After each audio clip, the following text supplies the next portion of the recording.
are just 8 teams remaining. These teams will be going head-to-head against each other in the semi-finals of the CAF Africa Schools Football Championships, 4th edition, being held at Ngoni Stadium. We've been at Gateway High School for quite some time, but now we have transferred to Ngoni Stadium, and this will be the home for the next few days as we seek this year's champion. Welcome to Zimbabwe, welcome to Harare, welcome to African football from where it begins. It is the Africa Schools Football Championships 2026.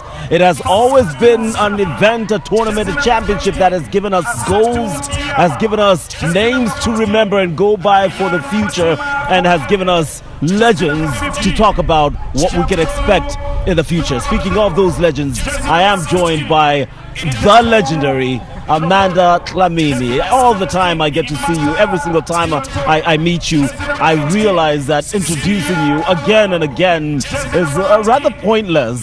I'd rather know about what you think of football. So first and foremost, welcome. We're in the final semi-final stage. Your thoughts going into the kickoff, Burkina Faso and Morocco?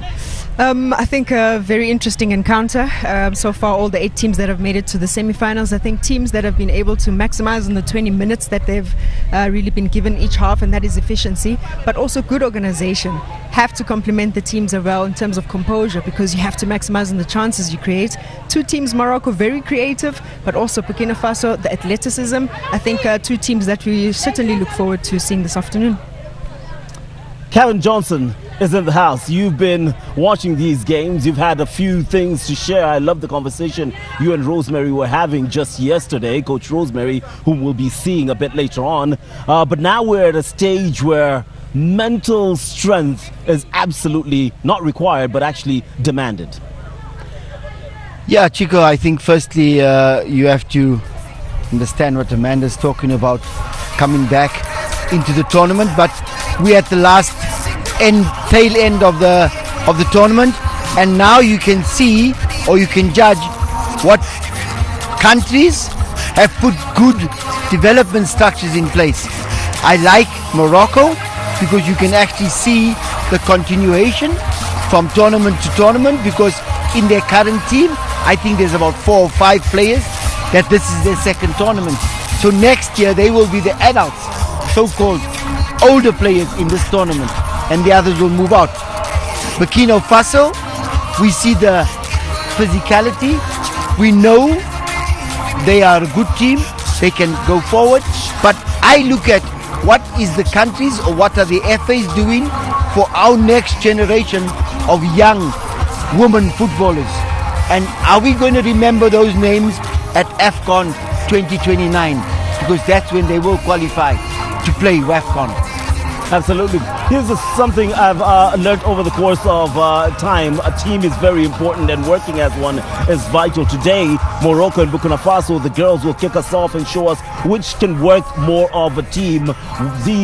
Among the number of games we have this afternoon. Amanda. Yeah, no, of course. Interesting that Morocco, Burkina Faso, none of the teams have actually top goal scorers, but the Zambia and Ghana game, we've got top goal scorers in the tournament, and we're certainly looking forward to more goals. But of course, we have to talk about organization, the discipline that all the teams have shown. Uganda, Benin as well. I think that'll be quite an interesting one. Coach, which match are you keen on?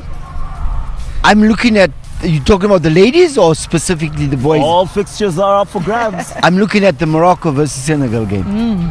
There's one. What's with the wry smile on your face as you say that? Because I want to put everything to bed that has surrounded, I call it bad energy within football. And I think you only get good energy when there's a baby born. Yeah. And for me, these are the babies that have been born for the future. And when I look at this tournament, then I say they will put to bed the bad energy that's surrounding African football at the moment. Well, we'll get to Morocco and Senegal a bit later on in the afternoon. Keep around and stick around for that specific one. Road to the semi-finals has been very interesting. Morocco didn't finish off the group stage with some aplomb, so to speak. A 2-2 draw against the Zimbabwe side that has a lot of lessons to take on.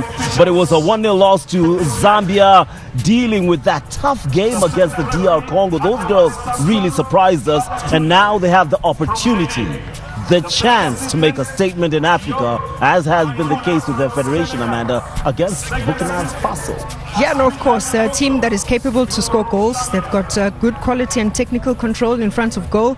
And, of course, very organized defensively. But, of course, it's the goalkeeping departments that we need to look out for. Oh, goalkeeping departments. Burkina Faso didn't concede against Tanzania, did they? Didn't concede against Ghana, so they can keep clean sheets. In fact, the only time they conceded was against a Guinea side that really were a strong side as well, Coach. Again, along the way, Chico, we saw free kicks, and Morocco conceded one.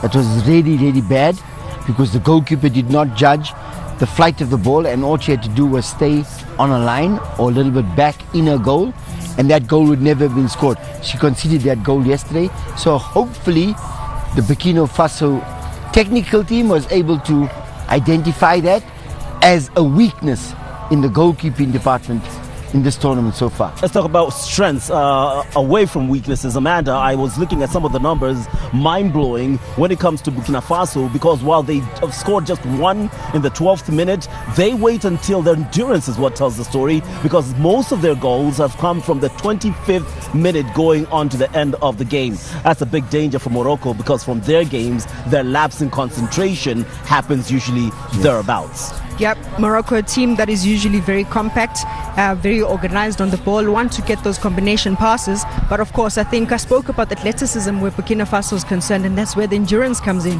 Hopefully, Morocco can keep up with the tempo of the game, but certainly I think Burkina Faso usually have that endurance towards the second half. So how do you approach this if you are the Morocco coach, Kevin? I'll come to you because we understand the physicality area of the game is not their strong suit, and that's been a challenge throughout the event. It has to come from the technical team, who is keeping tags of the time in the game and make sure that building up to the last 5 minutes, 7 minutes of the game, where Burkina Faso has shown that the athleticism come out, that they either pack their defense or they preserve the energy to be able to compete physically with the Burkina Faso players. Amanda, Burkina Faso come into this one slight favorites, if I'm to be very honest with you. What's the mentality? What are you thinking when it was your time? What are you telling yourself? What are you saying to your teammates? Loving the dark horse tag for Burkina Faso, and I had actually a conversation with one of the Ghana officials who said Burkina Faso actually beat Ghana during the qualifiers, even though they had already qualified by just one goal. Which means Burkina Faso do have the capacity and the quality. If we've seen what Ghana has been able to do, it certainly means they are the dark horse of the tournament, and it won't be any surprise if it is their goal away and actually challenge Morocco for that final spot. Well, we're in for quite the treat. Morocco, they've been making a name for themselves, building the game ever so slowly on the continent. Coach Kevin, Amanda will be in commentary alongside Stevens. Right now, though, we turn our attention to the exact place these fans on your screens are focusing on. It is a pitch that will see Burkina Faso up against Morocco. Anticipation to who will make the finals. It's up for grabs. 40 minutes of football. Africa Schools Football Championships next.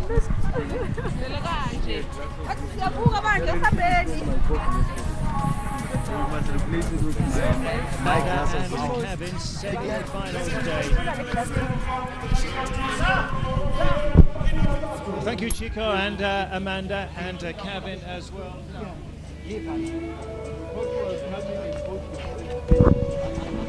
Thank you, Chico and Amanda, and Kevin. Semi-finals day it is, and we have moved on to Norton from Harare as we're at the business end of the competition. Day 4 it is, Morocco, Burkina Faso. This is the Morzangoni Stadium. It's upgraded facility. The pitch is good here, and it is a football-loving community, the town of Norton, 45 minutes away from Harare. Morocco in the red, Burkina Faso in the white and red. We heard there Kevin saying that Burkina Faso had the physicality. Certainly we know Morocco at any level, any age group will have skill. We're set for a tight one here. Morocco squeezing through to the semi-finals. Burkina Faso, the surprise package of the girls' competition, 7 points from their 3 games. We're going to have the national anthems of the 2 teams here at the Moors and Goni Stadium in Norton. Gentlemen, please stand for the national anthem of Morocco.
And now the national anthem of Burkina Faso.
Looking fired up are the Burkinabe as we have Morocco against Burkina Faso. Well, they're looking fired up are the Burkinabe. They're singing their anthem with passion. Morocco versus Burkina Faso. It's a semi-final one in the 2026 CAF African Schools Football Championship. Morocco, well, they found it pretty tough in the group stage. The least impressive of the 4 semi-finalists, but we'll give them a big respect, no doubt. Burkina Faso even managing to beat defending champions Ghana in the group stage. And their captain, Belem.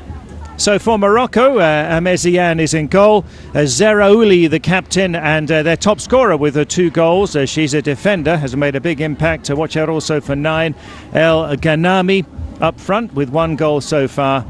And Hermine and Siddiqui, they complete the front 3 for Morocco.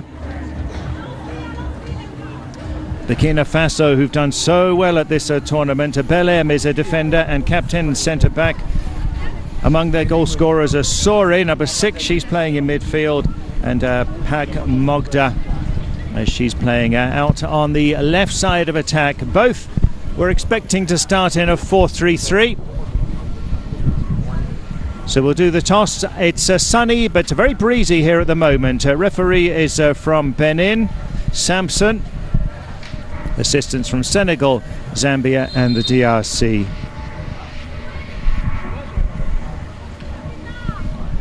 So this is a very good pitch. So the two coaches, Zakaria Zeba for Burkina Faso, Nadia Tijadi for Morocco. A war cry from the Moroccans. They drew 2-2 with Zimbabwe. They lost 1-0 to Zambia, but beat the DRC coming from behind in their last group game to just sneak through into the semis. That's the captain, Zeraouli. 2 goals from her, which is an impressive return for a centre-back. Burkina Faso kick us off in the white and red up against Morocco, attacking the goal to your right in red and green colours. And Burkina Faso deserving big respect here.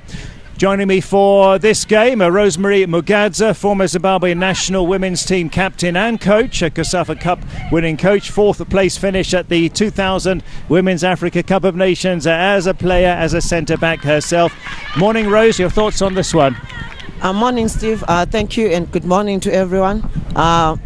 This is going to be a very tight game, considering that Morocco have done well and has participated for the past 3 editions coming to this, and Burkina Faso have done well in terms of making sure that they qualified for the finals and beating the defending champions Ghana. That shows that they're here to make sure they win it, and they've prepared very well, and this is good for women football in Africa.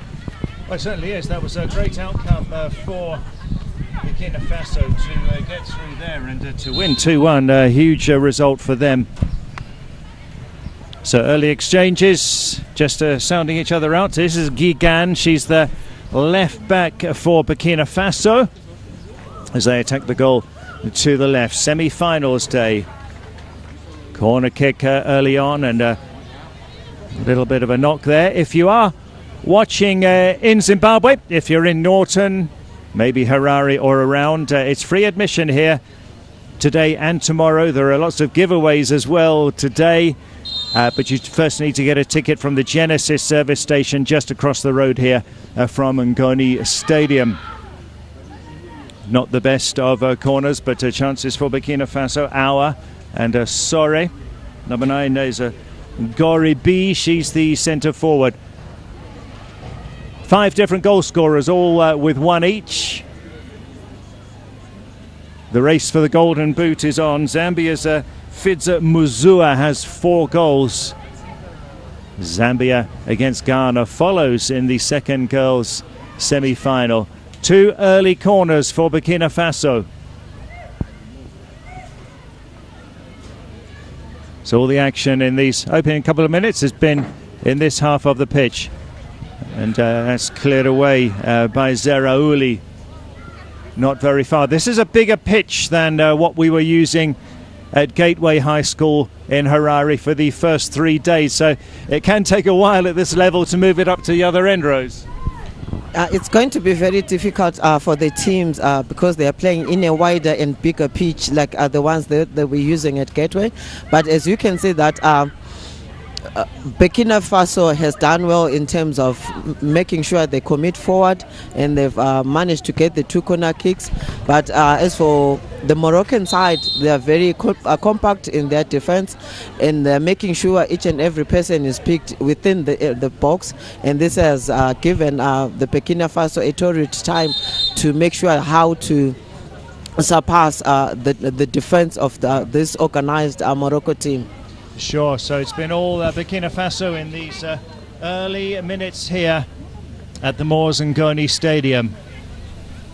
So Moors got promoted to the Zimbabwe PSL at the end of 2024 and finished second on their debut season. That's the Moors men's team in the Zimbabwe men's PSL. This stadium was upgraded, and this is the 3rd international tournament to be played here in 6 months, 6-7 months, as they test the keeper from some way out there. Effort from Awa. So last September the CAF boys under 17s was held here. South Africa beat Angola in the final. in December. The CAF Gift tournament, Girls Integrated Football Tournament, was held here as well. That was a lot of fun. This was the Southern African version of it, second edition, and South Africa's Mamelodi Sundowns beat Zimbabwe's Mpopoma Queens in the final.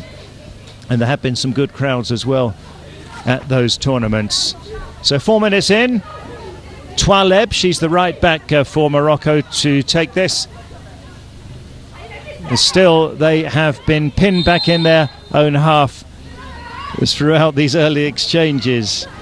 And Hemin, she commits the foul there. Gigan to take it.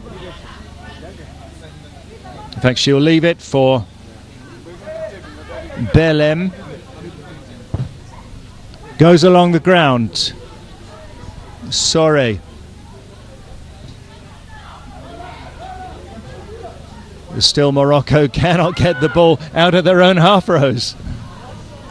Because as you can see that the Burkina Faso, they've got a lot of communication within the team, and lot of the organization which they're having as a team is made an advantage over the Moroccan side, which is failing to get out of their defending third into the attacking third, because as you see that right now they've only employed one striker at the number 9, and the two on the right and the left, they're not joining up as quickly as possible, because as you can see that almost the 9 players are going behind the ball in terms of defending for the Moroccan side. Absolutely camped in the Morocco half are Burkina Faso. So El Ghanami is that number 9 as she tussles. Free kick quickly taken for the Burkinabe. Belem. This is Gigan, who's had quite a lot of the ball, the left back. That's good skills there from Sore. Sore puts it through well. Can they work it here? Stopped by Zeraouli. Not out of danger yet, though. More chances for Burkina Faso. That's out for a goal kick. They'll be very pleased with the way that they've started here. Beating Tanzania 2-0. Beating Ghana 1-0. That was an amazing result for Burkina Faso. In fact, the only game they didn't win was a 2-2 draw with Guinea, who were the weakest team in that group. This is Zeraouli, 2 goals at the tournament. Steve, one thing that Burkina Faso has done well, they are playing in favor with the wind, so they are taking the advantage of the wind, but most of the time they are playing it on the ground, which is a plus to them in terms of their combination play, which they are doing as a team. Yeah, a breezy morning it is here in Norton. It's about 45 minutes away from Harare. An easy drive, football-loving town. And in entertainment, this is known as the home of Zimbabwe's greatest ever musician, Oliver Mtukudzi, who, the late now, but he has his Pakari Pai Arts Centre just a couple of kilometres away from here. And many of Zimbabwe's current star musicians have come through that academy. So this famously the home of Oliver Mtukudzi, the late. Referee's going to have a word with El Ghanami. Still, 8 minutes in, the ball has barely been in the Burkina Faso half. Oh yes, the keeper just there and takes it cleanly, but we've seen 1 or 2 errors from the goalkeeper when these long shots come in, but she took it well there, Rose. She was positioned at the right position, and she did very well in terms of keeping her eyes on the ball, which is one of the key factors of a goalkeeper. Make sure that you keep your eyes on the ball, and she was greatly positioned. As you can see that Burkina Faso has just missed an opportunity. Driving run that, yeah. Yabo, the right back, did really well. Sore with that last chance. This should be a 3rd corner for Burkina Faso. As Rose says, quite a bit of breeze here. Already a couple of subs are being warmed up for Morocco. The wind is carrying that there. Oh, great save that, excellent from Meziane. You can see the ball being carried by Strong bit of breeze there, and Emeziane did well. She has done well in the 9 minutes that they've played. She made sure that she has kept her team within this game, and she has made 2 saves which were very dangerous in their box. As you can see, that Burkina Faso are dominating this game with 64% of ball possession.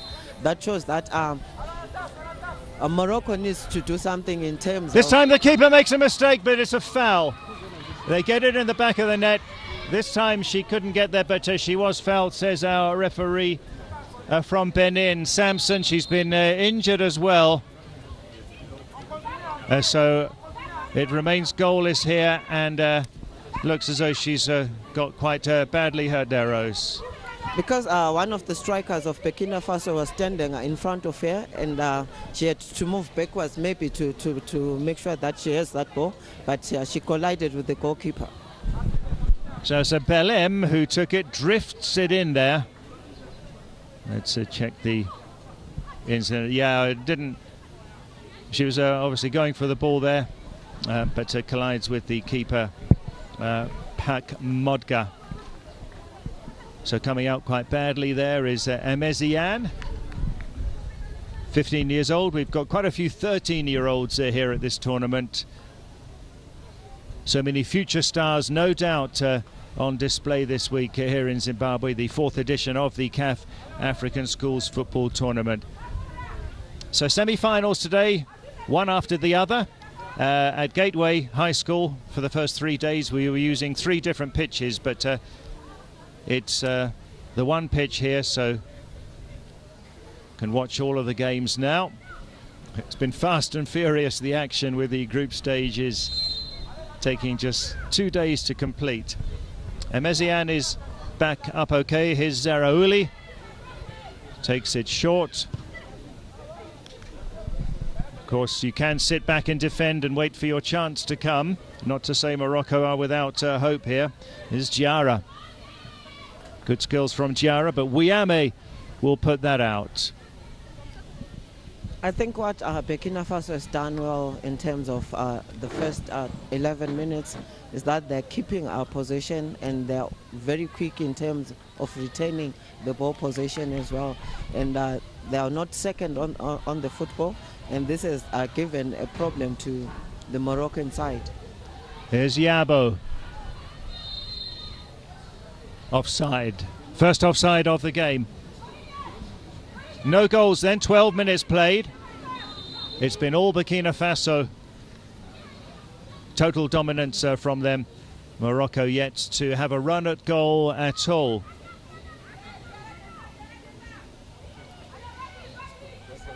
And they're quite happy as well to defend, to play it out from the back, are Morocco, but they're giving it away. This is Awa. Poor ball though. Zaraouli clears. Still awaiting the first Morocco opportunity.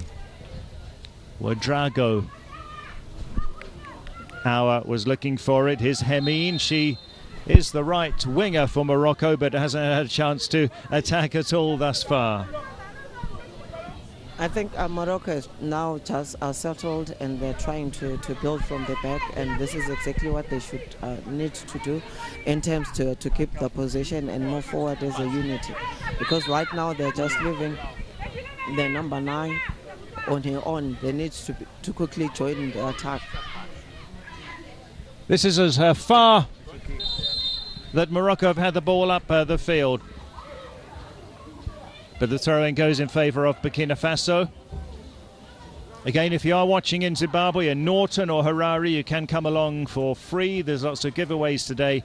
But on your way to the Morzangoni Stadium, you need to pick up a free ticket at the Genesis service station just over the road. Comfortably winning possession, Burkina Faso. Here's Pagmodga. The number 9 for Morocco, El Ghanami. She's been chasing shadows so far. 13 minutes in. It's 20 minutes each way. You can see that big white marquee there at the top of your picture. That tells us there are plenty of dignitaries expected today and tomorrow. And we are expecting the CAF president, Dr. Patrice Motsepe, here tomorrow. Of course, his Motsepe Foundation, the sponsors of this wonderful, wonderful tournament, which has had so much happening. Not only this week, but last week as well, including the young referees course, coaching course. Level D finishes today. I think there's a water break because of the heat, or for rehydration for the players of both teams, which is a plus to these girls to make sure that they have this water break, because it's a bit hot and they've been playing for the past couple of days, having 2 games per day, and it's needed for them. Certainly. So coming back on now, 0-0. Burkina Faso, all the dominance, but not able to turn it into goals.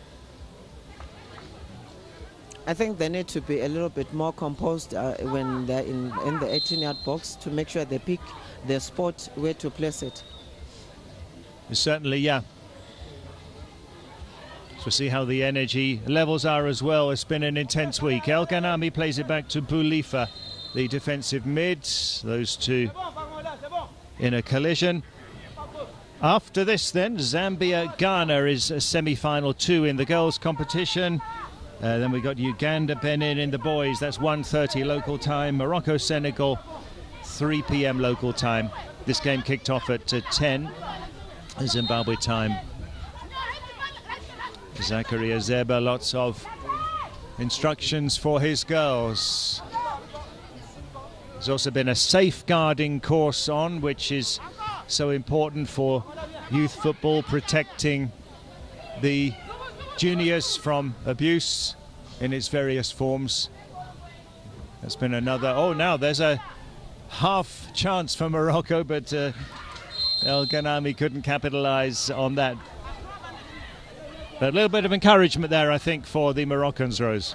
This is not the first time that we've seen the defense of Burkina Faso missing the ball, and I think if Morocco can add more numbers in their attack, they can get a chance and maybe score out of these areas the defense has just made now.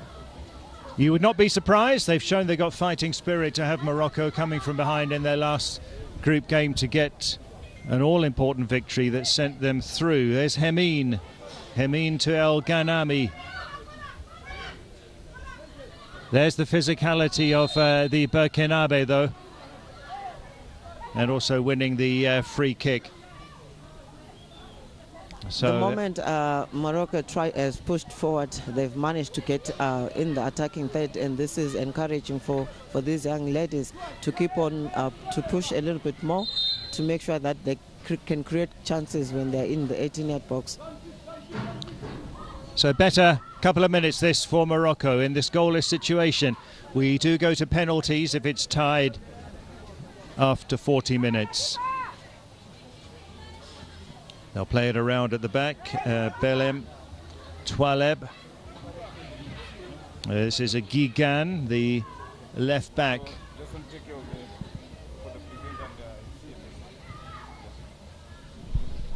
Poor ball that from Twaleb, the right back for Burkina Faso. We got just over 2 minutes to go to half-time. 4 matches on today here at the Moors Ngoni Stadium. Pak Modga, she's playing as one of our front 3 for Burkina Faso. Captain Zaraouli dispatches for Morocco. Well, that's well broken up by Twaleb. Twaleb to Moussamia.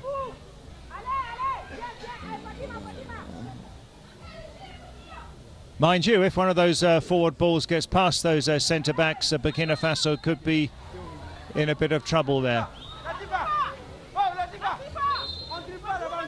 One thing I've noticed about Burkina Faso, whenever Morocco is attacking, you are having 5 at the back to make sure they are solid and they are compact at the back.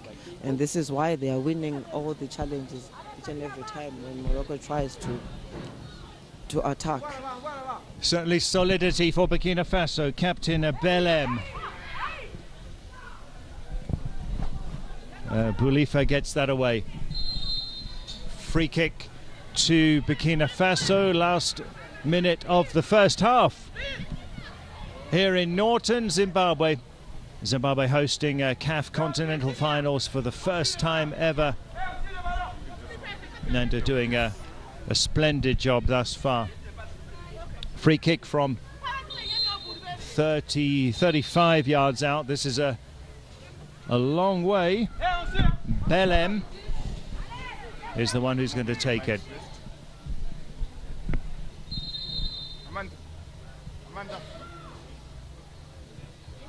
That one's travelling, and keeper Amezian makes another decent save. She has been brilliant in terms of serving Morocco today, and she's always kept her line clear, and she's always making sure that she's looking at the ball and not looking at anything else, and that is a key in terms of goalkeeping. So that is the last move of the first half. Goalless, Burkina Faso very much on top of the situation. Morocco not a single goal attempt. Indeed, they barely got the ball into the final third. A couple of good saves from keeper Mezian. But Morocco will be happy that they are level and still very much with a chance of going through to the final. Half-time here, Morocco 0, Burkina Faso 0.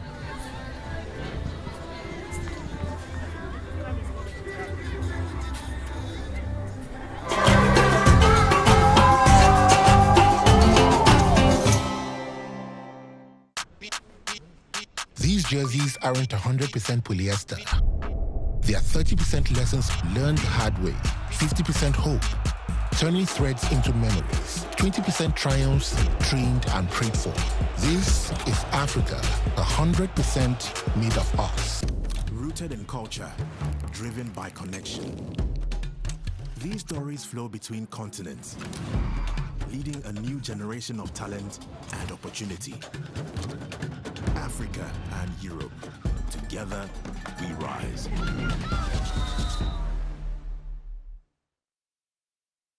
Little bit in the shade.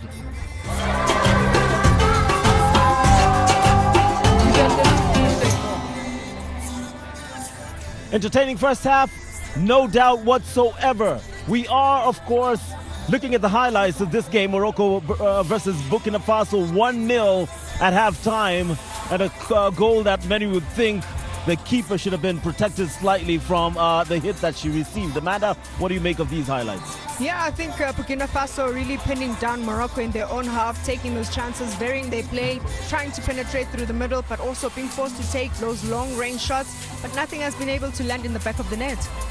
Coach, it's been one-way traffic, to be honest with you. The final third of Burkina Faso, the goalkeeper having a bit of a leisure morning, I should say.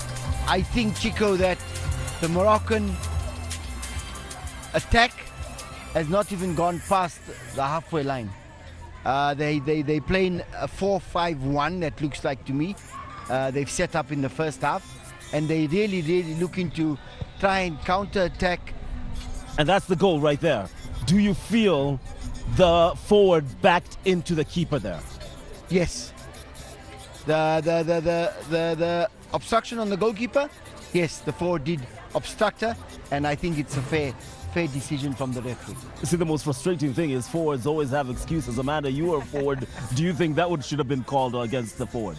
Yeah, of course. I think there was a little bit of physical contact, but I mean, the referee will definitely protect the goalkeeper. But for us as strikers, we really want to make sure we get those opportunities at goal. I mean, you look at the stats already, 42 ball possession for Morocco. We've never seen that. But of course, Burkina Faso dominating those ball possession stats.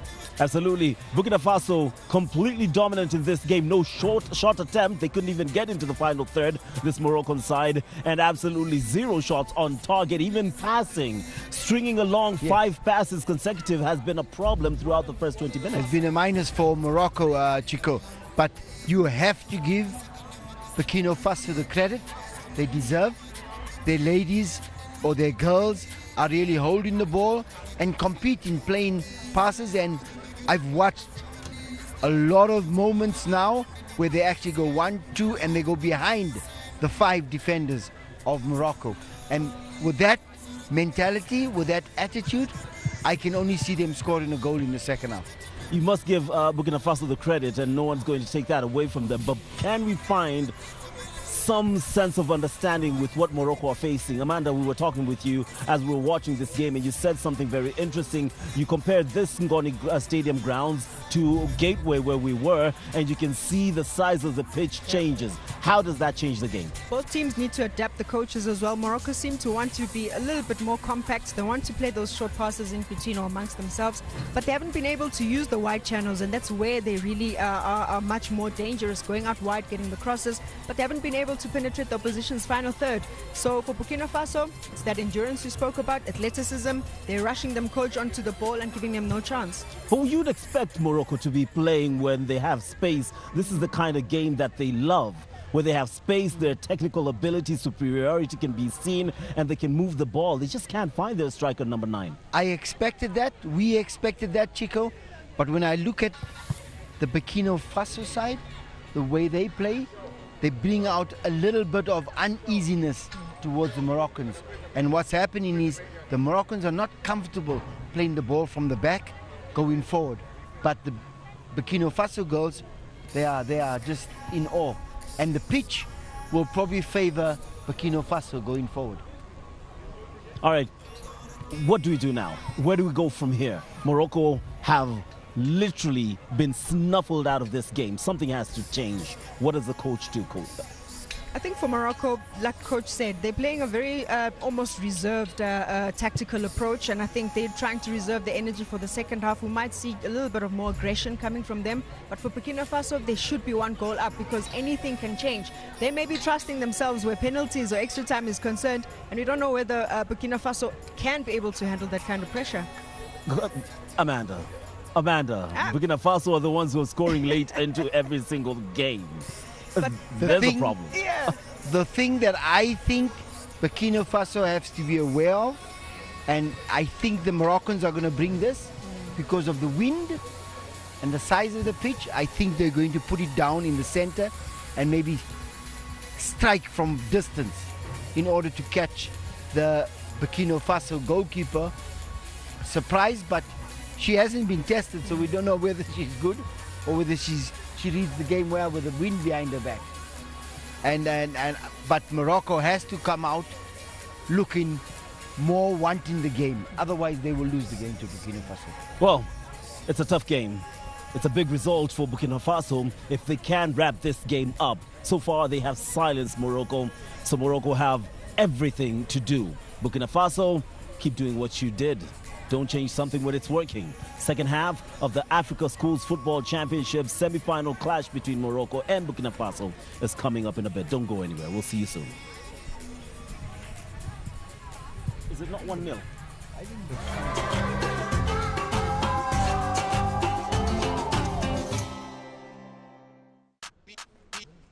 These jerseys aren't 100% polyester.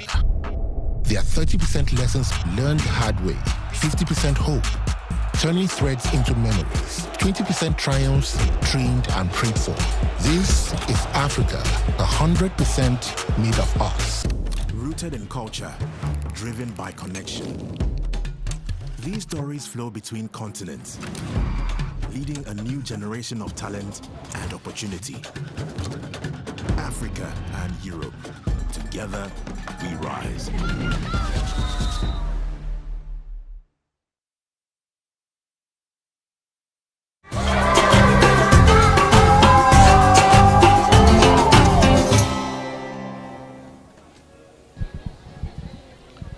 So a goalless situation here at the Morzangoni Stadium in Norton, just outside of Harare. Burkina Faso dominating that first half, but not able to convert the dominance into goals.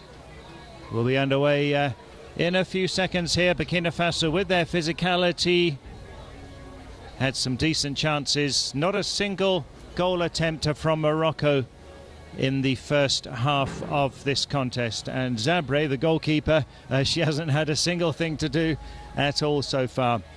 Kologo, 18, playing at in the centre of the park for Burkina. Meziane only made the one error in the first half and made a couple of really, really good saves for Morocco. We do go to penalties if it is tied after 40 minutes. Burkina Faso will be happy. Belém, she had a couple of goal attempts. But you never know with football, you can have all the dominance and then you can be caught out when the opponents get a chance that comes their way. I think we might be having a couple of substitutions from Morocco before we start the second half. Salma Banka is going to come on. She started the first game against Zimbabwe.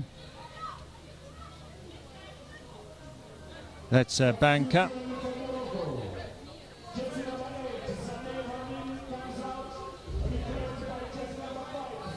She was actually captain in the first game against Zimbabwe. So Salma Banka, attacker, to come on for Morocco.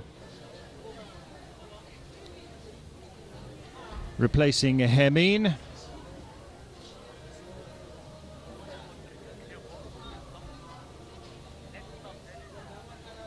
And this is Camelia Jaoui.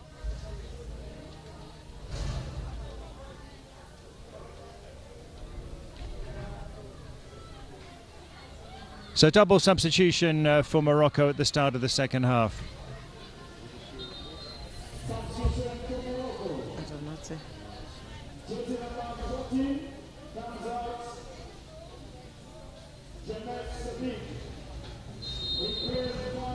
So Morocco kick us off in the second half, in the red and green, attacking the goal to the left of your picture. 0-0. Very interesting, the Morocco squad. Of course, they've got a full junior setup in men's and women's football, with leagues, with academies.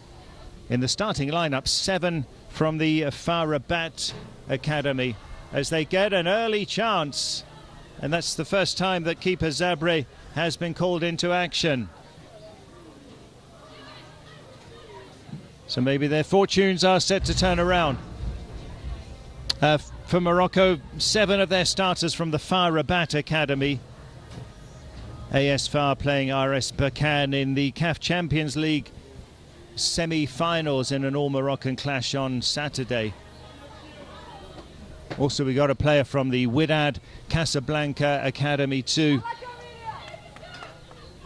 That's El Ghanami, the number 9.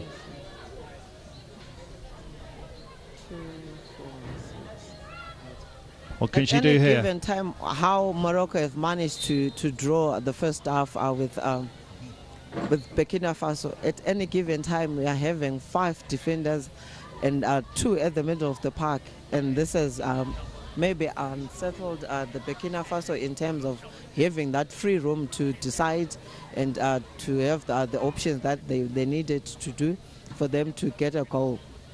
Yep, they've done enough in defence thus far, but here's an attempt for Burkina Faso. They have done the job. This time she's beaten Meziane.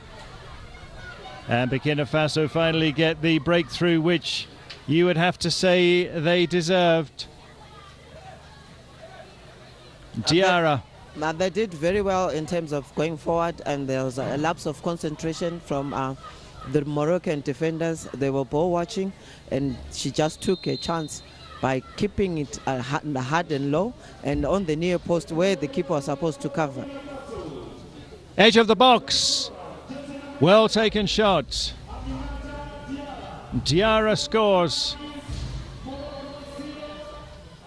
A powerful effort. So it was quite a long time coming, but Burkina Faso do get the lead. Diarra in the 22nd minute. Just when Morocco had made quite an encouraging start to the second half, Rose, yeah? Yeah, they did very well in the coming into the second half. As you can see now, they're trying to make sure they take shots at the goal, and they've seen that the keeper is not handling it at once, is handling it on the second time. And it's encouraging them to make sure they try from afar. And with Morocco, they are a team that fights very hard. I remember when they played Zimbabwe, they were trailing 2-1 to Zimbabwe, and they managed to squeeze in a late goal to make it 2-2 with Zimbabwe. Yeah, and they battled to beat the DRC 2-1 in their last group game as well, with big celebrations when the final whistle went there at Gateway High School. So Jara with the goal. Good one too from Burkina Faso. That's her first goal of the tournament. So they've got 6 different goal scorers all on one each, which shows that lots of different players have made their contribution. Aminata Jara.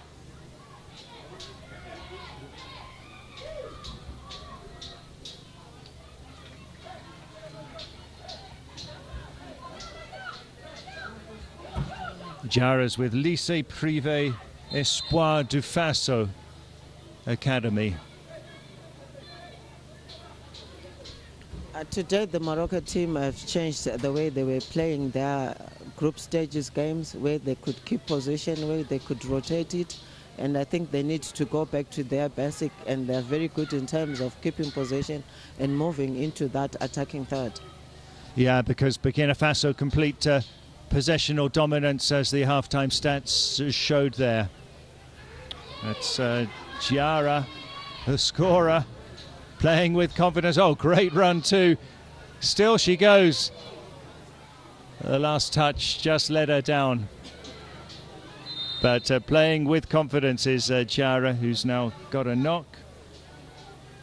She is very skillful in terms of dribbling. She controls the ball closer to her, and she's a very winger that she has got plenty of skill. And as you can see, Steve, when she was inside the 18-yard box, she had to square it to one of his teammates, but the number 19 was a little bit late to attack that first post for her to get a clear chance of the ball and maybe to score. So taking a knock, and she's going to be stretchered off, having made such a big contribution. The goal that separates the two teams. Jara, 2 shots at goal, one of them going in the back of the net. We're at the Moores and Goni Stadium in Norton. If you're in or around, admission is free to come and watch today and tomorrow. 4 games today, 4 games tomorrow. 10 a.m. start it was today and tomorrow as well. On your way here, you need to pick up a free ticket from the Genesis service station just over the road from where we are. It's Pak Modga with the run this time down that flank. We've got our young referees here who've been on the 5-day course ahead of the start of the tournament. They're just below us in the stands. We've got our young reporters as well, who've had an amazing time. 20 young journalists from Zimbabwe, a part of this tournament that's had so much happening on the sidelines. So a few fans trickling in to watch the action. It's a busy day. 4 games after this semi-final too. Zambia against Ghana. Zambia just saw them arriving when it was half-time for this one. Clearance by Wiame.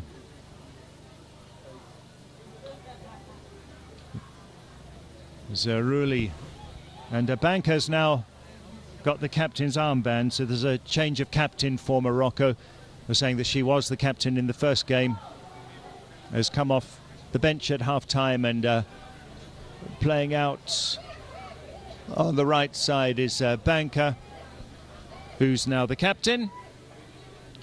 Jara with a goal, 22 minutes in. Burkina Faso leading Morocco, heading into the final as it stands with 13 minutes remaining. I think what the Morocco team needs to do is to take charge in the middle of the park, which they failed to do within the first half and the second half as well. As you can see that the Burkina Faso team has more dominance in the midfield, and which has given this Morocco side. Chance for two there, good save. Meziane, another big contribution. She's got another knock, and Awa with the attempt. Reacted quickly to get a shot in, and that's a good save from Meziane. Oh, it's been a bruising contest for her, Rose. She is the difference between the two teams to make it 1-0 now, because she has done about 4 saves, 3 in the second half and in the first half, and 1 right now in the first half.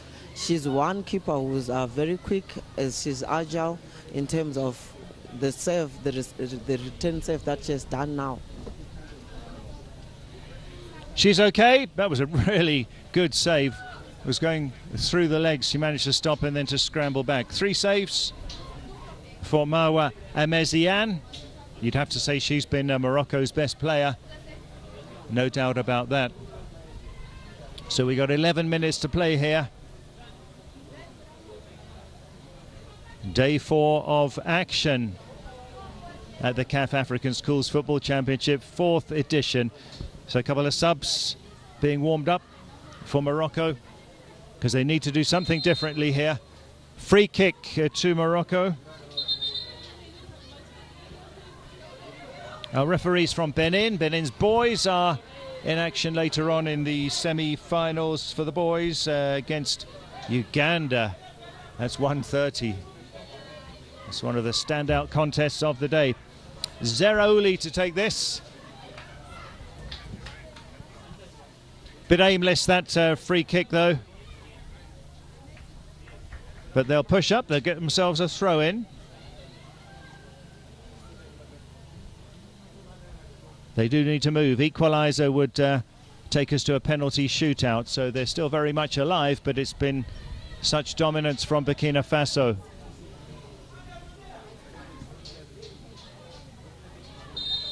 Offside. The moment they keep the ball on the ground, they're moving as quickly as possible, going to the attacking third, and they need just to continue to play it on the ground. As you know that Morocco, they're tactical, they've got the tactical ability to do it, so they should encourage themselves to keep the position and do the combination plays. Yeah, we're into the final 10 minutes, 3/4 of the way through this match. The goal came on 22 minutes from Giara.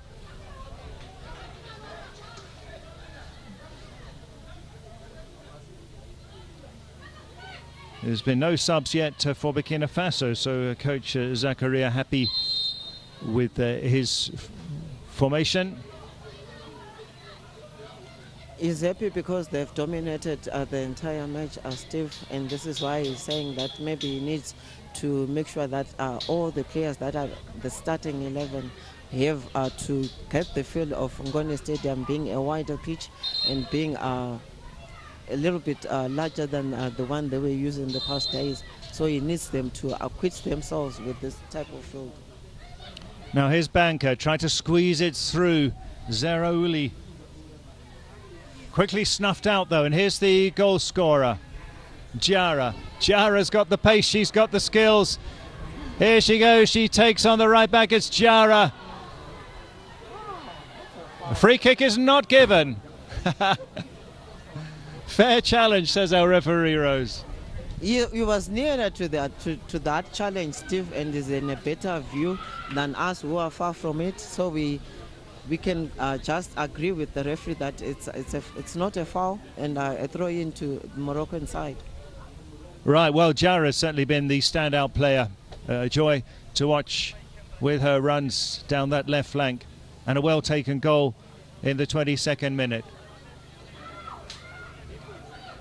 8 minutes to go. Morocco need to move. They just need to gear up their game, and especially the second half, they've tried to come as a team that is willing to compete and to want to win it as well. Yeah. But when these Burkina Faso attacks come, they've got to push their girls back. Here's Sore now. Gigan. That was a handball. And that's Musa Mia who committed the offence. Burkina Faso push up in numbers here. Morocco 11 fouls, Burkina Faso 5. Almost everyone is in this Morocco half. Header! The keeper makes another great save. The ball must have gone out there. Corner kick. In these windy conditions, these long balls are dangerous, Rose. They are very dangerous, Steve. You might say it's going out, but with the wind, it can be just turned inside your goal. And I'm happy that the keeper has done very well in terms of making sure that she's alert each and every attempt which has been done by this Burkina Faso team. That corner's poorly taken, though. Bankers, Zeraouli, El Ghanami, well in her own half, the centre forward. That's the sub, Sophia. Here's Banka. Ibanka, can she do something to engineer an equaliser for Morocco? That is the physicality that we knew Burkina Faso would have. Good play. Awa wanted to get it over to Jara. Gigan. 6 minutes to go.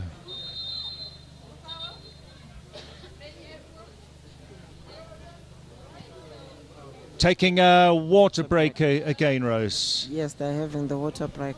As you can see, it's showing some tiredness within this Morocco side, because Burkina Faso are always using width in terms of going forward and in terms of making sure they unlock the defense of this Moroccan side.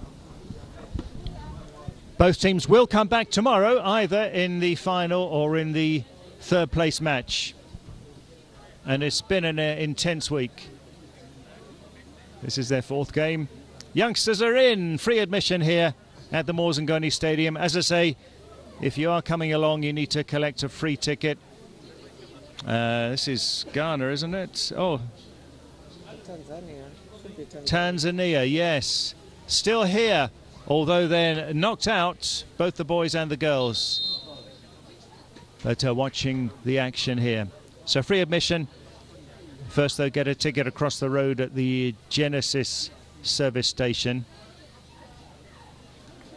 And there are lots of giveaways as well to make it a festive couple of days here at Ngoni Stadium. That's Murad, she's the left back for Morocco. They don't have much time now. Jara scored 22 minutes in.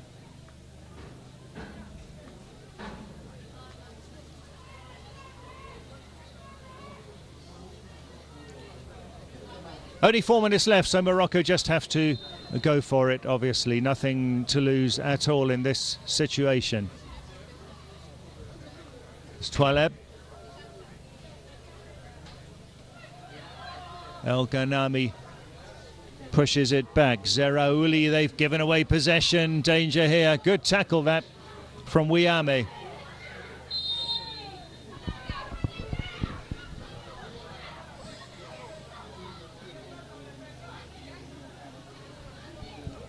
You know, the biggest challenge that the Moroccan side has faced today, because the Burkina Faso strikers are very quick in terms of coming to press them, and they're not giving them the room to start from the back, and it has been a problem to this Moroccan side.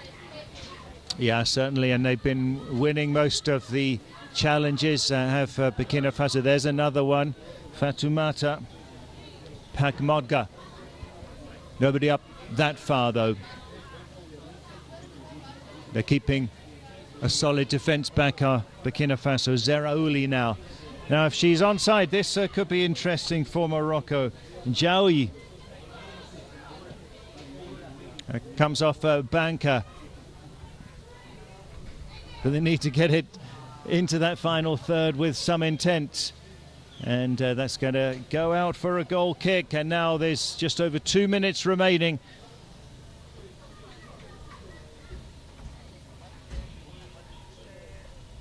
So not looking good for Morocco, but as I say, if they can level, we would decide it with a penalty shootout.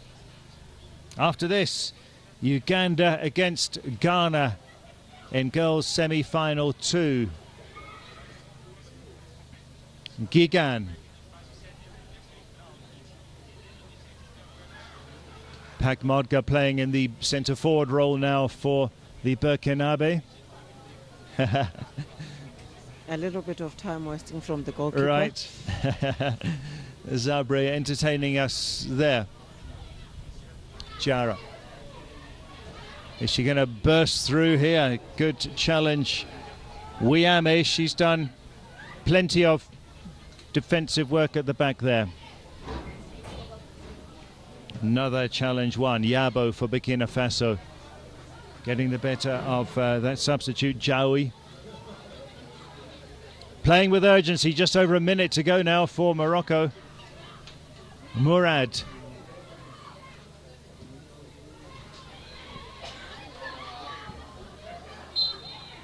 That's an offside. It's a throw-in. It's a throw-in, sorry. Zeraouli.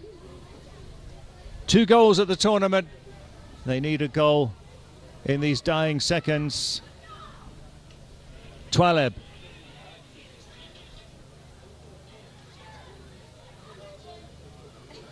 Goribe, but that will go in favour of Morocco. This could be their last chance.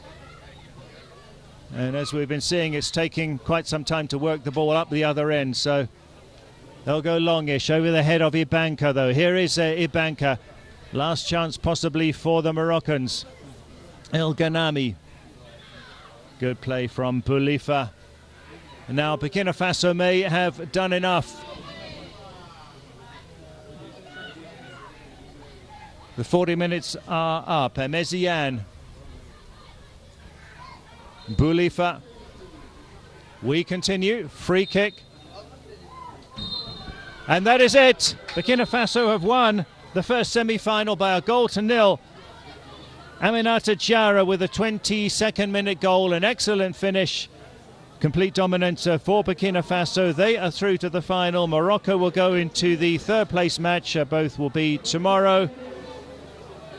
And a deserved victory for Burkina Faso, Rose. Yeah, they deserved the victory for Burkina Faso from the onset. They've showed that they wanted more, and they just did very well, although they missed a lot of chances, but they managed to capitalize the chance that they caught in the second half, and it has made them to win this game, and it's very good for them to be in the final for the first time after qualifying. Red card right at the end there for Wiame, which means she'll miss tomorrow's 3rd place match. That's the first red card of the tournament. I think they were complaining because that they did not add any minute for that water break, and this is why they were complaining, the Moroccan team. Yep, so they're devastated. To be honest, they did on paper look to be the weaker of the 4 semi-finalists, so the result is not a surprise. They didn't have a single shot on target. Of course, coming here as Morocco with a huge reputation given their excellent youth setup, but Burkina Faso have outmuscled them. Great finish from Diarra on 22 minutes. It ends Morocco 0, Burkina Faso 1. As you can see, the unit among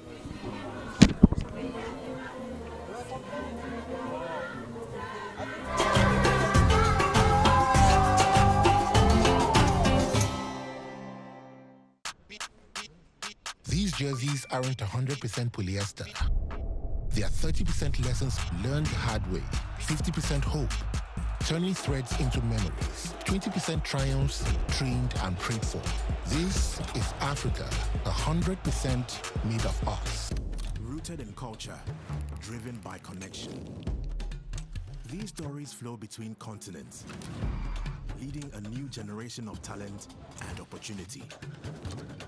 Africa and Europe, together we rise.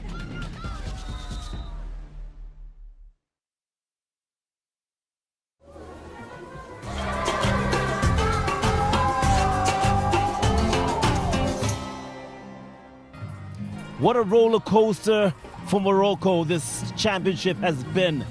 They have gone against the odds. They have managed to squeeze their way into that semi-final slot. And after a torrid first half, the second half they've come out looking good. We've seen them creating their chances, few and far between. But it is this moment, Amanda Tlamini, that mattered the most. Yep, I think, Chico, it was coming. But of course, we spoke about the chances and how it is that Burkina Faso are just varying their play. And of course, that half-ground attitude in terms of just putting up that aggression on the front foot, it just didn't give Morocco any time or space on the ball. Coach Gavin, just looking at how this game has transpired, the Moroccan keeper coming up with one or two very good saves in that second half. Ultimately, it is the front line that will be looked at and questions asked about how they set themselves up and what can be done to at least give these girls the belief going forward. Chico, you know, I think this whole tournament now, up until now, Morocco has not shown what they did last year. And for me, we kept on saying, you know, they will come out and they will play better because they've got a good technique. And today they didn't do anything different. In fact, they packed their defense. In the first half, they played very conservatively. And in the second half, again, they made 2 or 3 changes. They brought on the number 17, and they could not get the ball to the number 9. In all respect to them, I think Burkina Faso were by far the better team. Absolutely, but you can say, Amanda, this second half was decent because we'll remember total attempts were 0, on target 0, possession they were outclassed, and you look at the statistics there on the screen and it tells you that they had something changed and they did something right in the second half. Yeah, 50% each in terms of ball possession. We saw early changes in the second half, and that's where the coach really tried to force a response. But of course, you look at the total attempts on target and the shots on target, 7 for Burkina Faso, 6. And of those, one had to land on the net because they were much more of the aggressive team. Guys, it's very interesting, Coach. You look at this game and you realize it's a learning process. But then you see the final whistle go, you look at the scoreline, you see the Morocco side who broke into tears, inconsolable on the bench. What do you say to these girls? I think this is where the experience comes when you're working with youngsters, how you project the game before the game and how you talk to them after the game. Win or lose. I always made sure that my young players enjoy the game to its fullest up until win or lose. And when I look at the Moroccan bench now, there was a number 8 girl that got injured. 18, yeah. 18, and the coach told her, you carry on playing. You know, forcing things out of young children, they will not give you their heart. You got to treat them properly. And this is where you find big coaches saying, I put my arm around the player and he died for me. You got to do this constantly with young children in development. Here's a question for you, Amanda, because this is something you must have passed through. I'm making an assumption here. Have you ever been, I should ask, in a situation where you've lost the game and your emotions are all over the place? Did you get a piece of advice that stuck by you that you could use now, or did you just swim your way through it? We had to swim our way through it, and I think that's why we have to commend CAF for this sort of competition, because it sets up the players at under 15 already to really deal with, in terms of a loss, the bounce back ability, because the games are so close to each other. At my age, I was never taught this because I went straight into the senior team. So having been the senior team, it's all about you need to deal with the emotions yourself. You need to make sure you put yourself in the team again. What would you have liked to have heard during that first loss, though? What could lift a player, could lift these girls? I gave it my all. I was good enough. And there's more games to come. And it's all just really about applying the attitude. Coach says it's all about attitude, and at this age, that's what we always want to see. Whether they lose or win, it's about the attitude and how it is that they come back from this. Speaking of attitude, it is one of overcoming grief and a loss for Morocco, but for Burkina Faso, it's a situation Amanda pointed out. They're the dark horse. They're the team that no one has been paying attention to, allowed to do their business, find their way into the semi-final, but now eyebrows are raised. They are into that final. How do you talk to your players now? This is, again, I say, this is how the development and senior is completely different.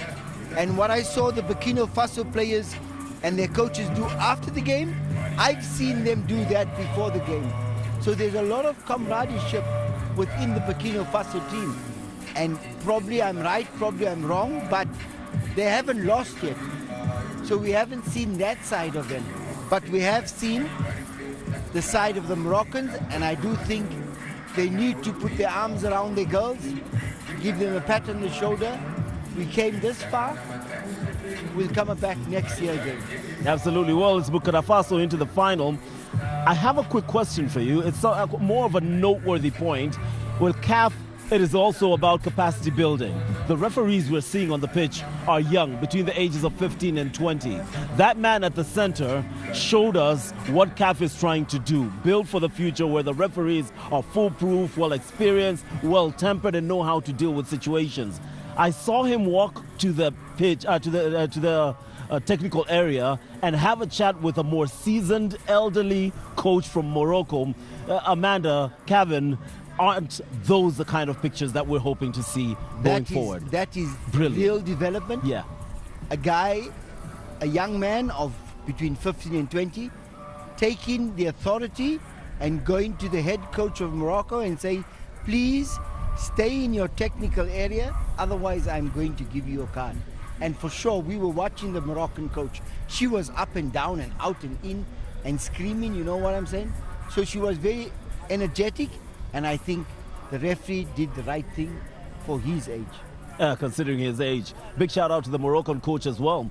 She took the criticism, took the warning within stride and respected the authority. Amanda, your final words. Yeah, I think at the end of the day, it's fair play. You have to respect the opposition, you have to respect teammates. Also, the referee's decision in this final. Absolutely, referee's decision is final. And now we have this result in and these fixtures to look forward to. Morocco falling at the hands of a silent yet determined, mechanical even, Burkina Faso. Now it's up to the defending champions who will be in action against the Zambia side that loves to put the ball on the turf. Now there's the game we can look forward to, if any game at all, especially with the space that they'll have on this pitch. Yeah, two teams that are, I think, very well organized but really enjoy to use the wide areas. We're going to see lots more crosses. But of course, the discipline in terms of making sure they keep the composure, because at the end of the day, goals win the competition. And we're looking forward to seeing how many goals we're actually going to be thrilled to. So we have 3 more fixtures coming your way right here on CAF TV, courtesy of the Africa Football Schools Championships that are happening in Zimbabwe. You can take a quick break, as will we, but when your thirst for football comes back, we'll be right here. So see you then. These jerseys aren't 100% polyester. They are 30% lessons learned the hard way, 50% hope, turning threads into memories, 20% triumphs trained and prayed for. This is Africa, 100% made of us. Rooted in culture, driven by connection. These stories flow between continents, leading a new generation of talent and opportunity. Africa and Europe, together we rise.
It's the Africa Schools Football Championships live right here in Zimbabwe. What a tournament. Ngoni Stadium, Norton, Zimbabwe is where we are. And you can come in and enjoy yourself some great football as we look at the school-playing children who will be carrying the flags of a nation in years to come. We've already seen one match produce an upset of sorts as Burkina Faso were absolutely dominant against Morocco, leaving the North African side in tears with plenty of lessons to learn. We're hosted by Zimbabwe. They've had plenty of lessons to learn. You'll notice they're not here, nowhere in the fixtures. That's because we're in the semi-final stage and they could not make it, not the boys, neither could the girls. However, for Morocco, both the boys and girls made it, but the girls are out. Burkina Faso are in the final. Who joins them? Zambia or Ghana? That's what we will find out, and then we turn our attention to the likes of Benin, Morocco, Ghana, and Uganda. Well, it's time for you to meet the two ladies who have quite some experience when it comes to playing on this pitch, and one of them when it comes to developing young players on this continent and in this country, which is hosting the 4th edition. Coach Rosemary, good to have you back. As always, been great hearing your thoughts and listening to you walk us through this development of young girls in football. And now, just a quick reaction. You were in commentary when Morocco fell, and it was a heartbreaking moment to see those girls break down. What would you tell them, or what did you tell your girls at that age while you're in charge of under 15?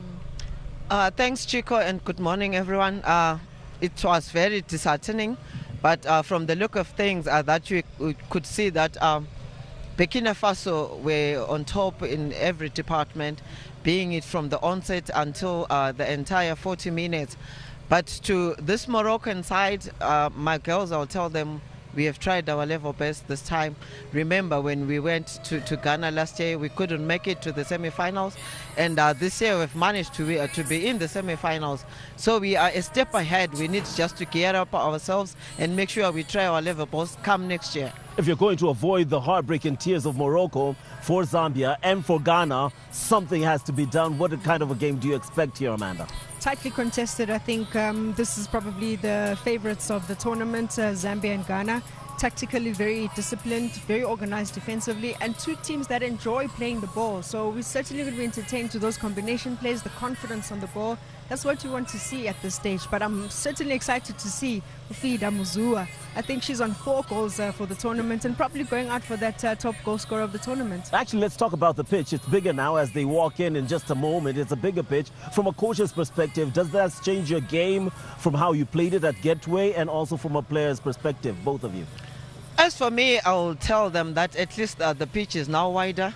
Let's try by all means to create more space on those wide areas, and let's work as a team in terms going forward, a quick combination play going forward, and make sure when we lose the possession, we need to tuck in to make sure that we don't leave those spaces in the middle of the park, which is very dangerous for us. If we lose that possession in the middle of the park, it can end up in a goal. Amanda? Coach is talking about my favorite position, that midfield. That middle of the park, I'm thinking about space. I'm looking at the passes, the weight of the pass, and you're certainly going to see that from the Ghana team, the combination, the captain, fantastic. But also, I think Zambia have the ability as well. We promise a very good game. As you can see right there, Zambia making their way into this semi-final place, having to deal with the host easily to speak. Morocco fell to Zambia. Zambia yet to lose a game, yet to drop a point, rightfully here in the semi-finals. Ghana, though, started off with a 6-0 thumping of Guinea. Then they beat Tanzania, and now Burkina Faso, the only time that Ghana have lost. They'll be hoping that that isn't a habit that they develop. Interesting matchup. What do you expect to see? A very entertaining football from the two teams. They are very technical. They've got the technical ability and the tactical ability. but it's the team that wants it more in terms of converting their chances. It's going to win this game. Tight numbers.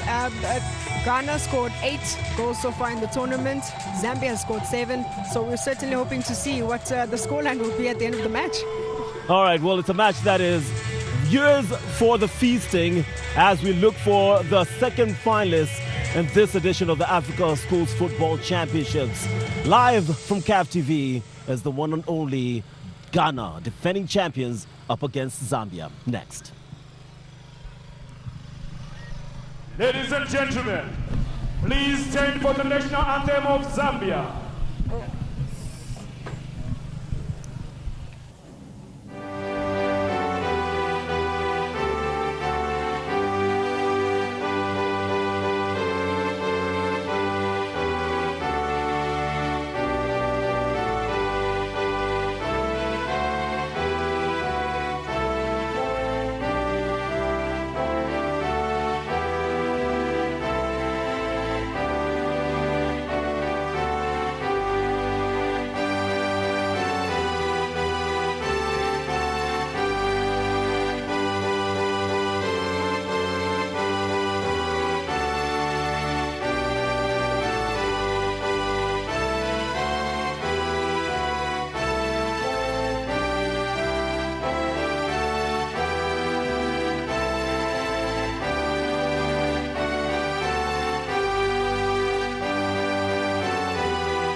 And now the national anthem of Ghana.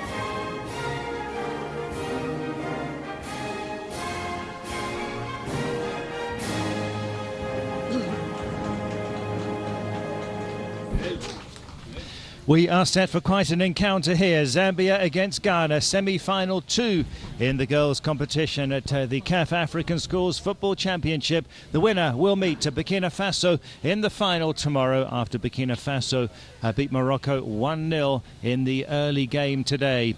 We're at Ngoni Stadium in Norton, about 45 minutes outside of Harare. We've moved from Gateway High School to this spacious, expansive venue. Lovely pitch here.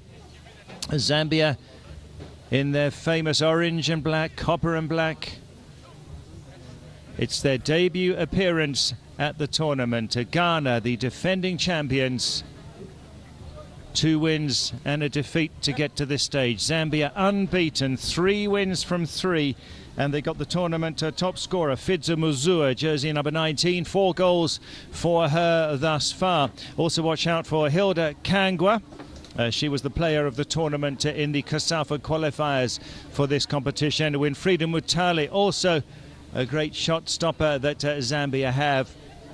And they've looked generally really well organised. For Ghana, the Black Damsels, Janet Zikpi up front, partnering Jennifer Awuku Jennifer was player of the tournament last year, still in at this age group this year as well.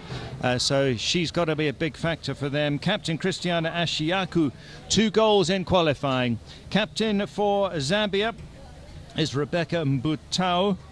A referee from Djibouti, Ali Bawago. The assistants from Ethiopia, Algeria and Lesotho, all part of the 5-day young referees course for referees aged 15 to 20 that took place for 5 days ahead of the kickoff of this tournament. So coach for Ghana, Sandra Boache. It's Chisala Chibesa, the Zambia coach. Referee from Djibouti says we are nearly good to go. Overcast conditions right now, partly sunny day, and it's breezy here at the Moores Ngoni Stadium. Kevin Johnson is with me, decades of experience as a coach in South Africa and beyond. Your thoughts on this one, Kevin? Yeah, for me, you have the defending champions, and when I watched them last year, they did very well to win the tournament. But the surprise is the Zambians. They've won all 3 their games, and they really play some good football. And I think this pitch is going to be good for the Zambians. It's a bigger pitch than the ones we played on at Gateway, and the Zambian girls look better. So I think they're going to do a good thing using this pitch. Whether they can beat the Ghanaians, because I know the Ghanaians are physically strong. They have a lot of physicality about them, and they also have a good fight in them going forward. And champions, they're going to push the Zambian team to the best. But we hope the best team wins today, and we see some good football between these nations. Yes, indeed. Nice war cry there from the Black Damsels of Ghana. 11:40 local time, this game kicks off. So there for Zambia, 14, the captain, Rebecca Mbutao. Number 5 at the back with the headband is Catherine Kabwela. Short for a central defender. She's come in as a late change for Loveless Daka on the lineup. Coach Chisala Chibesa, lots of instructions for her girls. 3 wins from 3, far superior to Zimbabwe's young mighty warriors in their last group game. For Ghana, Belinda Kapente there. They might be setting up in a 3-5-2. There's a back 3 they've got there, yeah. Kevin. I haven't seen much of that at this tournament. So 3-5-2, the formation for Ghana by the looks of it. Yes, that's what we see, Steve. Or 3-3-4 could be Ghana. 3-3-4. They're going very attacking wise. Wow. 6-0 winners over Guinea in their opening game. They were devastating there. We're still ahead of kickoff time by a minute or so. Number 4 there for Ghana's Black Damsels, Janet Zikpi. Jennifer Awuku also up front. We'll see how this formation pans out.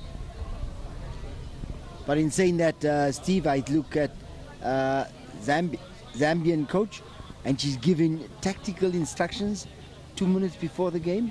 As a player, as a young player in development, I think it goes in one ear and comes out the other ear.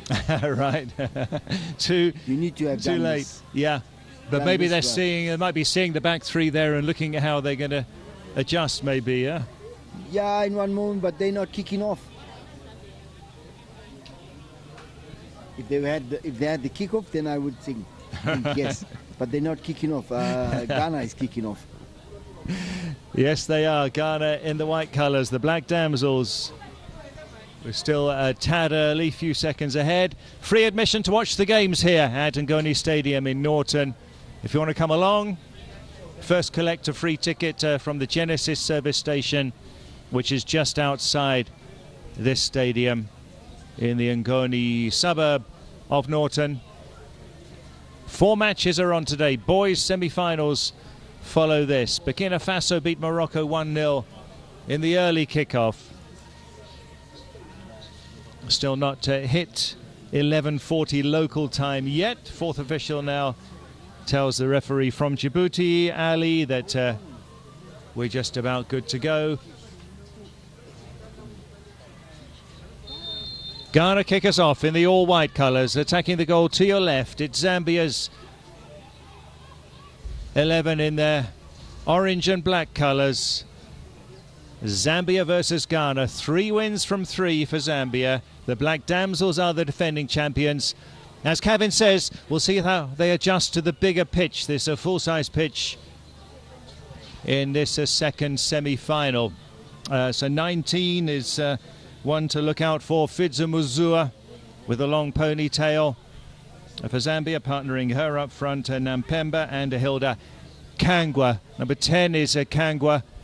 She's right side of a front 3. Muzua wins possession for Zambia in these early exchanges. They'll get it back though with Ashiaku. 2 goals for Ashiaku at the tournament. Yeah, they certainly are adjusting to the conditions here after 3 days of action at the Gateway High School in Harare.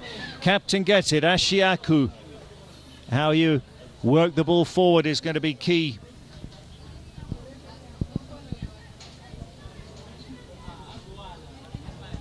Catherine Cabuela, the number 5, so she's in at right back for Zambia, one of the smaller players on the field, and Bertha Daka also there. There's a testing cross. Wasn't going to be easy to get it on target from that angle, though. That's a nice attack from Ghana. But I also believe, Steve, that when you're down on the pitch, because of the windy conditions, Ghana is playing with the wind at the back now, and maybe we could see a little bit of a change in the tactic approach by playing a little bit of a long ball now and then. The hotshot striker is through here. Fidza Muzua, yeah, she's lively. You can see why. She's got 4 goals in the tournament. Corner kick to Zambia. 2 minutes played here at the Morzangoni Stadium. The sun has come out now. Yesterday was a chillier day, but warmer but blustery here in Norton. Finals are on here tomorrow as well. Zambia keeping 3 back on the halfway line, yes, lest they get caught out. Good in swinger, and Musa and deals with it. How can they break here? Let's see. But good work there from Rebecca Mbutao. That's Rebecca, the captain. Blessing Tete, 19, right side of that defence. So Muzua and Kangwa both roaming around up front for Zambia. Fairly even in these first 3 minutes as they give chase. Janet Zigpi.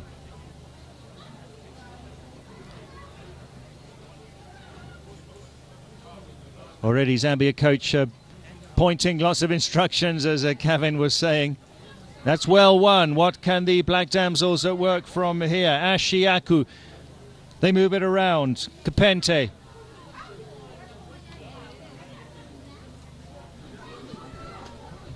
Can't keep it in though, Kevin. No, I don't see any of the teams, both of them not able to put their foot on the ball as yet and take control of the game. Although Ghana has been going forward quite a bit, but there's no real team that's put their foot on the ball and dictated the pace of the game. Wow, oh, she's won it back. Referees allowed the play, and what a golden opportunity that was. Jessica Benny surely should have put that in the back of the net. Normally when players score those goals, you tell yourself they have ice in their veins. And when you get that opportunity and you fluff it, then you don't have the ice. But you have to keep yourself calm, because it's a mistake. You don't expect that, but this is where you got to make sure you have the ice in your veins. Outside of the foot, no foul there. Keeper made the mistake, and then she took it away cleanly. But the shot's off target. Ghana with an early opportunity here on semi-finals day at the CAF African Schools Football Championships. Could be 1-0 in favour of Ghana.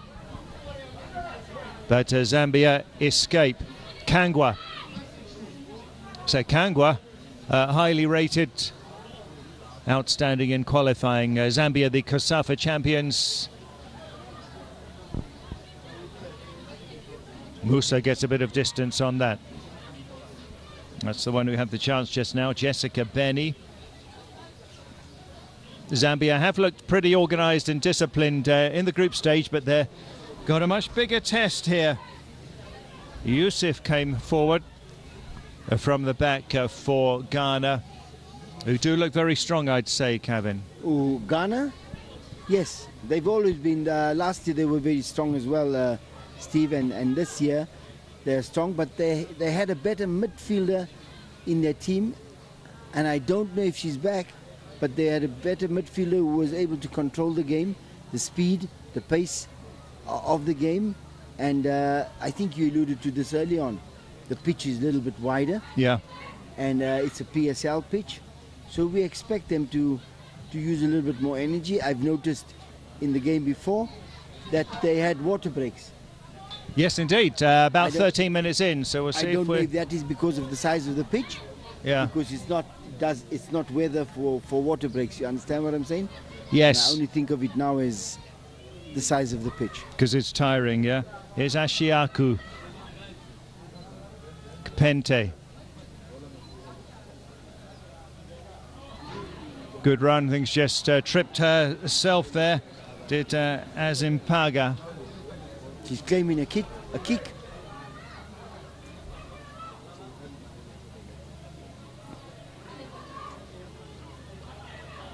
So goalless here.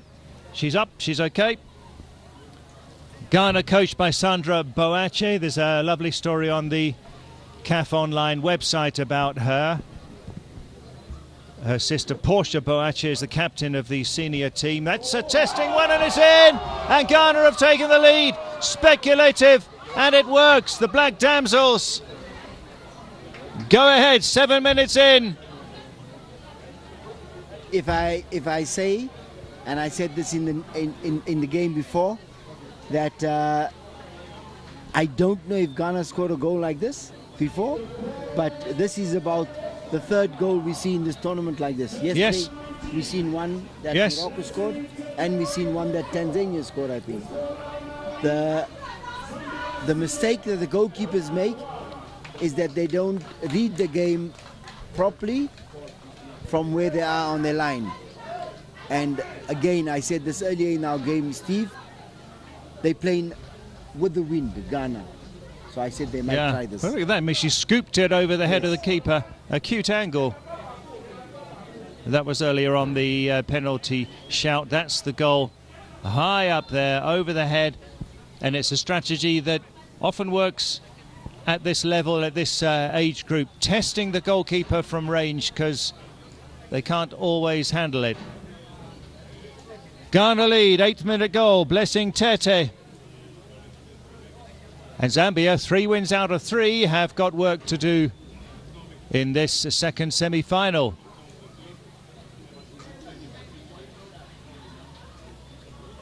So Blessing Tete, it is who's got the goal.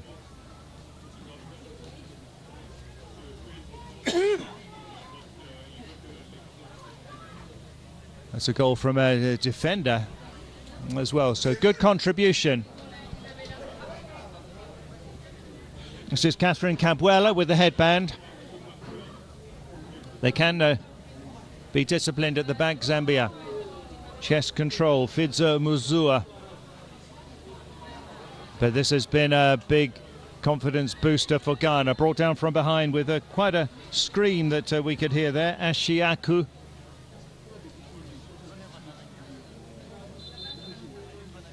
Could hear her screaming in pain even up here at the top of the stands. When I look at the Ghanaians, maybe a little bit of tactical awareness, they really want to attack the left side of the Zambian team. And the Zambia, exactly, I think it's their captain, Steve. Yeah, it is. The one with the ponytails? It's Ashiaku, Christiana, yeah. She's the captain, right? Yes. And they keep on looking for her. So they need to bring her into the game a little bit quicker, probably more deeper, and then they can attack Zambia. But the Zambians have come back in this tournament, have they not, Steve? Yeah, they've been fighting, they've been battling, and getting those 3 victories. They've done everything that they need to. Against Zimbabwe, they were 3-0 up in their last game and conceded late on. So Ashiaku will have a bit of attention. Long way to go. Halfway through the first half is 20 minutes each way. Free kick to Ghana from a very long way out. And Mavis Koa is going to try testing the keeper, but it doesn't dip down in time from long range. I was telling you a lovely story on the CAF Online website about the Ghana coach, Sandra Boache. Her sister Portia Boache is the current captain of the senior women's team, but the two of them, the two sisters, played together at the Under-17 World Cup when they won bronze back in 2012. You can read the whole story on the CAF Online website.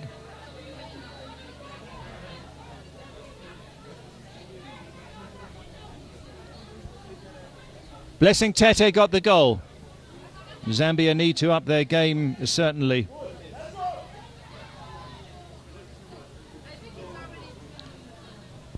So this leading striker not getting much of the ball at all, Fidzu Muzua. But they'll come. There is Muzua. That first touch was poor, though. Ghana on top at the moment. Zikipi. Zikpi does well. Awuku.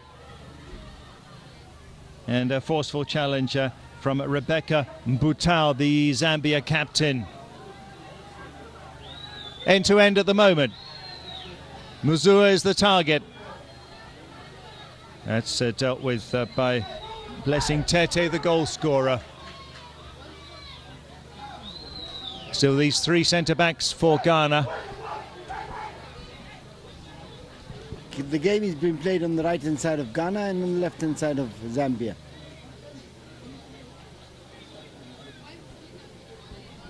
Up there in the stands, some of the teams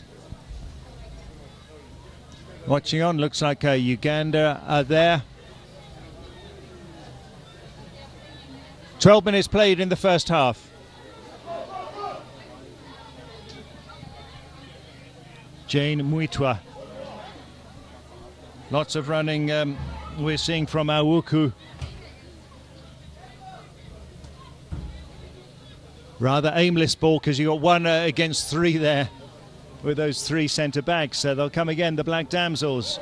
Good ball, Jessica Benny. Jessica, poor cross though, and Catherine Cabuela will clear. Muzua wins a free kick. Yeah, but if you think about it, Steve, Ghana is showing why they're the defending champions. They're really holding the ball well. I think if you look at the stats now, they could have the majority of the stats in ball possession. I was pretty surprised that Burkina Faso beat them in their final group game. Referee's going to check the injured player here. That's Azimpaga. Because Ghana were devastating 6-0 winners over Guinea in their first game. And I was surprised that they went on to lose to Burkina Faso. We've got a substitution coming up. So from Ada High School is Jessica Benny. Yeah, but if you see, Steve, Burkina Faso are in the final. Yep. Maybe they'll meet again tomorrow. Yes.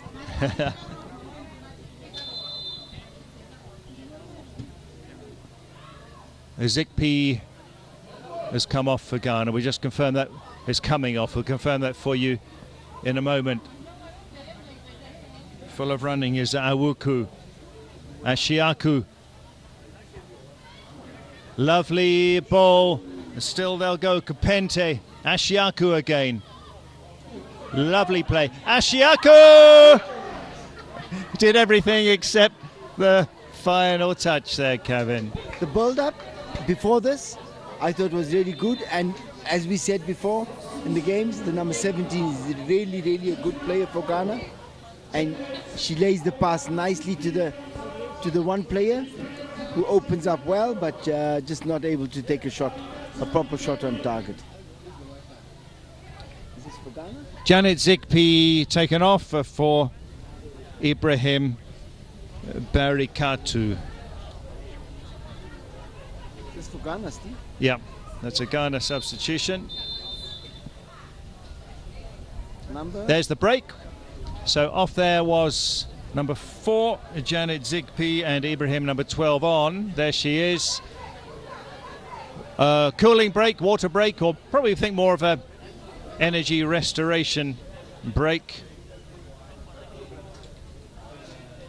Ghana leading, Blessing Tete. 8 minutes in.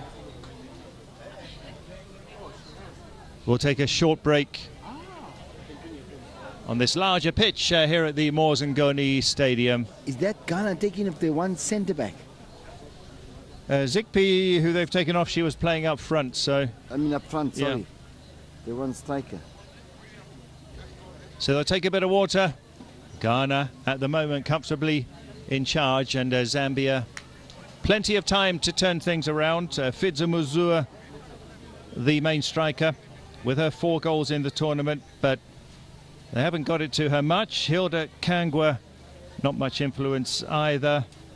They've had more defending to do than opportunities for attacking have Zambia. I think you have to give the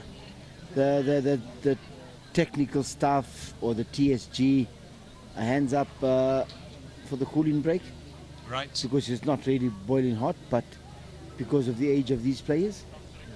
And we want to keep the game as high as possible. So you give them a water break for 1 minute at 10 minutes each half. It's really a good motivation for them to keep the player, to keep the game at a certain level, Steve. And they've got to come and play tomorrow as well in either the final or the third place match. So 5 games over 5 days. Yesterday was a rest day for those teams that made it through to the semi-finals. So Christiana Ashiaku's looking very hot for Ghana. That individual effort, but a poor shot that went over the bar. She's got 2 goals so far. See if she can add to it, as the Black Damsels have the 1 goal advantage. 7 for Zambia, Jane Mwitwa. Still the number 19, Fidza Muzua, up there very much as the central striker for Zambia. Tembo with a nice touch.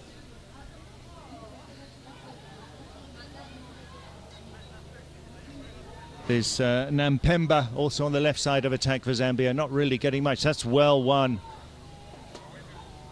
Beats the captain there. Got past Rebecca Mbutao. Ghana on top at the moment.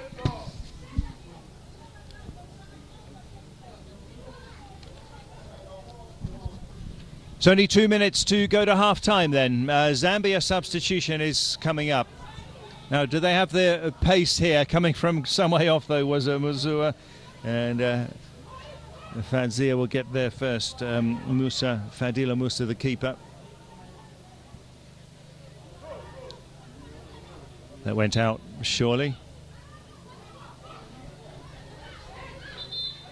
Substitution, double substitution coming up for Zambia.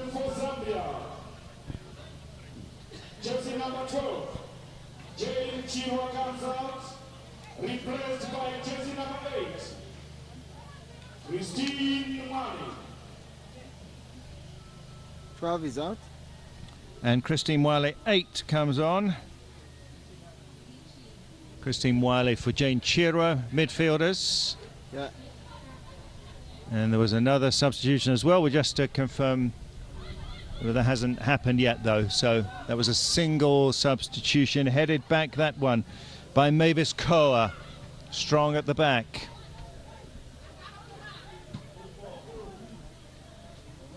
Yusuf with that ball forward.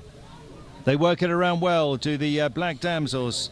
Azimpaga They're testing this Zambia defence. They really are, and they're going to win it back. It's hoofed out by Naomi Tembo.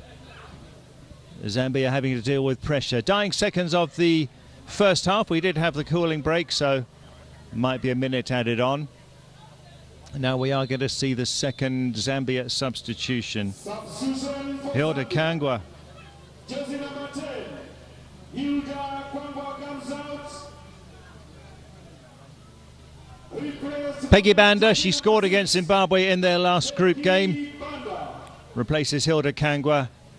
That's a good call because Hilda's been ineffective. But that is half-time.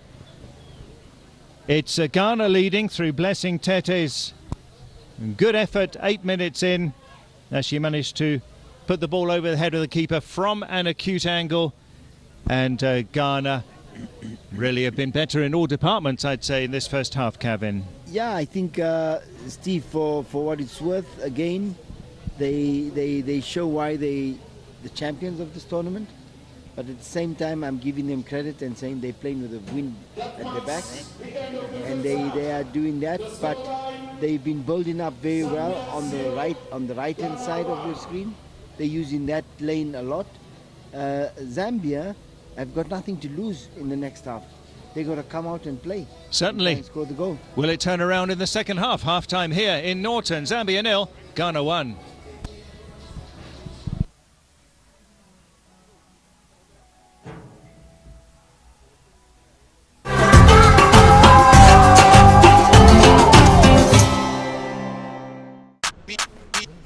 These jerseys aren't 100% polyester.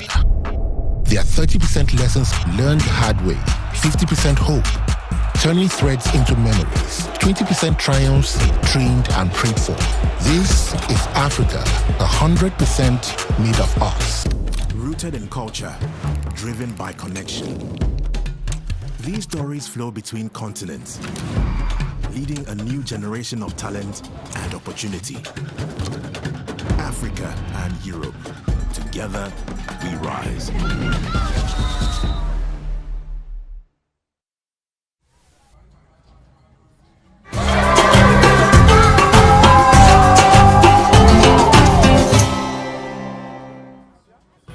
Well, it is currently 1-0, the defending champions showing exactly why they are the team that came into this one slight favorites. Opportunities created, they are looking great in that midfield.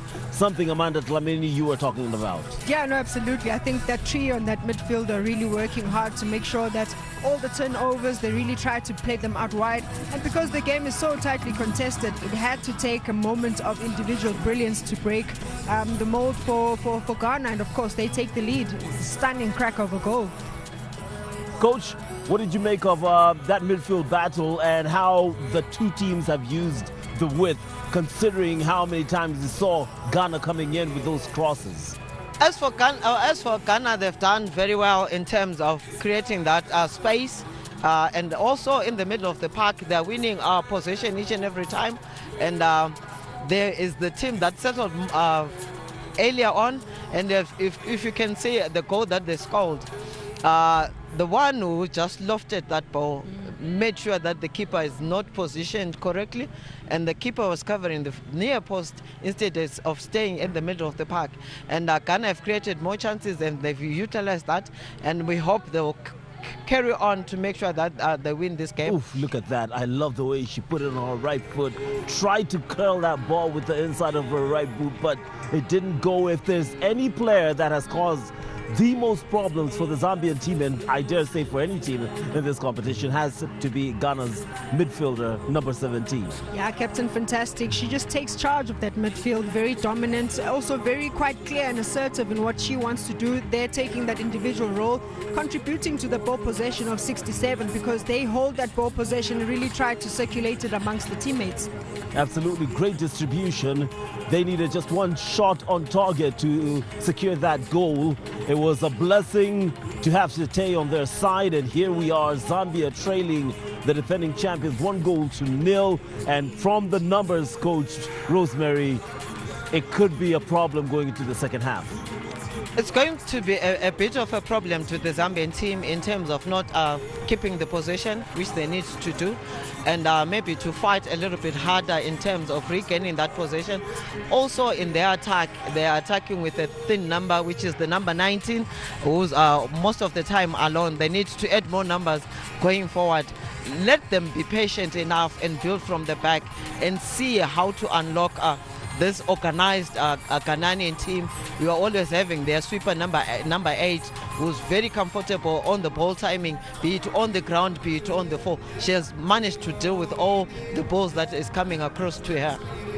Ladies, just a quick one. We've seen a lot of changes happening from the Zambia side, and this is something Coach Kevin would love because he wants players to experience it. But what do you think the coach is trying to do here now?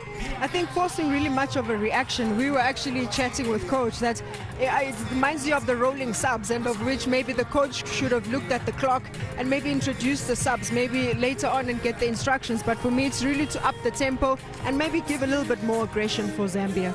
Coach, your thoughts? My thoughts are they're just the same as Amanda, because it was only 2 minutes left before the half time.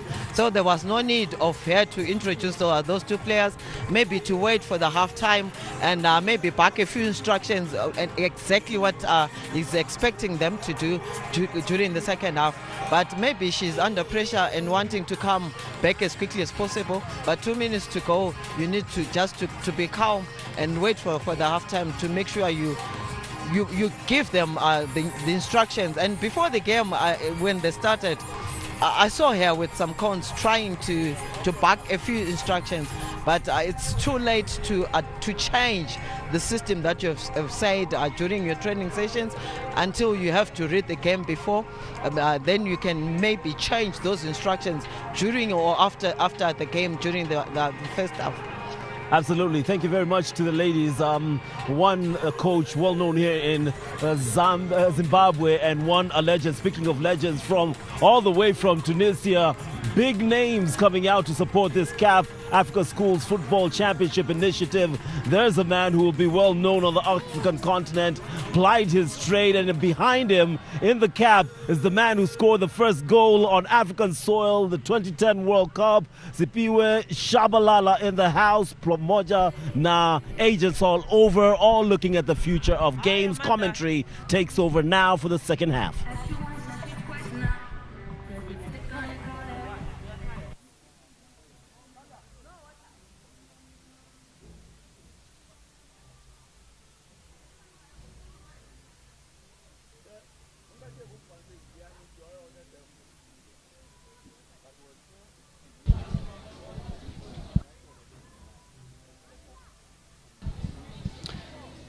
So then Ghana dominant in the first half. Blessing Tete scoring in the 8th minute. Sun is out now here at the Morzangoni Stadium in Norton. Ghana in the white colours, the defending champions. Are they heading through to the final again? Zambia, the debutantes, the most impressive team in the group stage. But they now have a lot of work to do with this 1-goal deficit. With the ball there is Fidzimuzua. Number 8 also in there for Zambia. Mwale, she came on as a sub. They made that substitution right at the end of the first half.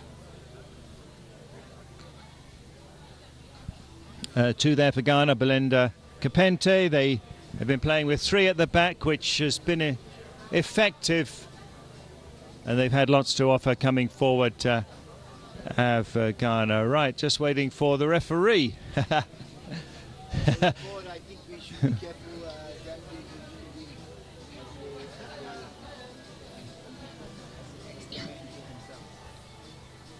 So, blustery conditions.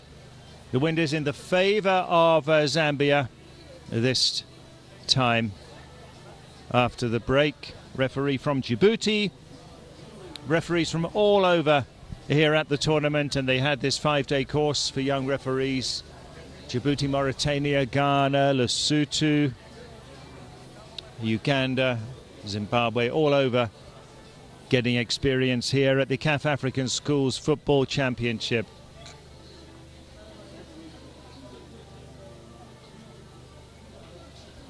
"20 minutes for Zambia to turn things around. 20 minutes for Ghana to maintain their grip on the game.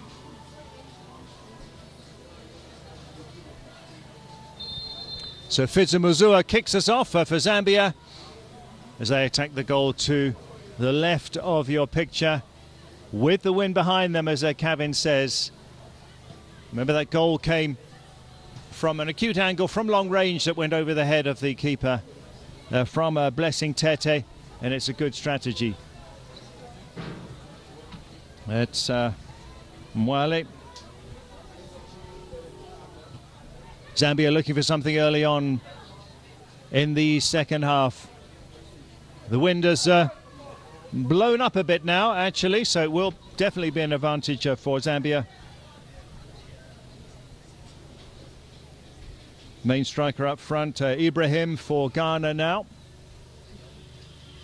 She stays up on the halfway line.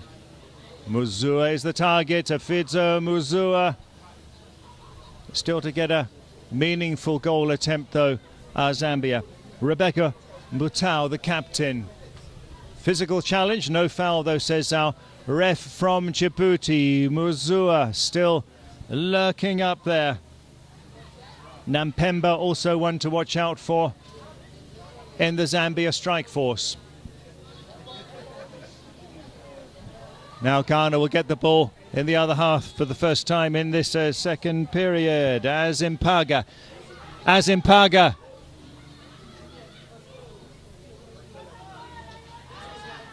She's got injured there, has Azimpaga. Referee allows play to continue. Mbutao. And she's actually up. Benny. She had a shot in the first half, Jessica Benny. 2 minutes into the second half. Fairly promising start from Zambia, but still to construct something of substance, Kevin. Yes, but like I said earlier on, Steve, looks like Zambia is using the wind behind the back. Just like I said in the first, in the break, Steve, Zambia could be using the wind to get forward, but again, they're struggling to do anything constructive now, and I look at Ghana and they are able to put the ball on the floor and play those little 1-2s. Azimpaga with that run. Zambia generally pretty strong in defence and organised. Blessing Tete scored after 8 minutes. If it ends level, we'll have a penalty shootout. We did have one in the placement games yesterday, which DR Congo won. Referee blows for that in favour of Ghana. Belinda Kapente came down. Subs for Ghana include the impressive Margaret Tawia, who got 2 goals and an assist in the first game where they beat Guinea 6-0. Zambia have made a couple of substitutions already.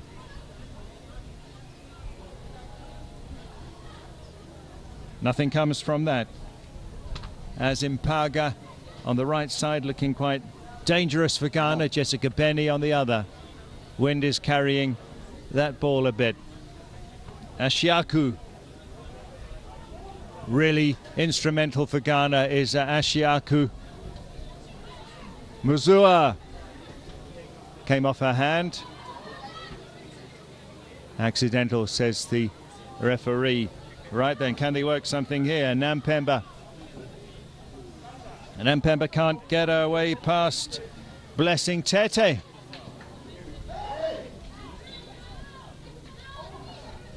Substitution coming up for Ghana shortly. Tete, it's her goal that sees Ghana ahead in the game.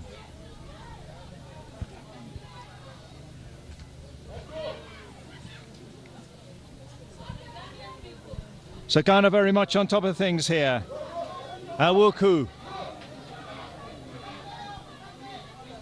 Ibrahim, the main target up front for the Black Damsels.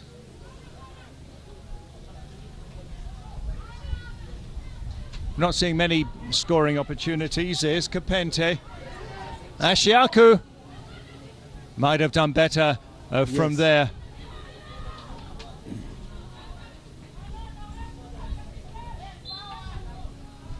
Free kick. Yeah, it's a game of few clear-cut chances, really, to be fair, isn't it, Kevin?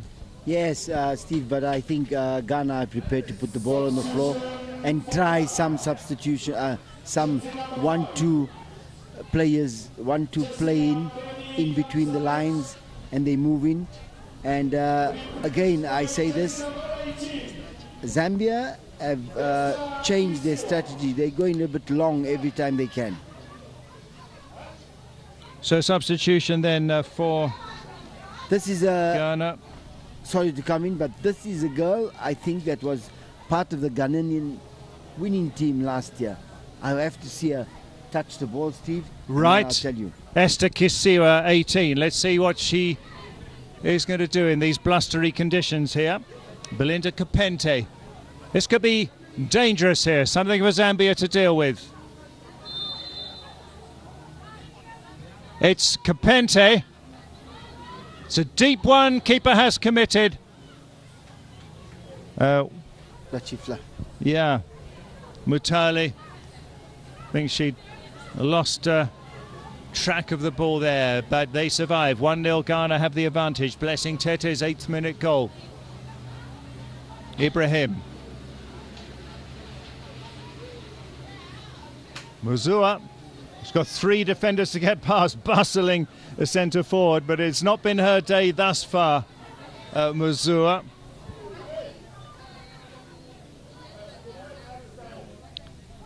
Ghana coach not happy, Sandra Boache, but as it stands, the title defence very much on.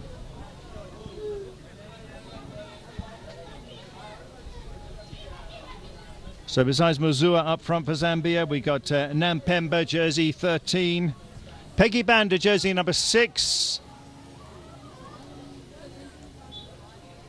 She's on the edge of the area there, but she hasn't had much impact thus far. 7 minutes gone already in the second half.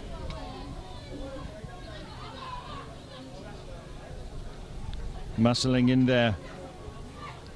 Jane Mwitwa. Mwitwa with the throw.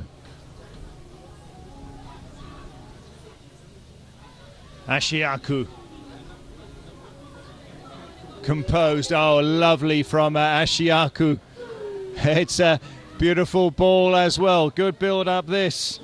The Pente. Wow. Oh, she's good, isn't she? Christina Ashiaku, the Ghana captain.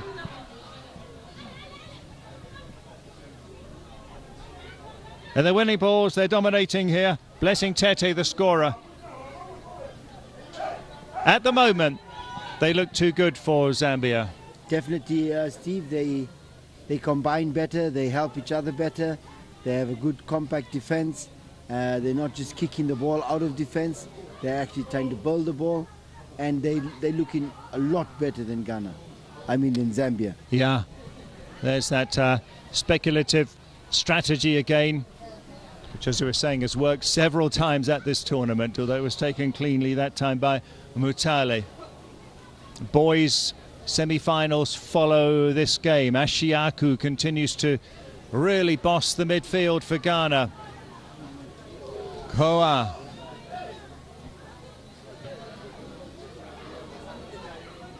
Kapente.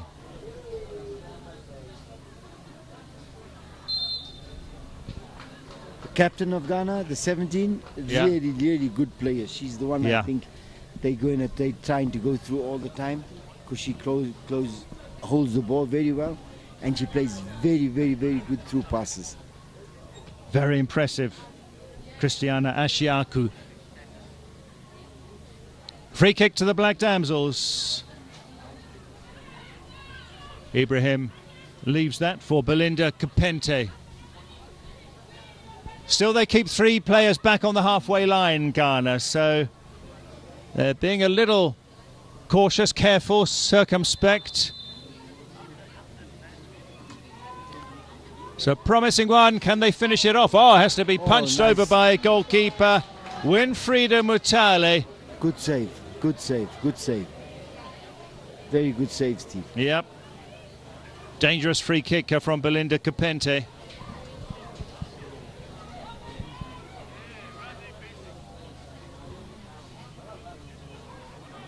As a development, I like to commend the player who headed the ball.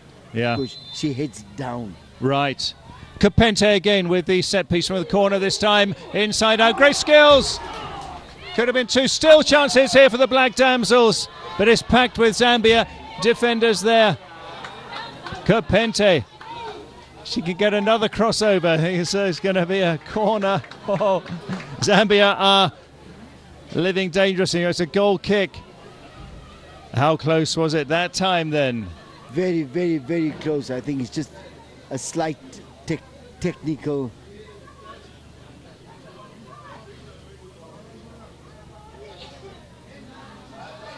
Yeah, they survived. The young girl, Steve, the number 13, makes a very, very good technique. Yeah, that's Ayek Poe. Lovely with the ball at her feet, eh? Very good technique. It's day 4 action of the CAF African Schools Football Championship. We're in the town of Norton for the last 2 days. Finals are on tomorrow.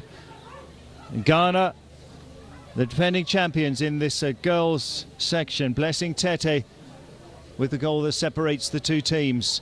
A chance here for Zambia. Squeeze the ball through. Fadila Musa to the rescue.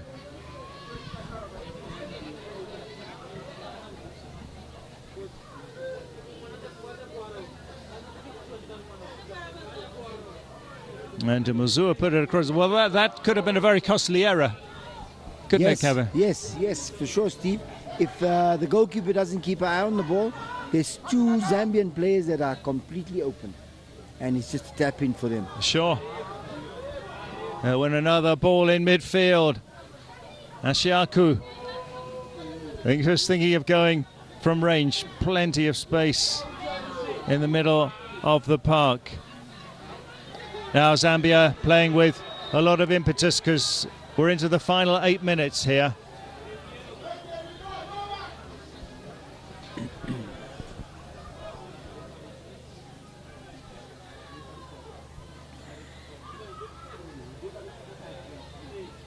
This is where they scored their first goal from, huh? Yeah. More or less this position. Not Zambia, but Ghana scored the goal from this area. Over on this side. Catherine Cabwella. It's a high-ish one. Muzua.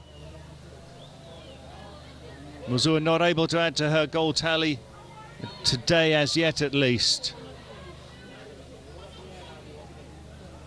Mwale with the throw. Muzua. On top of the crossbar. Wow. That's the closest that Zambia have come. Wow, what a let off for the Zambians. Was the keeper beaten? Oh, that could have sailed over her head. Slightly resembling the Ghana goal in the first half. Fidza Muzua with that effort. Now Ghana motor forward once again here. Ibrahim and Kisiwa.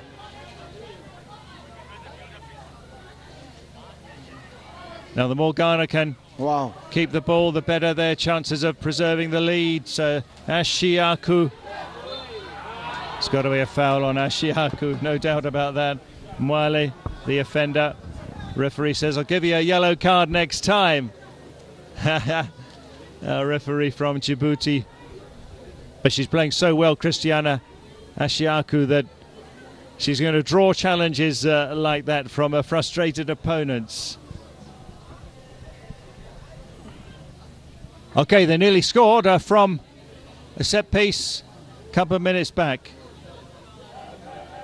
The 17 of Ghana, very, very good awareness of football. Mavis Koa, Ashiaku. Foul from behind. See what you done, Steve? She's won the free kick. Deliberately pushed the ball on the side, All right. so she can get the committed the defender to attack, to defend. So a word from a referee from Djibouti.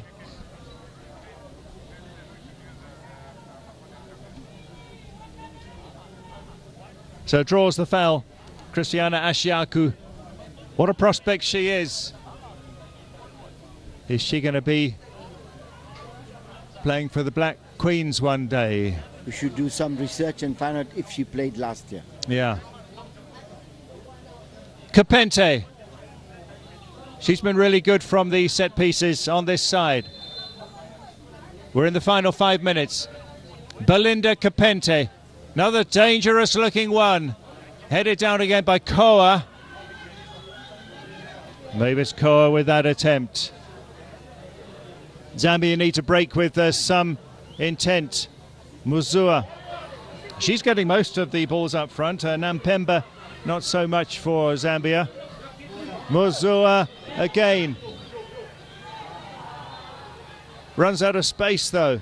Runs out of options. Free kick is given to Ghana. Only 4 minutes left now. That is good play from Zambia. Good trying to go forward. But I think just the last pass on the right-hand side was just not good enough. So a break given, a cooling break for the players on this large field. Energy sapping it is. Not very long though for Zambia to find a solution now. Christiana Ashiaku, the 17 for Ghana, has been outstanding. Also good from the set pieces, Belinda Kapente in the second half. Zambia, 3 victories from 3 in the group stage. But it's looking like it's going to be a different story here. But equaliser would take us to penalties. That's the whistle to end the cooling break. Zambia beats the DRC 3-1. They beat Zimbabwe 3-1. They beat Morocco 1-0. They scored that goal late. Yeah. 7 goals scored. Only 2 conceded. But unless they can turn it around, they're heading out in the semi-finals. The winner plays Burkina Faso. The loser will play Morocco for 3rd place tomorrow. The sun has come out now here in Norton. So just over 2 minutes plus probably a minute of stoppage time we'll have here. Coach Chisala Chibesa, is there going to be something late for her team? Ibrahim trying to burst through here. Too many defenders there. So they're moving players forward swiftly, Ghana. Is there a break on here for Zambia? They won't get many more chances. Mavis Koa with the clearance. Strong centre-back, the number 3, Mavis Koa, who had that header on target just now as well from that corner. Bertha Daka wins that challenge. Not long left now. The defending champions heading into the final, unless we have late drama. They've only really got to manage things now, haven't they, Kevin, from here? That's the real management. I don't know who teaches these people. All right. Yeah, I think Ghana have got a minute left now, Steve, to make sure that they're able to challenge the trophy of last year. Yeah, Zambia won't get many more chances now. Kisiwa, the 18 over on the right. Kapente, that's Ashiaku. Oh, that's on target as well. Well worked that from Ghana. Excellent stuff. Belinda Kapente with the effort, which is repelled, and Zambia are still in with a chance. Can they find something in these dying seconds? Ashiaku, though. Lovely diagonal ball. What are they going to do this time? Can she go all the way? Almost deflected in by Ibrahim. And that's it. 40 minutes are up. We'll get a few seconds, probably because of the cooling break. There was an offside there, by the way, so it wouldn't have counted. That is it. Final whistle goes. Ghana are through to the final.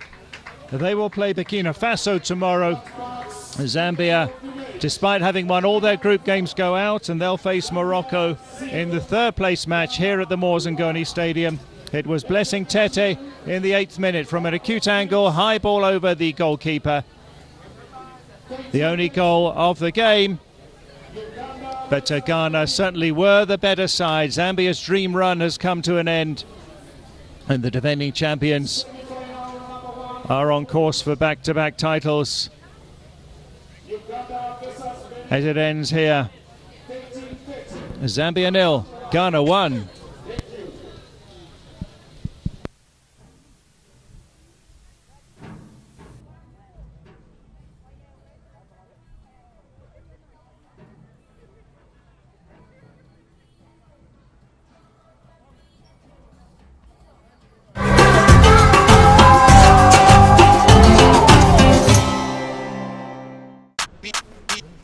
These jerseys aren't 100% polyester.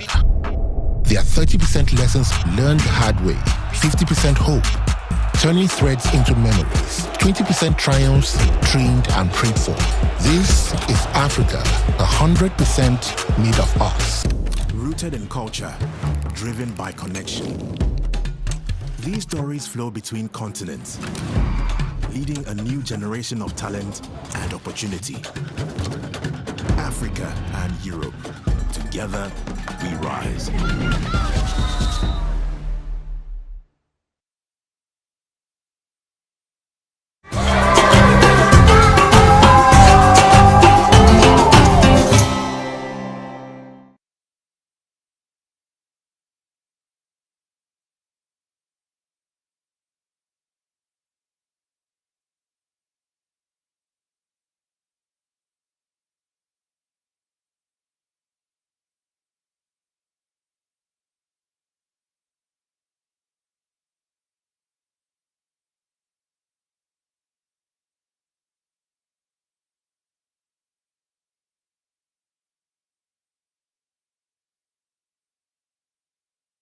Midfield, but of course also trying to get those crosses, but a tightly contested game which really needed a goal, a stunner of a goal to separate the two. Coach, interesting. We did see Zambia come alive in the second half. They did create some chances or offered some form of a threat, but ultimately it seemingly can be said it was a Ghana game to win or lose. It's unfortunate if you have got so many chances, the few chances that you create, and if you don't utilize them, you are bound to win the game. But the second half, it was a well-contested game between the two teams. As you have seen that Zambia a little bit improved on their ball position to 36, and also they had one target at goal, which is very good. Also, the passing rate it increased to 50%. It's unfortunately they had one corner kick, and that shows in the second half it was a better team, and they geared up with the substitutes which were introduced by the coach during the last 2 minutes of the game. They did played very well in the second half, and maybe if he had started with the same team, it was going to be a different game.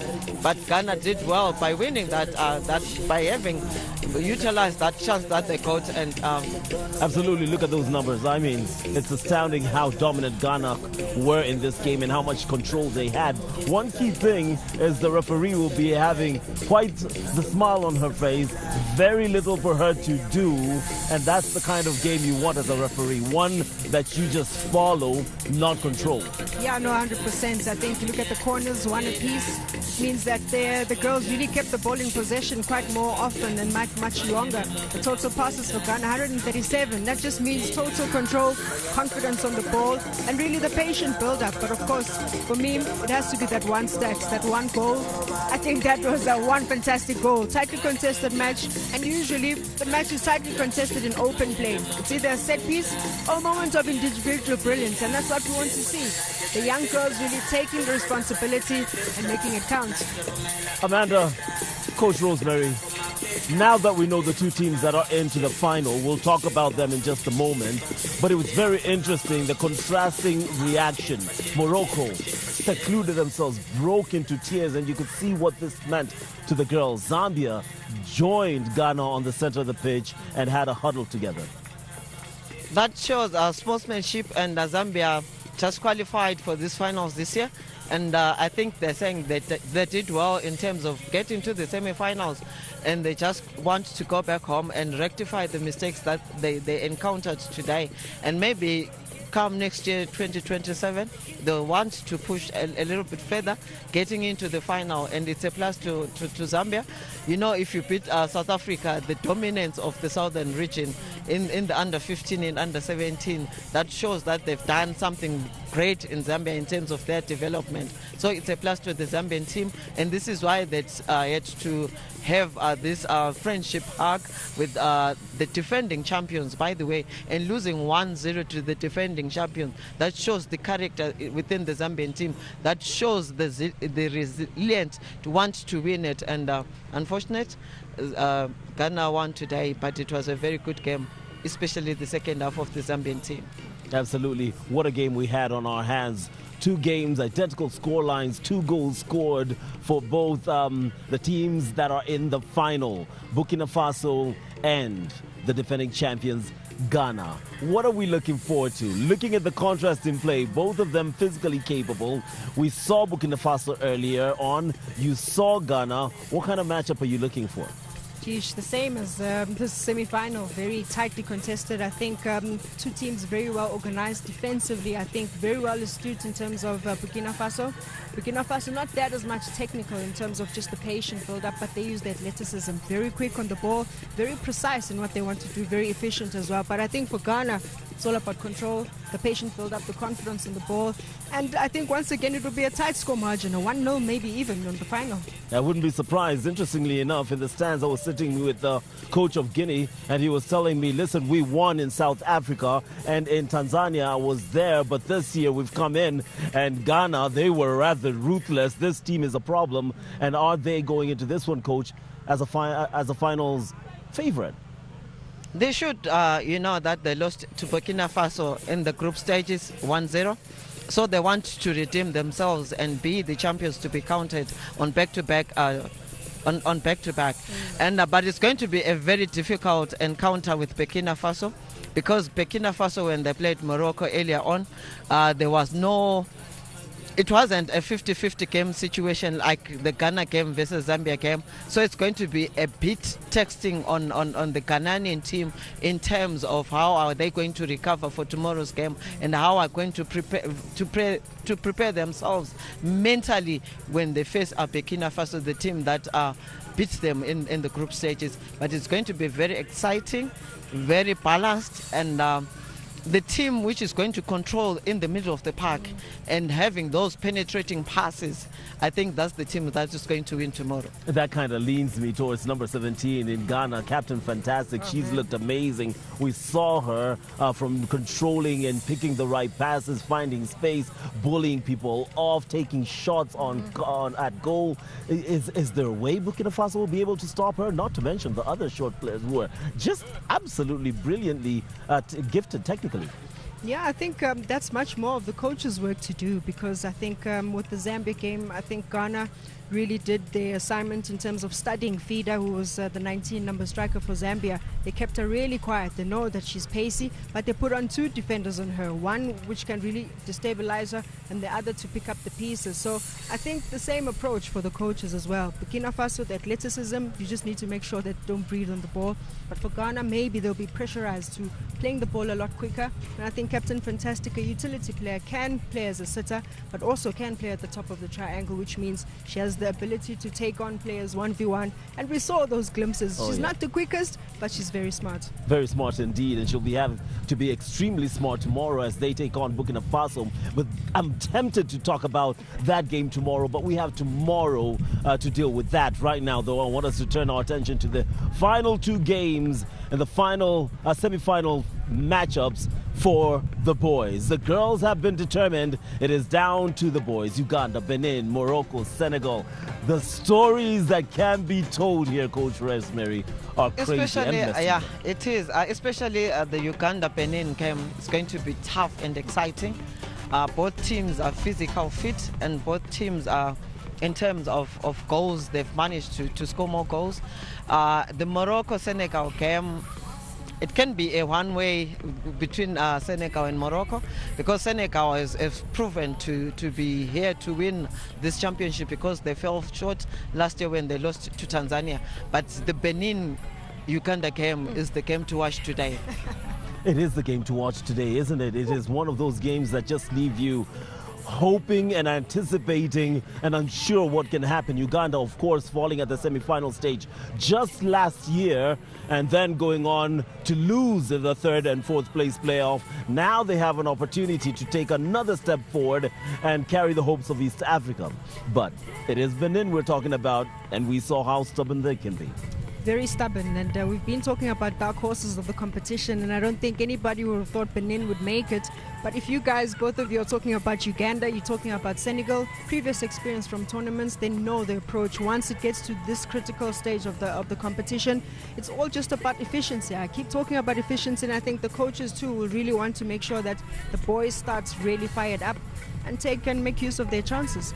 Absolutely. Last time we saw the final, a replication of the opening group stage games. Could that be the case? Could we see Benin come and attempt to pay some revenge to Senegal in the final? They'd have to get past Uganda, a rather stubborn, difficult, very strong Uganda side.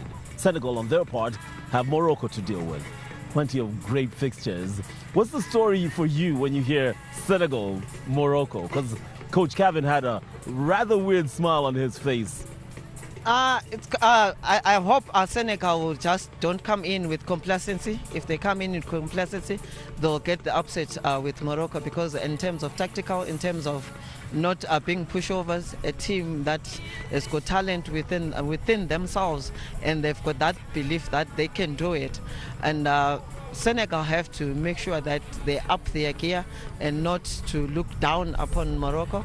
In a football game, you can get so many chances and you miss them, but Morocco can even get one chance and manage to score. So they need to up their game and make sure they are on top of their game against Morocco. A very tactical and technical side, a team that can keep possession at any given time.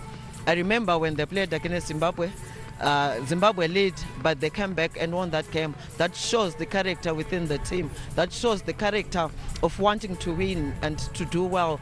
And coming to this tournament for the first time, maybe, they are here to show that Morocco, there's something that they're building as a nation in terms of their development in that country.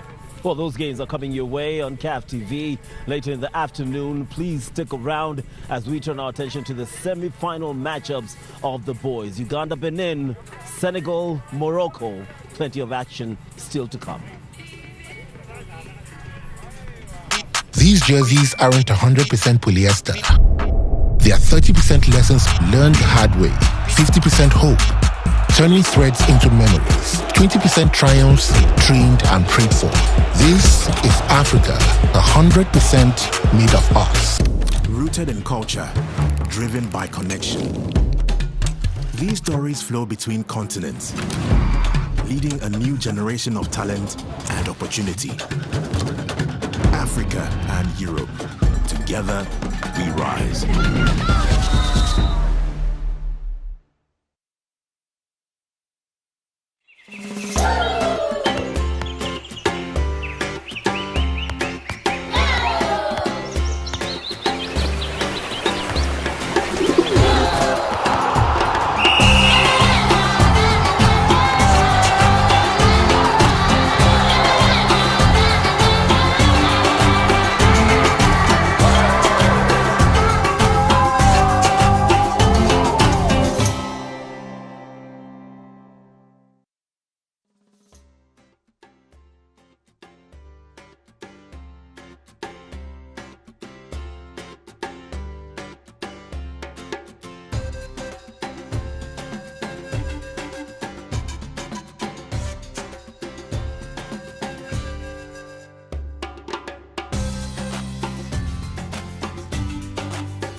pretty much get into that final spot in two halves of football. That is what we expect in this Uganda versus Benin side. Uganda have been a sensational side to watch. Looks like they got their lessons from last year, and into the fourth edition they have come with intent, and it is a game that we look forward to, not just because Uganda are looking so good, but because they're up against a rather stubborn Benin side who will feel hard done by, having lost to another semi-final team, Senegal, in the first match, opening match of their group, having dominated it 100%. You can see the flags, the team starting to set up. We're about to get into kickoff in just a moment. Quick reminder, Burkina Faso making it into the final. They'll be facing Ghana, and that is in the girls' final. But right now our attention turns to these four teams, 2 games, 1 intent: to be in the final and possibly a game away from being claimed the champion. So, first up, Uganda and Benin. What a game we have. Joined by me are, what a team I have by my side. Coach Gavin was up in commentary, now he's back down here. Amanda Tlamini is also with us, and I guess the only thing I can ask is, what are you expecting? I'm expecting fireworks. If it is anything that we've seen with the girls, we know that during the semi-finals it's not going to be as easy in terms of scoring those goal opportunities, but for the boys who are about to step up, it's about converting their chances. With semi-finals, it's always small margins, so it's going to be the one who really holds the nerve and puts the ball in the back of the net. Coach, what do you think? What do you expect in Uganda-Benin? On a pitch like today, it's a bigger pitch. It probably serves the boys better than it did with the girls.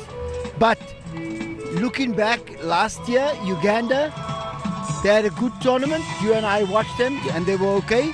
And they're playing against Benin, right? Benin was a surprise package for me at this year's tournament. They did a little better and they were really fighting.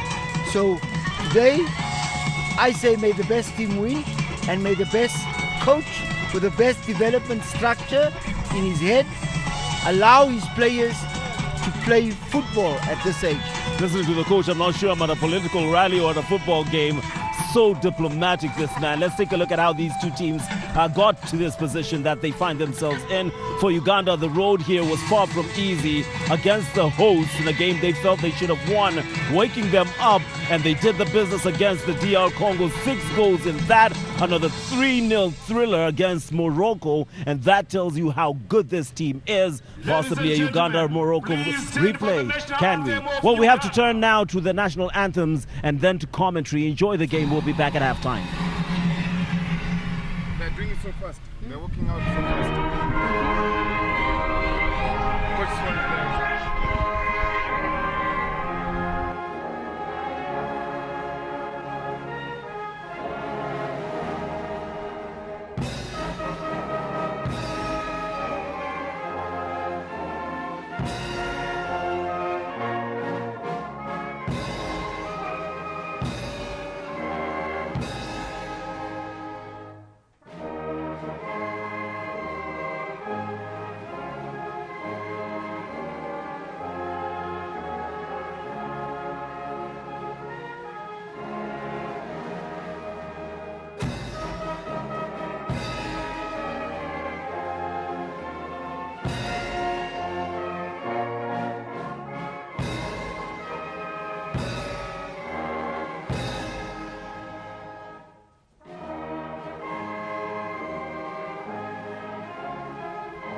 And now the national anthem of Benin.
So it's the free-scoring Uganda up against Benin, who got through to the semi-finals thanks to a dramatic late equaliser against Tanzania, the defending champions. It's Uganda-Benin boys semi-final number 1. We are at Ngoni Stadium in Norton, 45 minutes outside of Harare, for the semi-finals day and the finals day. Physically imposing are Uganda. They got the tournament's top scorer, Owen Mukisa, number 10, with 4 goals so far. They've dazzled in the group stage. Benin have got a lot of positives as well. You would have to say Uganda are the favourites here, but Benin deserve a lot of respect. And we should be set for a tight contest here. So 10 with the pennant there is Owen Mukisa, the man who's got 4 goals. 20 there, Wanyama, 2 goals for him in the tournament as well. So for Uganda then, Owen Mukisa up front there, playing in a 4-4-2. Partnering him there is a Kajumba, jersey number 9. Lucky Wanyama in the 4-man midfield. Edema is one of the defensive links, along with Kironde, number 16, who's got a goal as well so far. Benin look to be playing in a 4-3-2-1. We'll see how this formation works out, but right up at the top there is Abashiru, Mammon. Abel is just in behind. He came in as a sub last time and got that decisive goal against Tanzania, which put them through as group runners up behind Senegal. Sigbe, number 10, has been their most impressive player at the tournament, diminutive and very, very skillful down the wing. Our referees from Angola, Eduardo Muans. Assistants from the Gambia, Egypt and Cote d'Ivoire. Really do have truly continental representation with the referees here.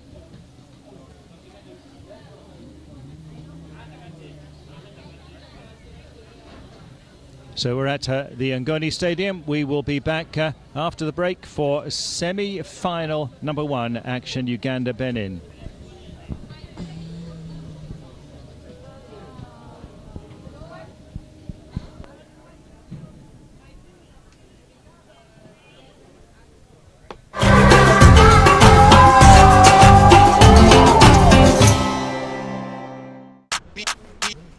These jerseys aren't 100% polyester.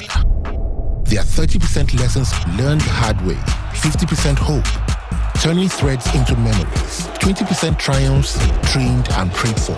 This is Africa, 100% made of us. Rooted in culture, driven by connection.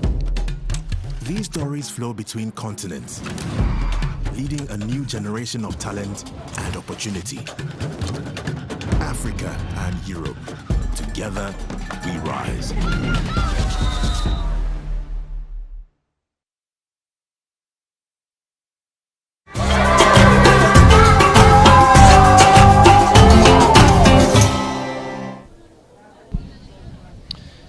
So we're a few minutes early for this one, 5 minutes to kick off, which is 1:30 local time here in Zimbabwe. Number 14 for Benin, Noreni. He's had a good tournament so far. With me on commentary, former Zimbabwe national team captain and coach, Rosemary Mugadza. Looking forward to an exciting one here, Rose. This is going to be one of the most exciting games today, because both teams have got talent, both teams have got skillful players, individual players, and for Uganda, I think they want to make a point that they win this tournament and reach the finals of this year, because last year the ladies played against Ghana in the finals. So it's a repeat, or maybe we can have a repeat of last year where Senegal will face Uganda or Benin, but it's going to be exciting, and we are hoping it's not going to disappoint, as the two teams, I know, they are here to make a point in terms of wanting to be in the finals for tomorrow. And Uganda, the highest scoring team at the tournament. 10 goals scored, just the one conceded. They were held to a 1-1 draw by Zimbabwe in their opener. Zimbabwe rather fortunate there, to be honest, because Uganda wasted a lot of chances. Then 6-0 winners over the DRC and 3-0 over Morocco, which was a very impressive outcome for them. Benin, we've covered all of their games in the group stage live on CAF TV. Started out losing 1-0 to Senegal, where they could easily have got a point out of that game. 1-1 with Benin was the decisive one that put them through, and they beat Zambia 2-0. That was a good result for the Beninois, and that goal came 3 minutes into stoppage time that got them the draw against Tanzania to take them through. Uganda in the red colours, Kitimbo there, he's one of the centre-backs. We're just over 2 minutes away from kickoff, so we are a tad ahead of time. Sunny but breezy here in Norton. This is the home of Moors Football Club in the Zimbabwe PSL. It's a really nice facility. It's hosted the CAF Under-17 last September. There's a novel take on a war cry for Benin. Well,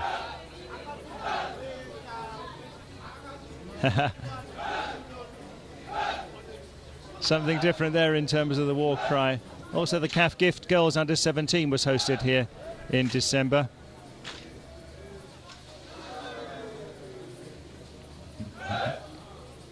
So we'll be kicking off in a couple of minutes from now.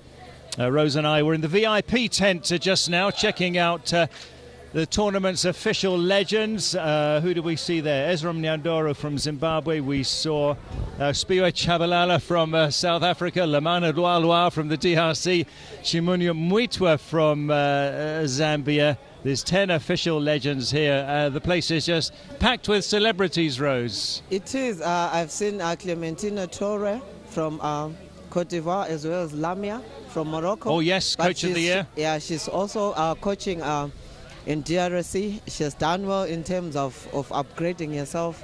Both of them, as you know, that Clementina does the TSG for the FIFA Under-17, Under-20, as well as the senior women's team. And these ladies, they've pushed themselves up there, and we are having good role models in Zimbabwe, being represented with the representation of women as well, which is a plus on our side, women, that we are taking up the space and we are not left behind.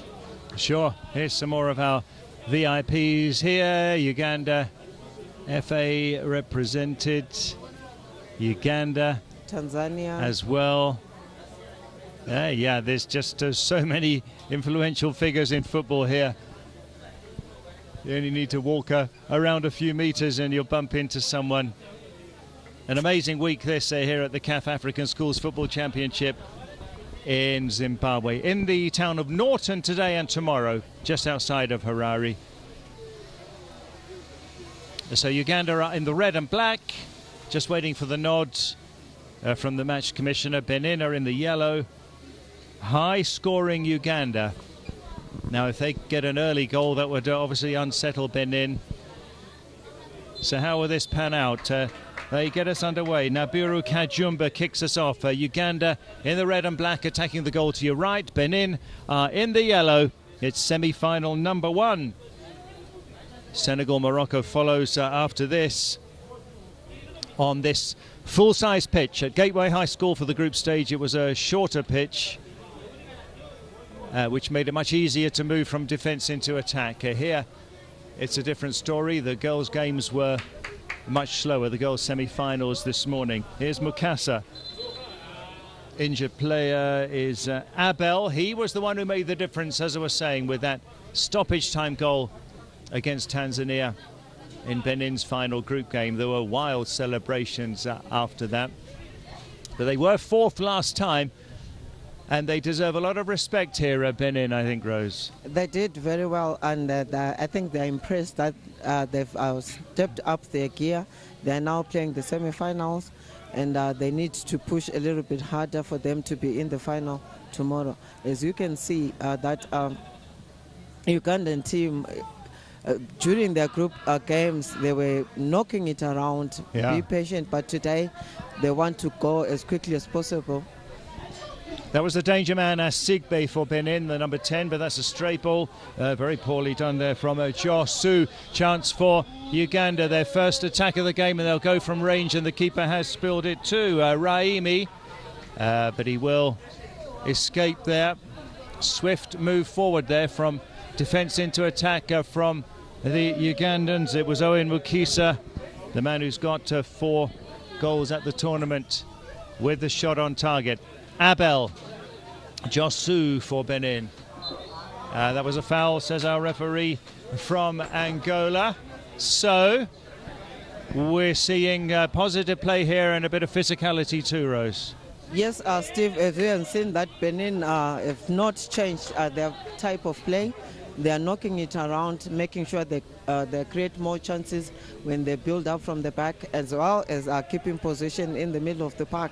But as you have seen that Uganda, they are coming in with that physicality during whenever they are going to close a man or the one with the football. Yeah, certainly. Here's Kulata, the captain for Uganda. Kulata cuts in, but well, yeah, it is a physical game, this one.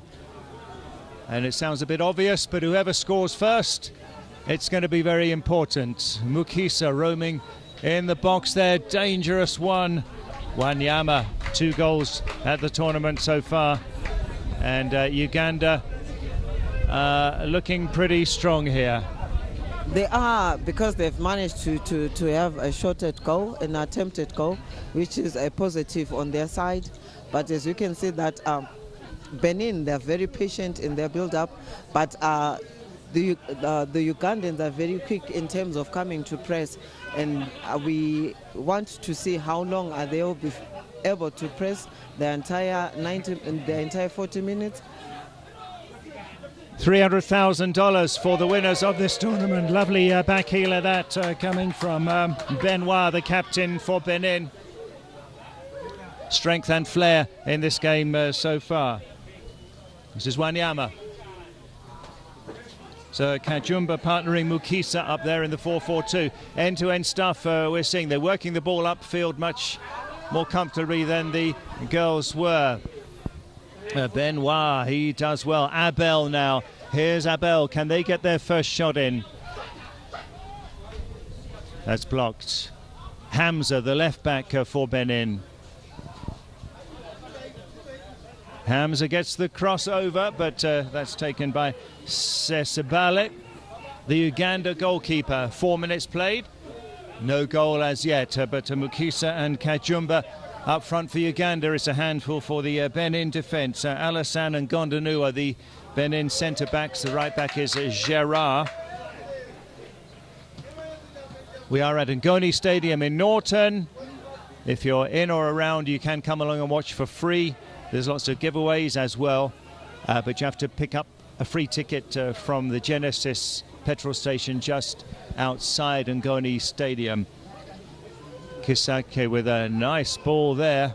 There's Owen Mukisa. Mukisa still. Good cross! How did he miss from there? Kajumba! What an opportunity. It was an opportunity, but Ugandan, the Benin team should give credit to their goalkeeper, who moved very quickly to come and close Ujumba when he was about to take that shot. And that put her off target because the keeper was very close in terms of getting there, and they never got an opportunity which he wanted to have a clear chance. Well, yeah, it was a good cross. Keeper injured. Reserve keeper is warming up. 6 there for Benin is Alassane. We'll see if they'll need to make the keeper change or not. There'll be a bit of a tension there. On day 4 of the CAF African Schools Football Championship here at the Moors Ngoni Stadium. Tomorrow it's the finals from 9:30 tomorrow morning. We're starting a little earlier than initially advertised. So Raimi is going to go off from the Basila High School. No, he's okay. The medics will leave him. So starting with urgency, Uganda, the team that's been so impressive in the group stage. Touch from Nureni. Nureni had a good game last time. They are moving it forward so well here. It's Wanyama. Another opportunity. Two great chances for Uganda. Kachumba is looking dangerous. Very dangerous, Steve, especially the runs that he's causing at this Benin team defense, and they need to have one person tight on this Jumba, because if they leave him, he's going to convert a goal. Kulata, the captain, in that tussle with Nureni. It's Uganda with most of the attacks. Benin on the back foot in the opening 7 minutes of semi-final number 1. Senegal, Morocco comes up after this. But two very, very good chances that Uganda have created. They're saying 10 goals scored and only 1 conceded in the group stage for Uganda. Oh, he does well there, does a Nureni. Haven't seen much of the number 10 on the right-hand side for Benin.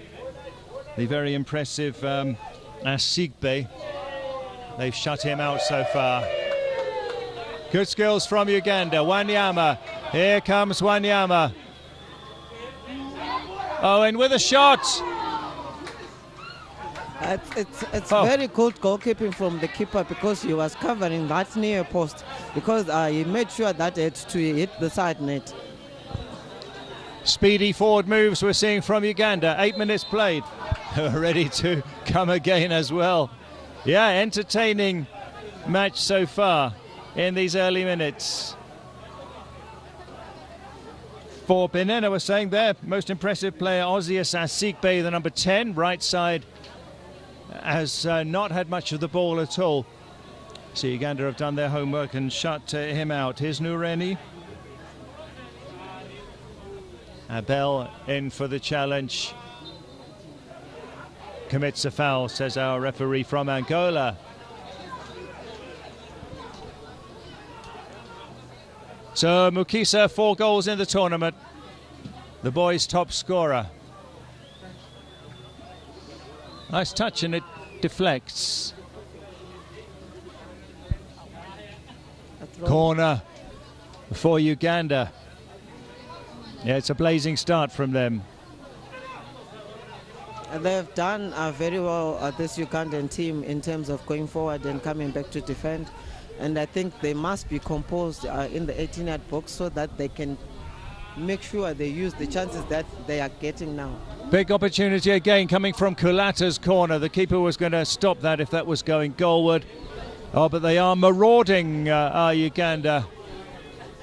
9 minutes in. We're a corner on the other side to deal with this time. Raimi in goal for Benin has had lots to do. This time the corner is going to be taken by Edema, one of the midfielders for Uganda. Loads of players in and around the 6-yard area. Enema, he swings it over. Bit shortish though. Now Wanyama, they can create another attack. Kombi. Wanyama. No, but that was too far out. Halfway through the first half, 10 minutes played. It's 20 minutes each way. Uganda 0, Benin 0. 58% possession Benin, surprisingly. But the 6 goal attempts for Uganda and 2 for Benin. Oh, that's a lovely ball for Bashiru, though, is offside. Through from a Hamza, their hard-working left-back. That was a very good ball, very good attack, Steve. It's unfortunately that the number 19 was offside, but as you have seen that Benin haven't changed their type of play, building from the back and going through the middle of the park, and they've done very well in terms of that interchanging of passes. Here's Hamza, Bashiru exchanging passes with him. Kombi puts it out.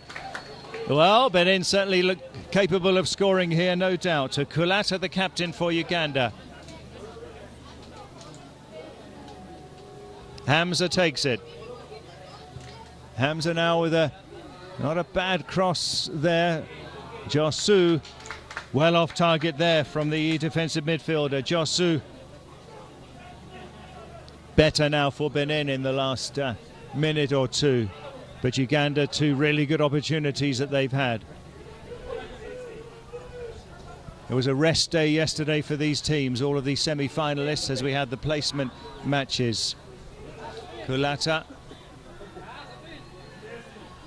Wanyama couldn't get onto that. To Josu, Bachiru, Nureni, Abel. Still, they haven't got it out onto the right side, where Asigbe is. They haven't made use of that channel and their best player in the group stage. I think they are very slow in terms of changing or switching of play to where the number 10 is. They always are using their left wing to attack, and they need to maybe distribute their ball equally to both wingers for them not to get tired. Yeah, I think so. Nureni is going to take it. Nureni goes for goal, but it whistles well off target. 12 minutes played, no goals as yet. As for Benin, they've done well in terms of defending, because as you have seen that the first 5 minutes of the game, Uganda were coming to them, but they managed to make it a 0-0 in terms of being compact in the middle of the 18-yard box. So that is a searching ball. Bashiru was the target. Just got there in time, did Sebale. 13 minutes gone.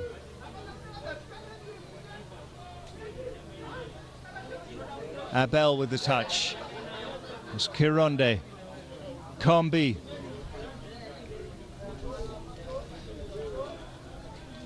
Throw in to Benin. They're now holding their own against Uganda, who are rampant in the first 10 minutes. That's lovely play from Hamza. Still, it's all happening down this left flank for Benin. Abel. That'll be a throw to Benin. Number 2 there is Kombi, the right back for Uganda. Hamza. Benin 4th last time in this competition. Uganda got to the semi-finals as well. Any takers here? Let's see. No, that was Benoit who had the opportunity. So goalless 14 minutes in. Early pressure from Uganda. Benin coming back, but now this is a lovely exchange of balls. Owen is there. They can work it forward so well. Wanyama tripped. Free kick to Uganda. As you can see that Uganda are very quick and fast when they're going forward in terms of attack, and they interchange their passes and moving very quickly. But it's very unfortunate for their number 9. All the chances he's been getting, but has not managed to utilize the chances that he's got. That's Kajumba. Certainly he could have been on the score sheet by now. Raimi just gets his wall set up. Mukasa is the number 14. He moves away. Wanyama. Straight into the wall, though. No corner either. It's collected by Raimi. 15 minutes played. In the girls' semis, we had a cooling break at this stage. Doesn't look like we're going to have one here for the boys. Asigbe. They still don't play it to him because in their space here. Nureni, chance here for Benin, but it's cleaned up by Mukasa. At least Benin now have settled, and they are now attacking as a team and as a unity, and this is exactly what you want to see when you are playing in the semi-finals. You ought to fight each and every football for you to get an opportunity to score. Well, they really have settled. Hamza, the left back, will take this, so it'll be an out swinger most likely.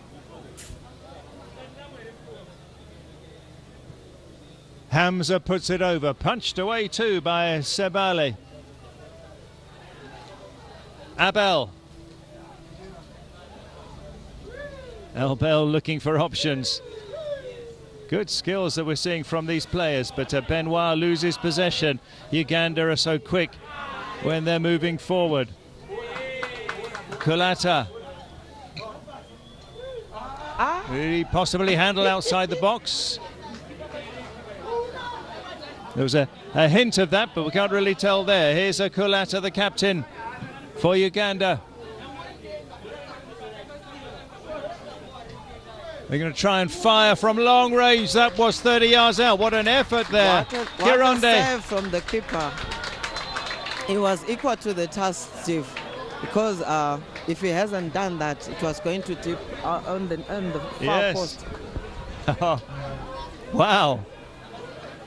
Yeah, it was coming down beautifully on target. Excellent save from Raimi. The fans loved that. Top keeping from Raimi. Corner, another one for Uganda. It's their third. Teasing 1-2. Owen is there. They'll clear it away. Wanyama. Wanyama! Thunders it wide.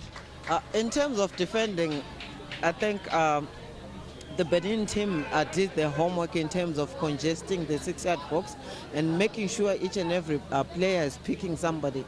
As you know, as you have seen that they've managed to contain all the squads in terms of corner kicks from this Ugandan team. There's Coach Ivan at the bottom of your picture for Benin.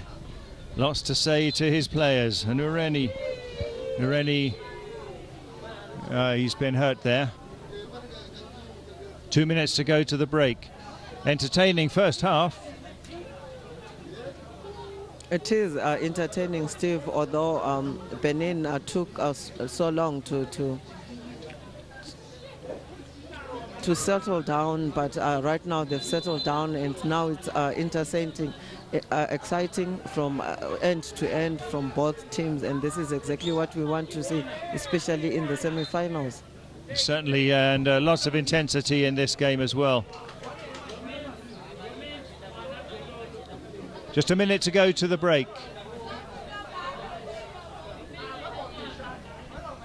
So both of the girls' semi-finals were decided by a single goal. So it's not been a high-scoring day so far. Wanyama will leave it for Kombi.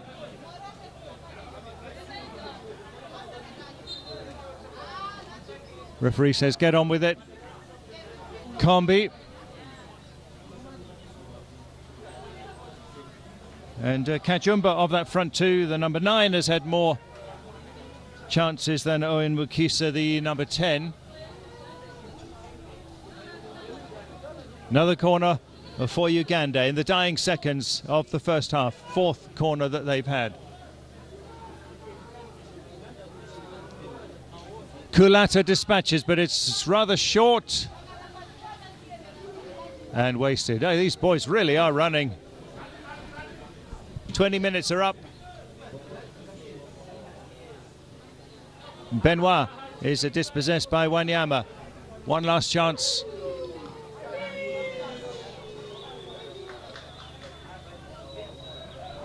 The last chance before the referee is going to bless. Sigbe, who's hardly had a touch in the first half, the number 10 for Benin. He's been extremely quiet. Referee says that's okay, you can play on. They have run and run in this first half, they really have. That should be time up. Referee looks at his watch. We're going to go to the break goalless. And good first half, Rose. It was a good first half, Steve, especially the Benin team, when they came in now fighting for each and every ball, and also making sure that they attack. And for the Ugandan game, it's a disappointing because they created so many chances and they failed to utilize the chances. Yes, Uganda should have got a goal. Benin could have had one as well, but half-time here, it's Uganda 0, Benin 0.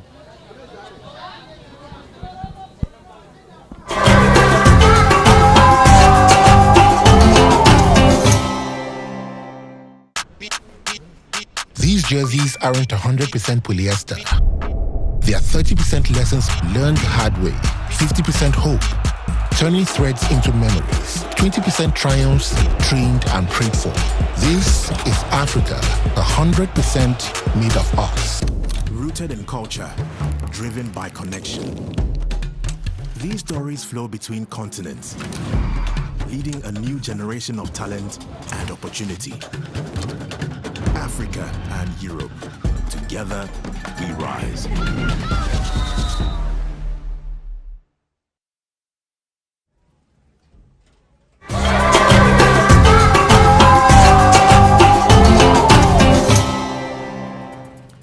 African football on display right here in the CAF Africa Schools Football Championships in Zimbabwe. And Benin, in spite of the fact that they come into this one as underdogs, have held their own against Uganda. Coach Kevin Johnson, you've been keeping an eye on this one. What do you make of the first half? I think exactly what you say, Chico. Both teams have nullified each other out. You mean I talk too much? No. I said everything you need to say. Yeah, no. But in saying that, the Ugandans did have two very good clear shots at goal. The one that's deflected just before the half, that was a goal. But like you say, the Benin team, they're holding their own, and I like the competition. Let's see what goes on in the second half, because I think Benin will be against the wind, and the Ugandans, they seem to be able to use that pressure or use that wind behind their backs maybe a little bit better. But it's interesting you should bring that up, because Amanda, coach, was talking about Morocco in the first half enjoying the wind support, and then when it turns against them, we saw the result also turn against them. But it's all about the crisp, clean, quick move passing that we're seeing from this Ugandan side. Yeah, no, absolutely. And I think the orchestrator of everything, pulling the strings, is number 6, Adima, in that midfield. Just his tactical ability in making those combination passes, but also the awareness of playing that long pass out wide, because they want to actually target the big man, the number 10, the striker, but he's had so many opportunities. This is the goal-mouth action that we're seeing from Uganda. So many chances created in front of goal. And in our build-up, we spoke about creating chances, the composure in front of goal. They might rue these chances if Benin get one lucky chance. And take a shot from distance right there. They're not afraid of trying anything or shooting from anywhere, or building from the back through the middle, spread the game wide. Uganda are threatening from all angles. yes, but I always say, if the ball is not in the back of the net, we can start again. The score is 0. But I'm looking at the number 10 of Benin. In the previous games, he was very good. I want to see him come more in the game. You want to see him come alive quickly in. The spaces is what he's lacking. Uganda, Amanda, seemingly content with allowing Benin to have possession of the ball all you want, but there's very little to show for it. Yeah, and of course, Benin dominating the ball possession 55% to 45% of Uganda. And it's mostly because once they get into the opposition's half, this is Benin, Uganda very well organized defensively.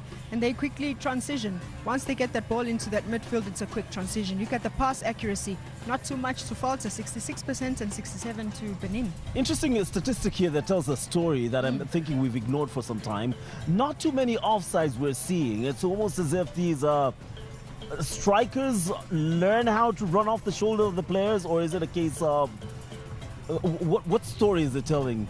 That's the question I want to ask. I think for me, it's usually the offsides come from penetrations right in the middle, and most of the teams that we've watched, they want to go out wide and get the crosses. So therefore, they buy themselves a lot of time to allow either the fullback to overlap, or maybe a third man running to get those combination plays and then get the cross. But as so far, the middle field in terms of penetration, you're not most likely going to get as many offsides. Absolutely. We'll talk about the tactics there, but another statistic that I saw there was 9 fouls.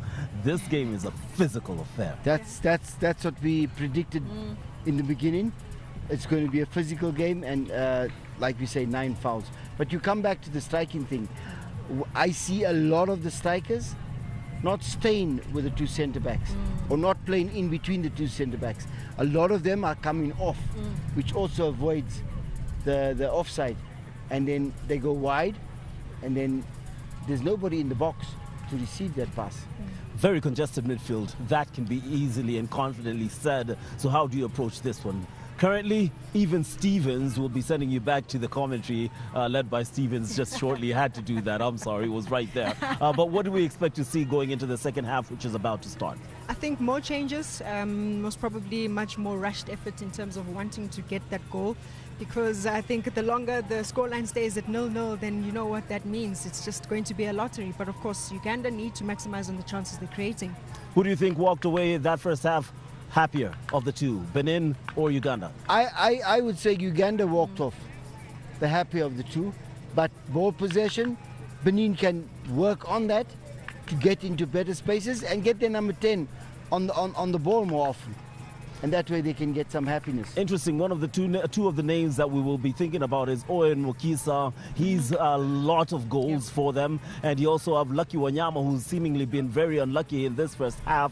They have 2 key players in finding the back of the net. Benin have spread out their goals throughout the team. What does that say going into the second half? Benin, yeah, like you say, you don't know where the goals are coming from. I want them to get on the ball, and they are going to play against the wind, so they'll put the ball on the floor, and for sure they'll score.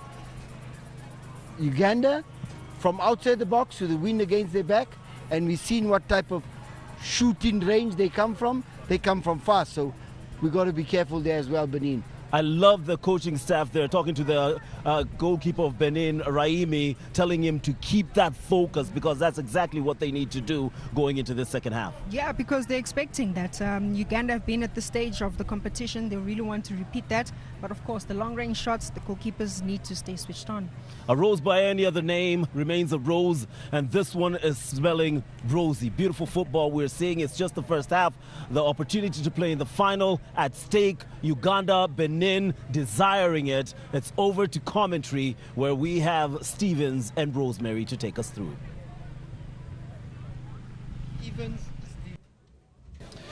Well then, we must get a winner, whether it's by penalties or by goals. Kenya will replace their captain. Kulata is coming off at the start of the second half. So Vincent Mawanda replaces him. That means that the armband is going to another player. We'll see who has become the captain now for Uganda. So it's number 10. That's Owen Mukisa, the danger man. He's the new captain for Uganda, who will be playing, attacking the goal to the left of your picture in their red and black, Benin in the white. Sunny and breezy here in Norton.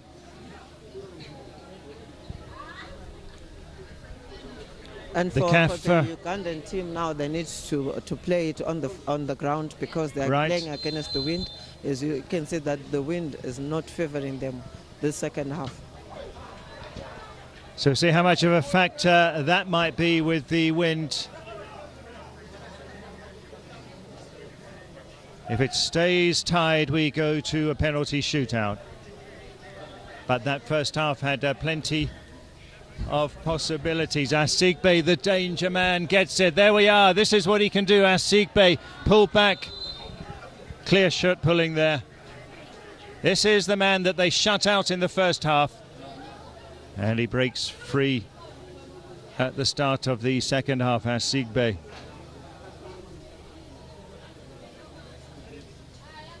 There's the tug of the shirt. He's difficult to deal with. Benoit is going to take this. Chance early on in the second half then for Benin.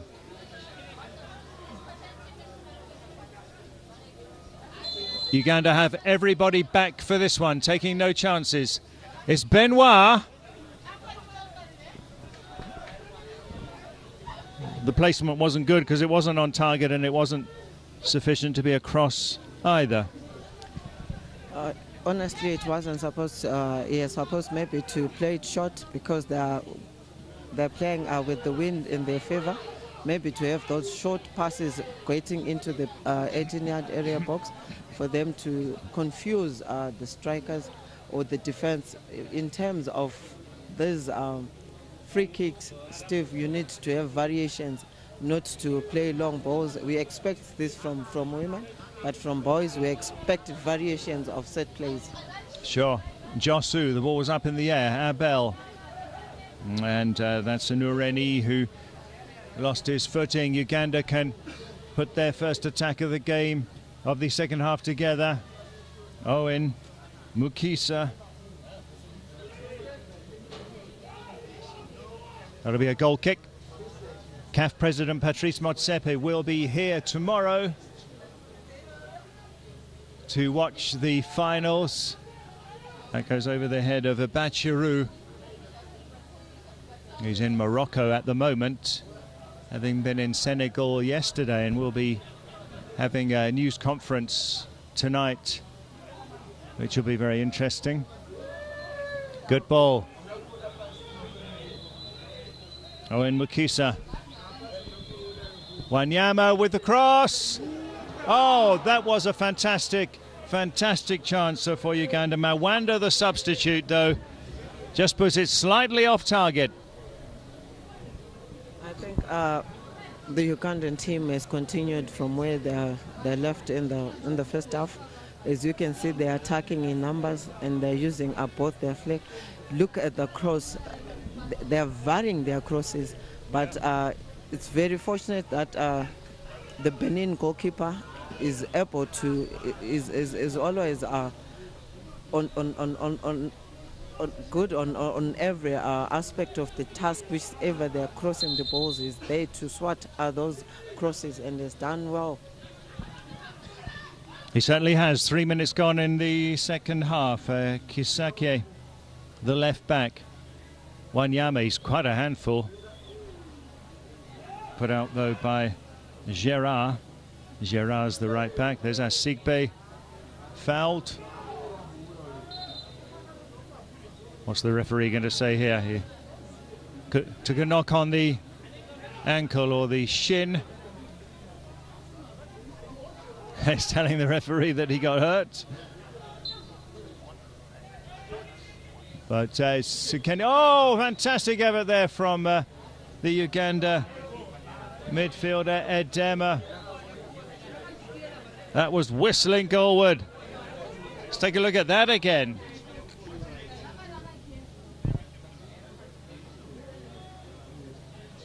Well, we'll check that. Yeah, wow. They're coming so close. Our Uganda is still goalless here in Norton, in Zimbabwe.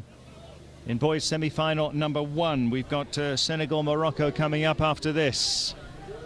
Kajumba gets the cross over. Owen chested it down, but he couldn't shoot. 10 goals for Uganda in their 3 group games, but they haven't scored today yet.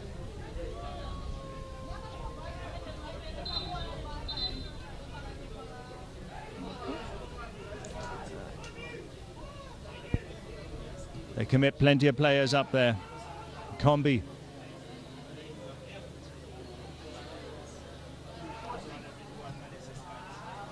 Went low with his shot there, did Kironde. Benin will repel that attack. Asigbe.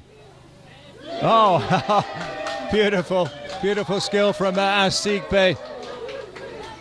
One of the most brilliant moments of skill that we've seen at this tournament.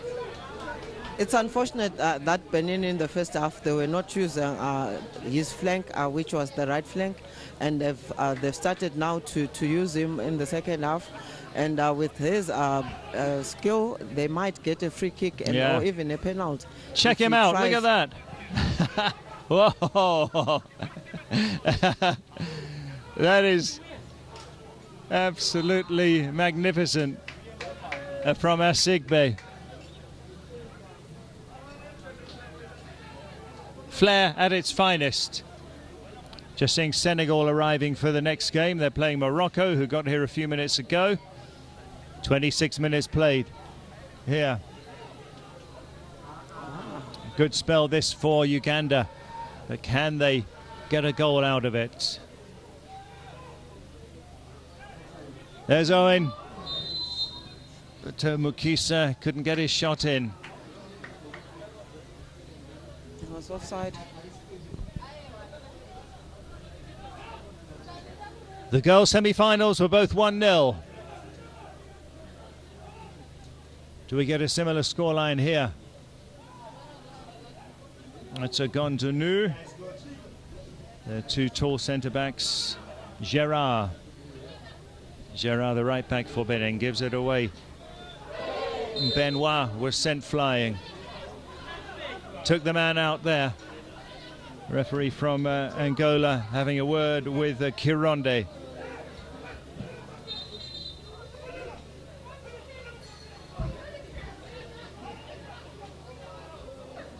Worthy of a yellow card, Rose, no? No, all the games, Steve, I haven't seen a yellow card except for the red card after the game of Morocco and Mukisa. There is Kironde. Edema. Striding forward. Mawanda, the sub, making a bit of an impact for Uganda. Now here's Hamza. Hamza, the hard-working left back for Benin. He's put in a shift in every single game. Hamza to take the throw. 8 minutes played already in the second half. Abel, Hamza. This could be dangerous. Not the best of crosses, though. And Benoit not able to get a shot in. Now Benin can press up.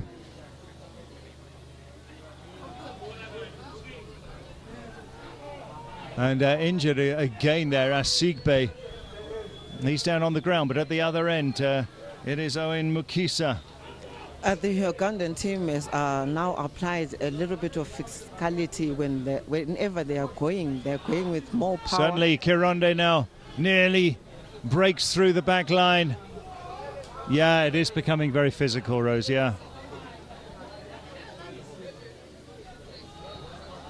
Alassane, the centre-back, hurt, and so too Kajumba, the Uganda forward.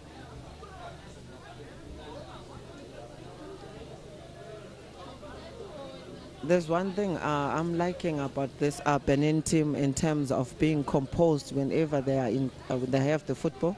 They are not afraid to make mistakes, and this is exactly what we want to see when you are talking of this development. And these are under 15. They must apply themselves and be comfortable on the ball, and this is exactly what they've done.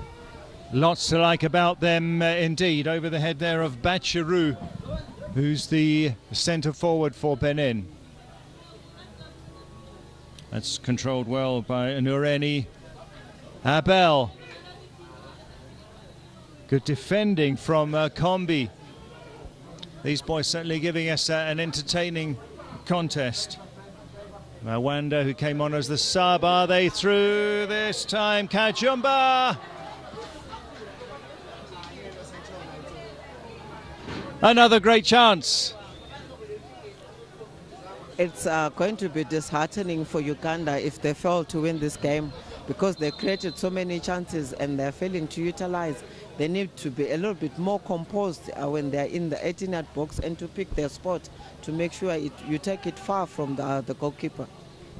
Kajumba went for the shot from there. There was possibility maybe Mukisa might have lent some support. Mukisa's got a yellow card.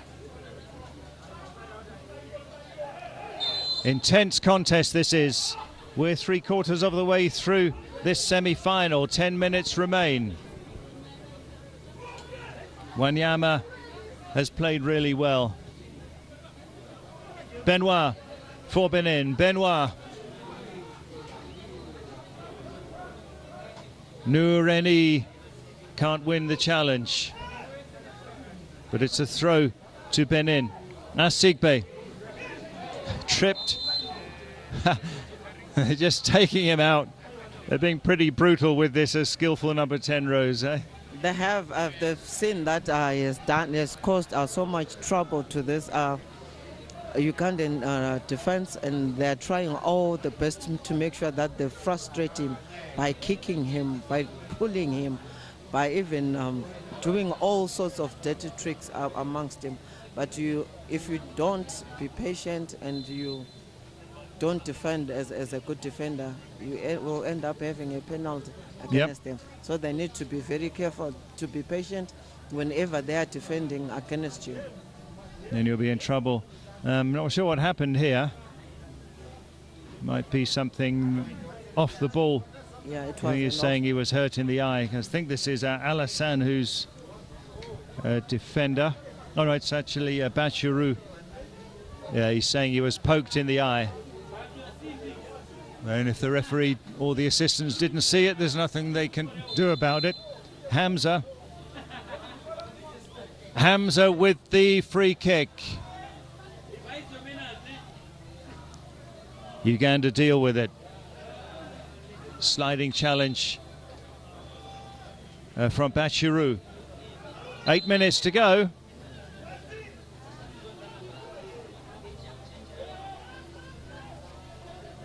Getting closer towards a possible penalty shootout. Mukasa. That was overcooked though. We are at the Moors and Ngoni Stadium. It's free to watch the games if you're in Norton, Harare or around.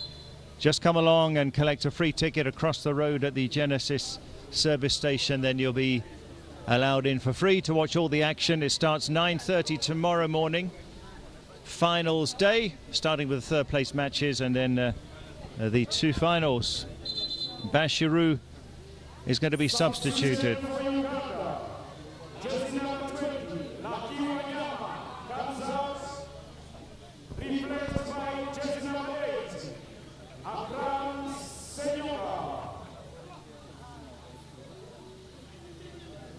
So Akram comes on for Wanyama. He played very, very well. Looks like he didn't really want to come off either, but coach wants fresher legs, I think. Just to confirm, Bachiru still on for Benin, the player who was hurt. Akram for Lucky Wanyama.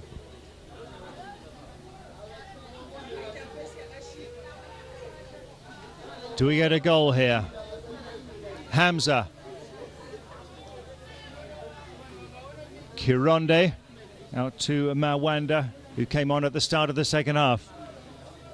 They shut him down. Evenly balanced. Benoit. That ball opens up a lot of possibilities for Benin. Abel now. Abel gets the free kick. 6 minutes to go. It's such a tight contest, Rose. It is, Steve, especially the second half, where you are seeing both teams attacking and both teams are wanting to win it more. But it's the team that is going to be more composed, especially in the 18-yard box, to make sure they utilize their chances. And I'm happy that Benin have acquitted themselves very well, especially the second half. They're going pound for pound with this Ugandan team. So Kombi got a yellow card for that, the Uganda right back.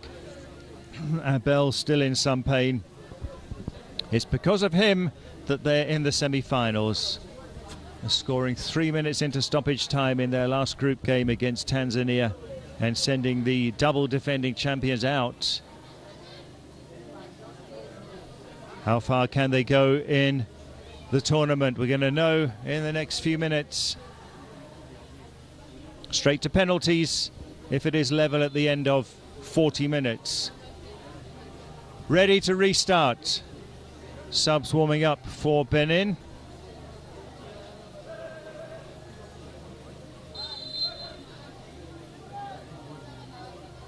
Oh, that's clever. Hamza puts the crossover. I think the defender rather panicked there and put it out for a corner when it wasn't necessary. There was no communication from the keeper, just to tell the defender to control it and start at the play. As you have seen that we needed those variations. I was just saying to myself, how come this Benin team, they've got less numbers in the box, but they knew exactly the variation of set piece they were taking. Benoit to take the corner for Benin. Benoit puts it over. Uganda get it away. Can they burst forward here? And Gondonu defends well. Gondonu, lovely play. And now Benoit with space. Good defensive work from Uganda. Into the final 3 minutes we go.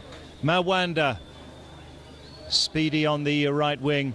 But Hamza's been really good in this game, the left back for Benin. There's Alassane. Abel.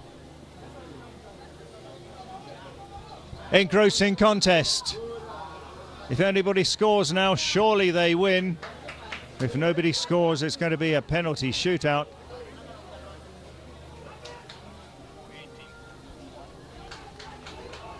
This is where you need your players to concentrate more, because these are the last minutes and they need total concentration. As you have seen that the Benin team before the game, they were doing a concentration game with the boys and they did very well in terms of reaction. Yeah, you don't want to lose because of a silly mistake. Most definitely. Noureni, there is 4-on-4 here. Bashiru straight into Mukasa. 2 minutes remain. Uganda are going to change their goalkeeper for the penalty shootout, which is looking ever more likely.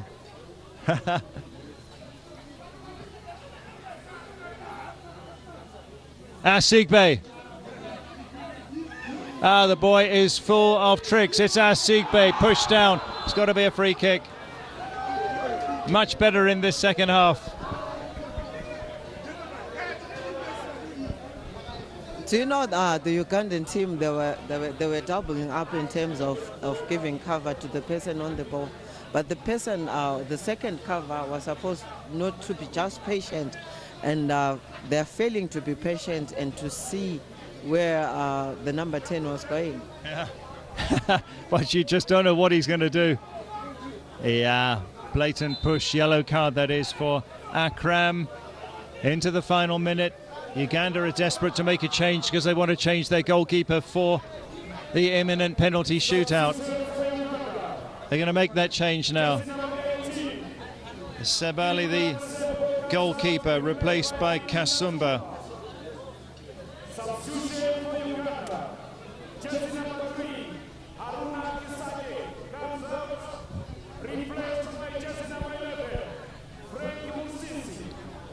Kisake for Musisi is the other substitution. Double substitution. Seconds remain.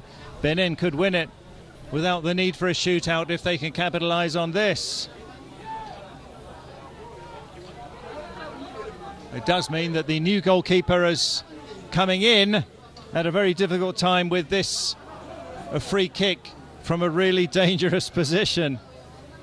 It's intriguing stuff here at the Ngoni Stadium, day 4 of the CAF African Schools Football Championship. Boys semi-final number 1. Benin are going to make a sub as well.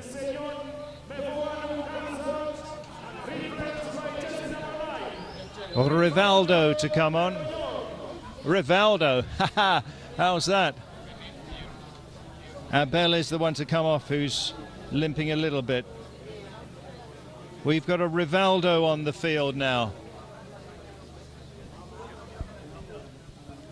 It was a well-contested game, Steve, and we are happy that the semi-final are proving to be very good in terms of entertaining as well as the structures. Moment of truth here. Benoit to take the free kick. Is Benoit off target. We are going to a penalty shootout because they're deadlocked at 0-0. Free scoring Uganda, not able to score today. 10 in the group stage. Benin continue to get better game by game, I think. Not able to score, but plenty of chances. An engrossing 40 minutes this was, Rose. Penalty shootout is coming up to determine the winner of semi-final number 1. From the look of things, Steve, you could say that Uganda maybe have prepared very well for this penalty, because you can't have a substitution of a goalkeeper and an infield player. They know exactly they are good takers, and which is very encouraging at this tender age, that you also practice penalty and you know you're good penalty takers. And you have seen also with the Benin team bringing in their number 11. It shows all the teams were prepared for the penalty shootout, which is a plus for both coaches. Yeah, I really don't know about this strategy of subbing your keeper for a shootout. I think it's largely psychological, but there is an argument that some goalkeepers are particularly good at saving penalties. Sometimes it works, sometimes it doesn't, but I think it does maybe just give you a little bit of a psychological edge if you sub your keeper ahead of a shootout, Rose. If you can say the Ugandan keeper who's just come in terms of height, is good height. In terms of going corner to corner, he is able to do that. And this is exactly maybe what they've brought in. And if you look at the Benin goalkeeper, she is shorter. And we hope that we'll be able to swat all the attempts from the penalty, as he did the entire 40 minutes. You could see the serves both on the right or left of the goals. He did very well in terms of that. He's a one goalkeeper that I've seen. He has positioned himself very well this entire game. Yeah, Raimi made lots of saves for Benin. This Uganda sub goalkeeper Kasumba is taller than Sebale, who he replaced. So we'll do the toss to see who goes first and which end. Statistically, it's an advantage to shoot first. Benoit, the captain for Benin. Mukisa got the armband when Kulata went off. He didn't start the game as captain. Remember, he's the tournament top scorer with 4 goals. So it's nail-biting stuff here. Boys semi-final number 1. Both teams gave a very good account of themselves, Uganda and Benin. Neither team could score. Uganda had 2 good chances early on. Benin generated their own. Probably say slightly Uganda were the better team of the 2, but it was a very evenly matched game. Especially in the first 10 minutes, Uganda were very dominant, but later on Benin came in and settled, and they started to interchange those passes going forward. And in the second half, it was a well-balanced team, but although Uganda created more chances in terms of opportunity of scoring, which they failed to convert. We're going to be using the goal to our left. Raimi, the Benin keeper, and Kasumba, the Uganda keeper. Both teams semi-finalists last time. Who makes it through to the final? It's going to be determined by this shootout. It's going to be Benin going first.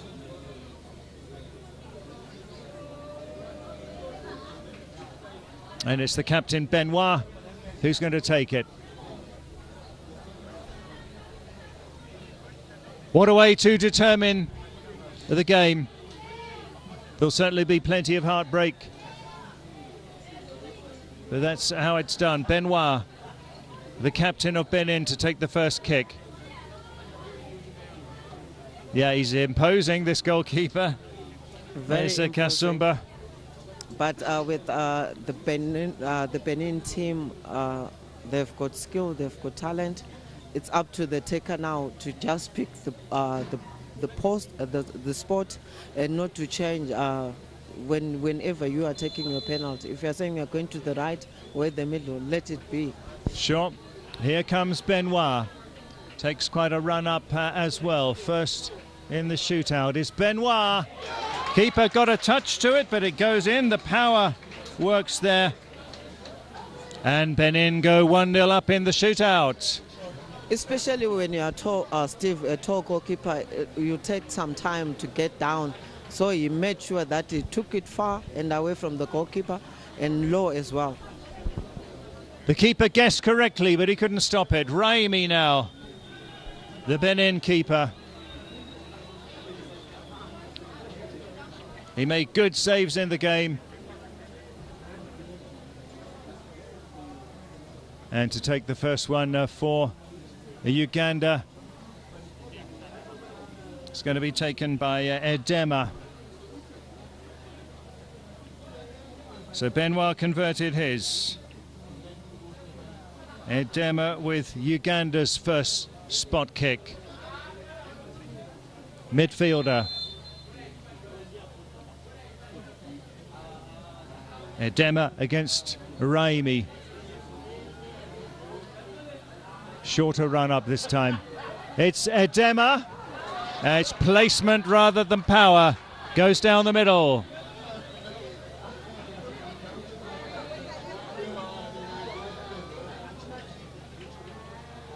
He was a bit hesitant, wasn't he? But so much preparation from the taker to disguise the keeper.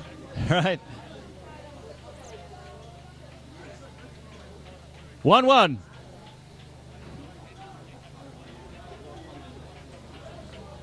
Next up for Benin, it's Nureni, one of their forwards. Tall player is a Nureni. It's Nureni. Kasumba has saved it. Kasumba has saved it. It's advantage Uganda.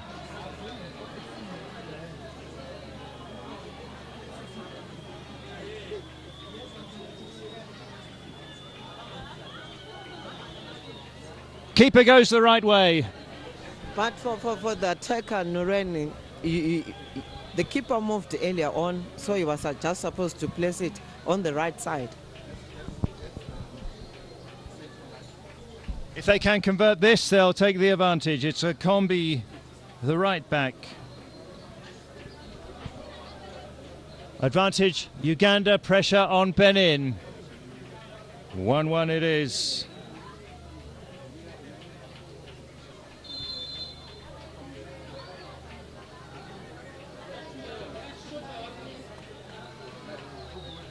It's Combi! He got a touch there, did Raimi, but Combi converts. And Uganda lead 2-1 in the shootout.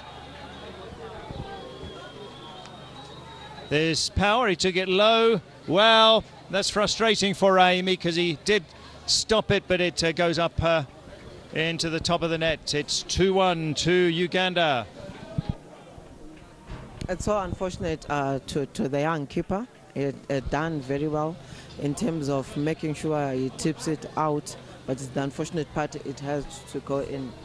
Substitute Rivaldo to take this one. There's little room for error for Benin. It's Rivaldo. That is well taken. 2-2.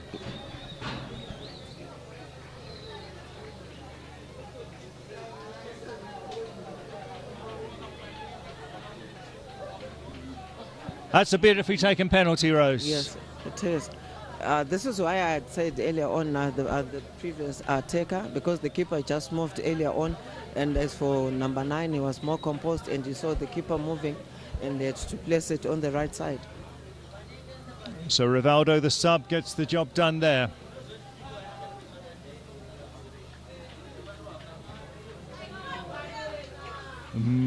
Up next is Musisi. He came on as a substitute.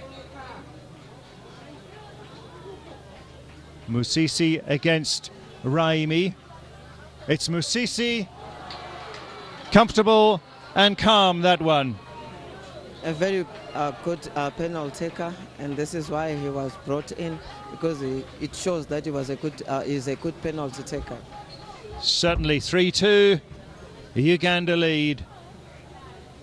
Keeper was totally deceived there. Lovely penalty from Musisi. 3-2. This time to take it, it's Gondanu. He's a centre back. Played all the games, solid in defence. He needs to score now. Gondanu. Oh, no run up at all there. The referee wanted it taken again. Looks like the referee wants it retaken. I don't think so. I don't think so. It's a goal still. No, he's written it. Yes. It's counted, and well, no run up at all. Yeah. Unorthodox. The keeper was going the right way. 3-3. I think the Ugandan team is more stronger on the left side than the right side. Each and every time they play it low, is felt to make a save. Mukasa now. It's 3-3. If he converts, the pressure really goes up even more on Benin. Mukasa. Oh! It remains at 3-3. He was overconfident, and they tried to place it over the keeper because they thought the keeper was short, and he missed it. Mukasa hits the woodwork.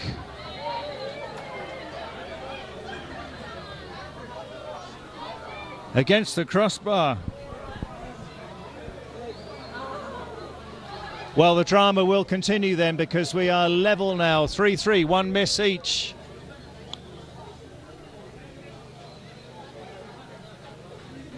Next up here.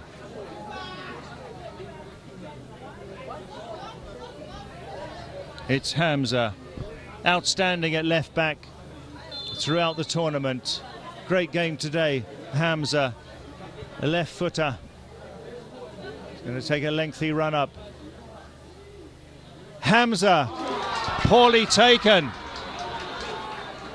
Such a good tournament, as I say, but this big moment, he's got it wrong. It remains 3-3.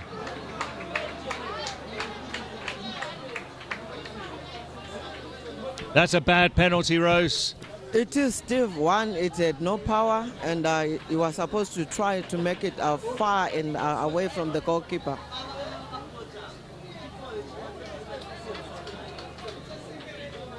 And now for a place in the final. If this is converted, they're through. Akram is going to take Uganda's fifth penalty.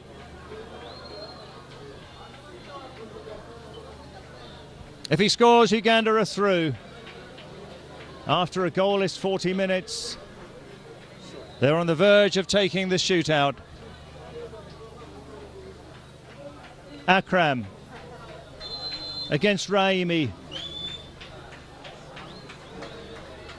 It's Akram. Uganda are through to the final. 4-3 on penalties. Akram with the decisive spot kick. Uganda are through. It was Benin first to make an error in the shootout, then Uganda themselves. Mukasa hitting the bar, and then Hamza with a poorly taken spot kick. Uganda win it 4-3 on penalties after a goalless draw. Akram handles the pressure well, Rose. He did, Steve. As you can see, that he was more composed, and he knew exactly where he wanted to place the ball, and he just did that. It's unfortunate that the keeper couldn't make that save, but it's a plus to this goalkeeper because he went the right way. And as we are talking of development, these are the kind of things that you you ought to tell your players that you did well. We managed to get to the semi-finals, and we lost through the penalty, which was a plus to this Benin team. They played very well, especially the second half. It's unfortunate that penalties are very rough and road when it comes to losing through penalties. Very tough for Benin. Uganda came into this semi-final as the favourites. They couldn't score though. After a 0-0 draw, it's gone to a shootout. Very rough that for Hamza, who's been such a good player, so solid, so hard-working. That's the way it goes though. He messed up his spot kick. He's totally distraught there, is Hamza. But then there's always going to be someone who falls short in a shootout. Hamza and Nureni, those are the two who messed up. Prayers of thanksgiving from Uganda. They're through to play either Senegal or Morocco. Second semi-finals coming up in a few minutes. Drama here. But these boys have put up a very good showing, Benin. Are Uganda going to go all the way? Fervent prayers. Both teams are praying, and this shows that they believe that they are here not just through themselves, but there's someone who's allowed them to be here.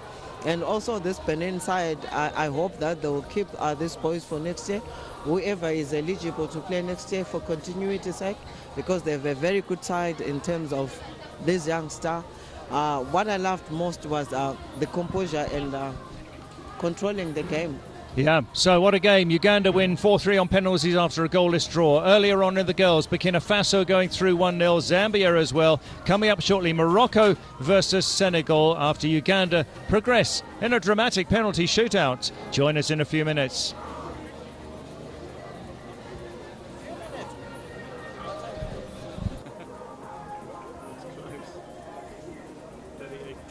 These jerseys aren't 100% polyester. They are 30% lessons learned the hard way, 50% hope, turning threads into memories, 20% triumphs trained and prayed for. This is Africa, 100% made of us. Rooted in culture, driven by connection. These stories flow between continents, leading a new generation of talent and opportunity. Africa and Europe, together we rise.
Welcome back to Ngoni Stadium, where we are hosting the CAF Africa Schools Football Championships 2026. Zimbabwe, Norton, the area, and a notorious performance from Uganda, as they have, by the skin of their teeth, managed to secure a final berth. So we know one team that is in the final. The question is, who's next? How about we show you who is potentially next as we look at the games that were played a bit earlier on this day. So here we go. We started off the day with a 1-0 win for Burkina Faso against Morocco, and we will end with a game by Morocco, only this time it's the boys up against Senegal. Zambia and Ghana played out to yet another 1-0 win for the defending champions. They are in to the final, and both away sides, Burkina Faso and Ghana, will be smiling. Uganda and Benin have had to sort it out with lady luck, and it was a 4-3 win for the Uganda side, and so they,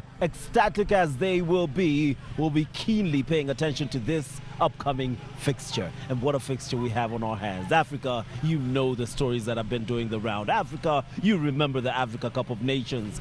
You don't have the FIFA president or the CAF president in stadium. You don't have a final and a trophy at stake, but you do have two teams that gave us entertaining football and continue to do so, all the way from the senior level down to the very teams in the schools that we're seeing here, Coach Rosemary.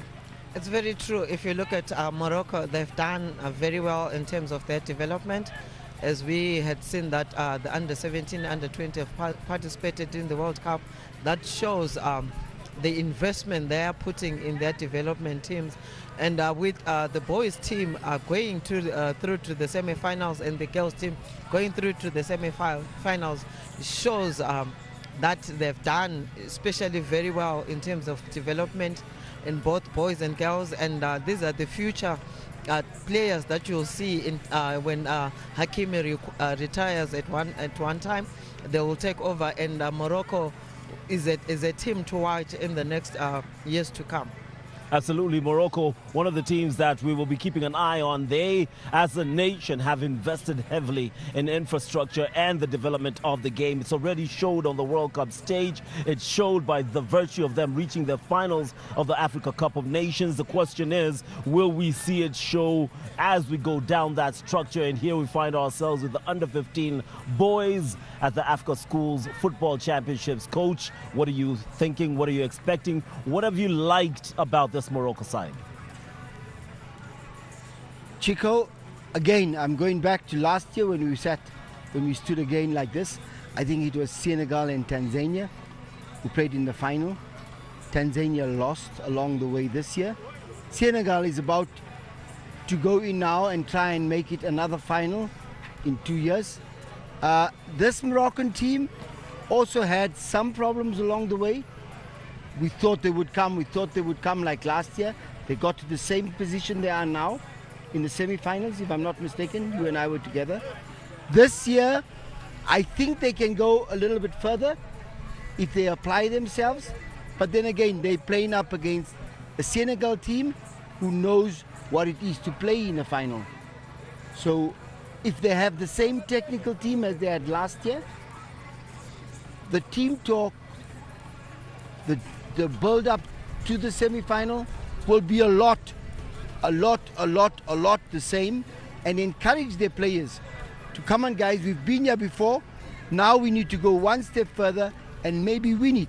Absolutely. Look at those numbers. 6-1 against the DR Congo, a 2-1 win over the host nation Zimbabwe, and then suffering that heavy defeat at the hands of Uganda, but managing to make it into the semi-final, where they meet a team that doesn't joke about, and that's Senegal. But that's Morocco's way into the semi-final, right? Yes. So now we turn our attention to the team that they'll be facing. I was watching ZBC, the local broadcaster, Game Plan is it? And they were discussing about how these school games should change the perspective of the entire nation in terms of developing football. I know there's a big tournament for students coming up, school games, but Senegal were a team that they mentioned heavily.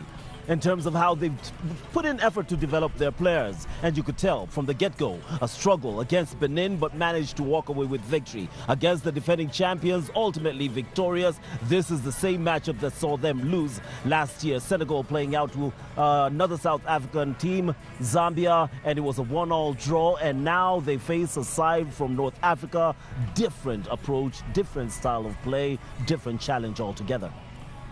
It is a different challenge altogether, Chico, in terms of that.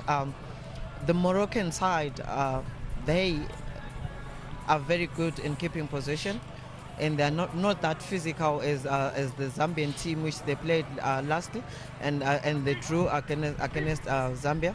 But the Moroccan side, they are very technical sound, and it's how then the Senegal team is going to apply themselves in the middle of the park and in the attacking third. Are they going to be clinical in terms of finishing every opportunity that they're going to get?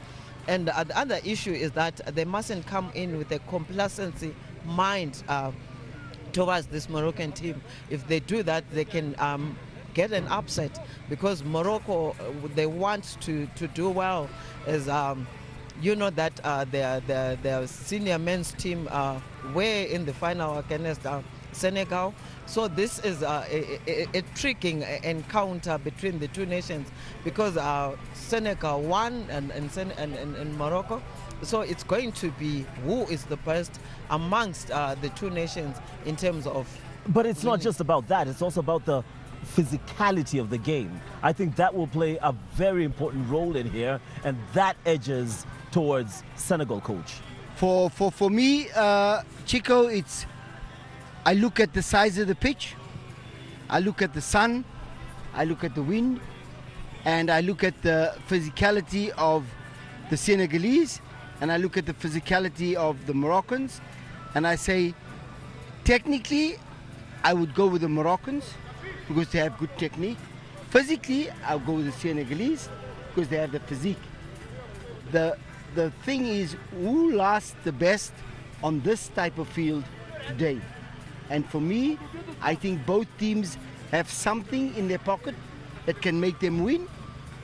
So let's see. Maybe this game will go to penalties as well. Well, we wouldn't be surprised. A very tactical and technically gifted Morocco side up against a decent and physically more superior Senegal side. This tournament has given us sensational results. This tournament has surprised us, and this tournament has pushed these teams and players, check in Uganda, to the very edge. And yet we have 2 more halves of football to go for the day before we can finally know exactly who is going to be in the final.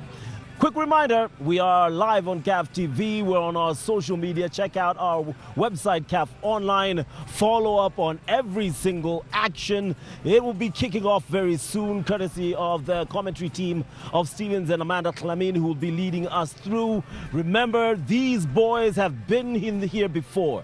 They were disappointed just like Uganda. Question is, like Uganda, can Morocco get past them? African champions for now, but that doesn't matter. What matters is the next 40 minutes. It's coming live next.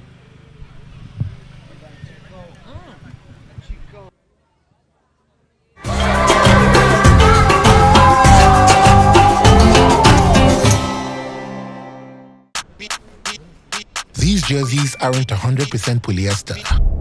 They are 30% lessons learned the hard way, 50% hope, turning threads into memories, 20% triumphs dreamed and prayed for. This is Africa, 100% made of us. Rooted in culture, driven by connection. These stories flow between continents, leading a new generation of talent and opportunity. Africa and Europe, together we rise.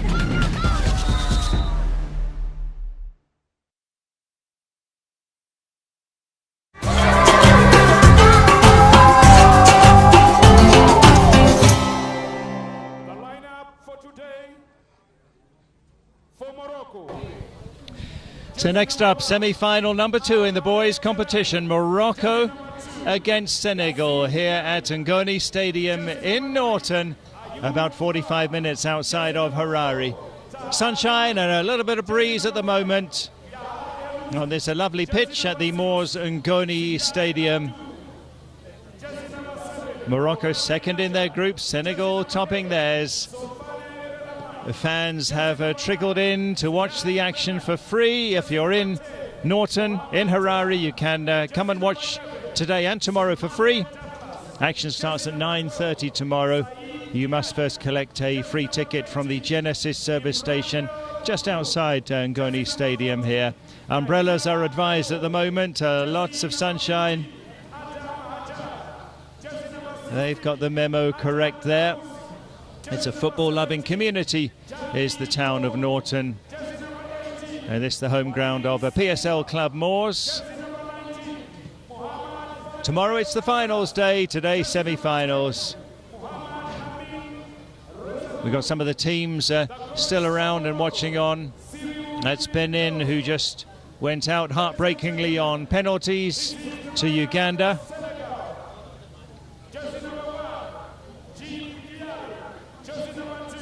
It's sure to be interesting. Morocco, Senegal. Morocco, you would have thought, were the favourites when the draw was made for this, but not as dominant as perhaps many might have expected. Senegal topped their group but didn't score that many goals, scored 5 and conceded 3.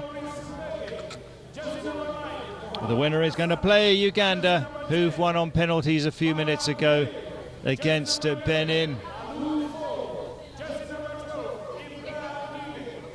Lots of smiles here, lots to enjoy with this wonderful, wonderful tournament. They're going to walk on for the national anthems in warm conditions. Penalties determine semi-final number 1. What's going to happen in semi-final 2? We shall see. Tomorrow it's the third place matches starting at 9:30, followed by the girls and boys finals.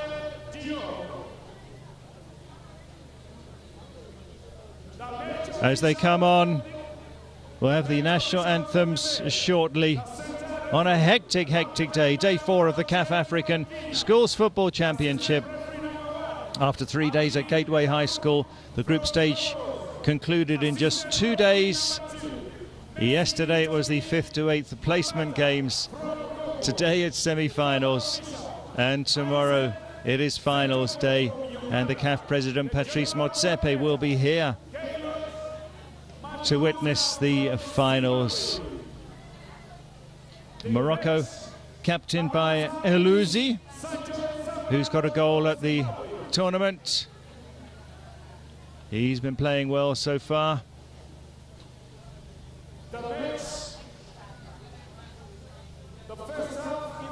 So much to play for here in the sunshine in Zimbabwe.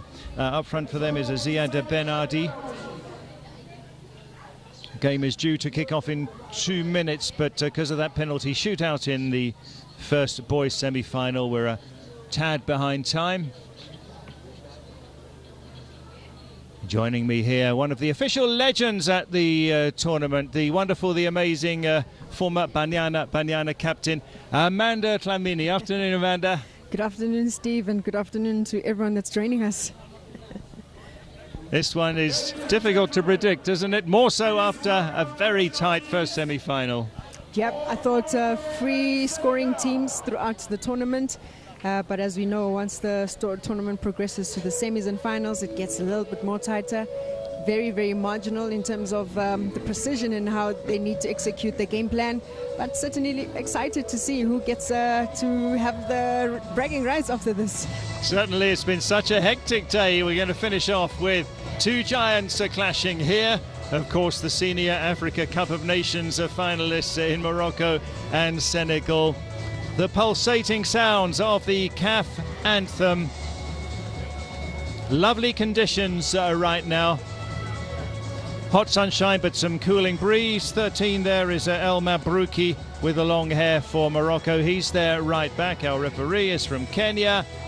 It's 20 minutes each way. If necessary, we will decide this semi-final on penalties, as was the case in the first one. Senegal are in the white colours, Morocco in their famous red and green. We're going to have the national anthems here at Ngoni Stadium in Norton, Zimbabwe.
And now the national anthem of Senegal.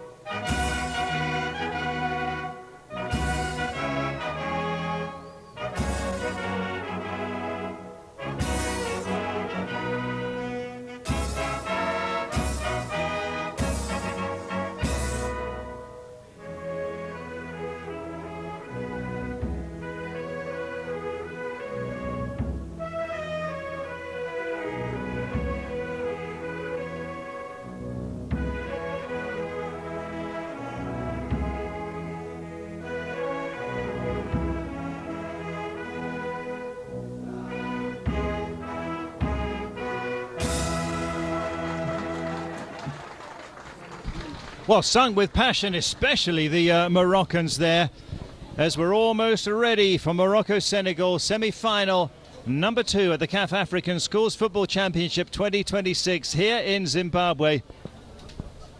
Morocco finishing second in their group. They beat the DRC 6-1. They lost 3-0 to Uganda. They beat Zimbabwe 2-1. 8 goals scored and 3 conceded for Morocco. Senegal topped their group with 7 points, beating Benin 1-0 in a tight opening game. They beat Tanzania 3-2, coming from 2-1 down, and then they drew 1-1 with Zambia. So no comprehensive victories there, but they topped the group with 7 points, scoring 5 and conceding 3. There's the Moroccan boys. Captain at number 5, Elouzi, he's got 1 goal so far. And number 9, Ziad Benadi, 3 goals. 4 is the target at present for the Golden Boot. 6 there is Aboud, who's one of the defensive midfielders for Morocco.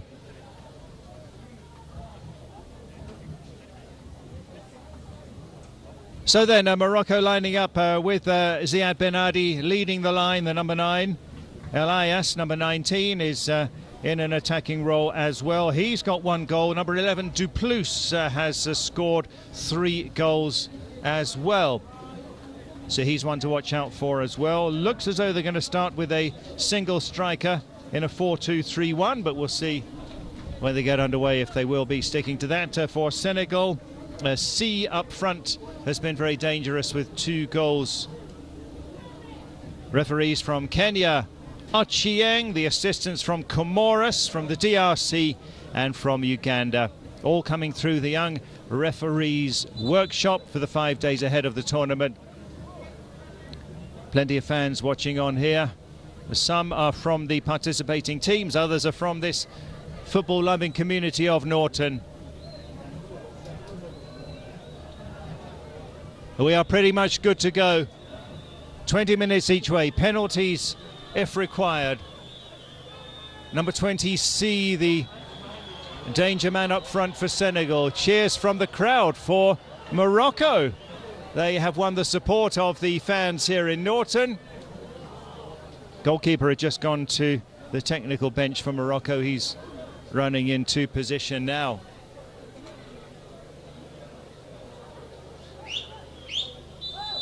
Senegal kick us off in the all-white, attacking the goal to our right.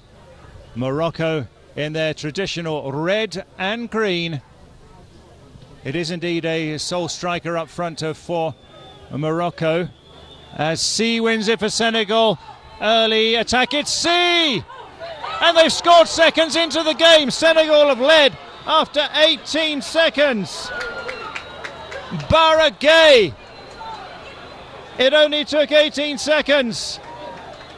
Morocco flat-footed at the back. And they take an extremely early lead, Amanda. Yep, that's how you really want to start the match. Start on the front foot. Very, very much aggressive. Pressing on the defenders, putting a little bit of pressure. Morocco really shell-shocked. But this is the kind of statement that you want if it is that you want to progress to the final. So C, the tall centre forward, he gets stuck in straight away there. Keeper, he gets a touch, but it comes back there to Gueye.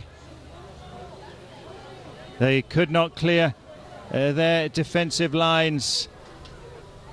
But C is an imposing centre forward, isn't he? And Jara with that touch there. Then C again.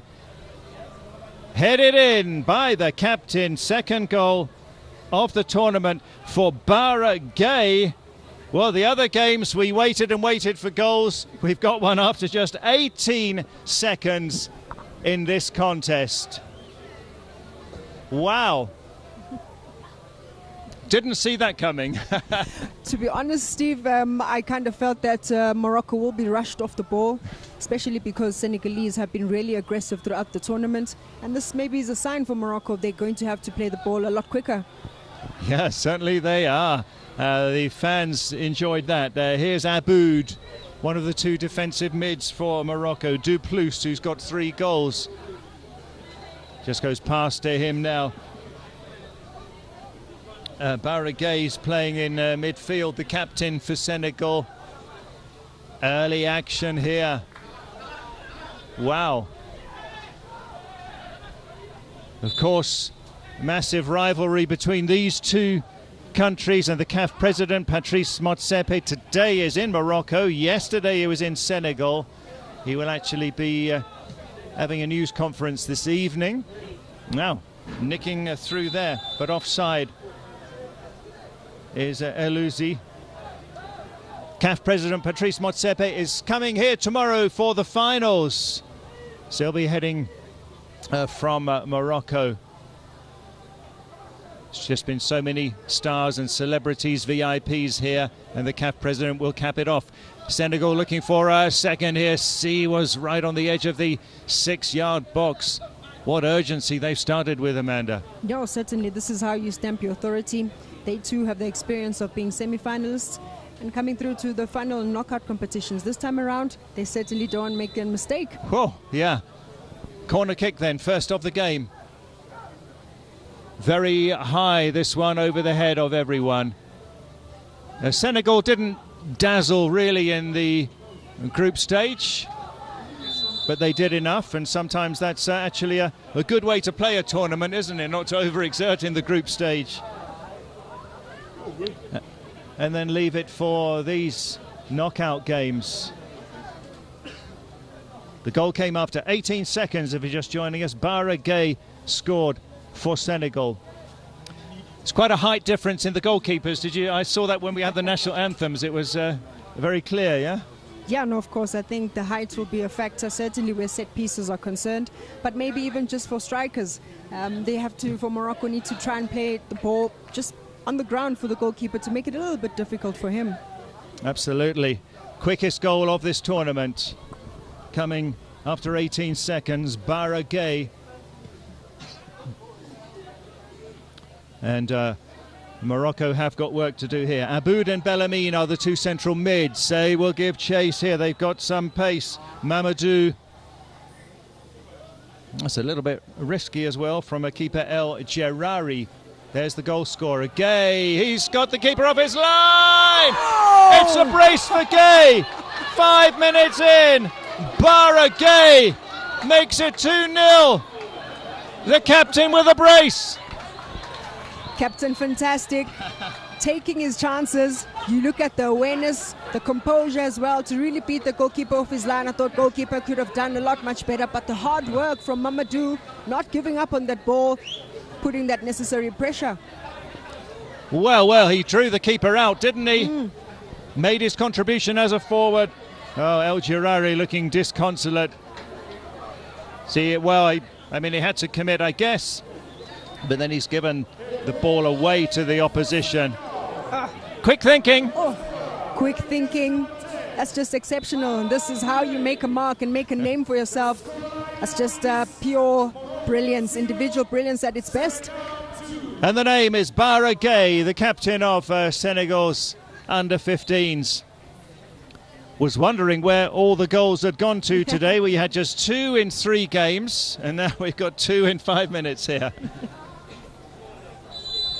Morocco with work to do. A long way to go if they can settle, pull a goal back. If they need to, they could aim for taking it to penalties. C, great work again from Senegal. C for a third. Wow. Barely 6 minutes in, it's 3-0. C with his third goal of the tournament. Senegal are on fire. They are certainly on fire. They're just bulldozing the Moroccans.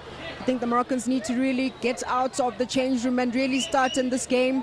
The body language is not really showing that they're up for the task, but they've got so many more minutes to play and certainly have to get out of that shell. It's a whirlwind, it's a cyclone from Senegal. Failing, though, to get the ball away.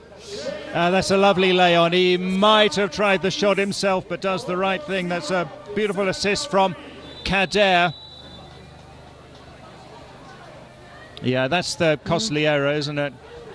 Yeah, but I mean, if it is that the coaches did their homework, they knew that C, the big striker, imposing in terms of the physical profile, they should be really a bit more tight on him.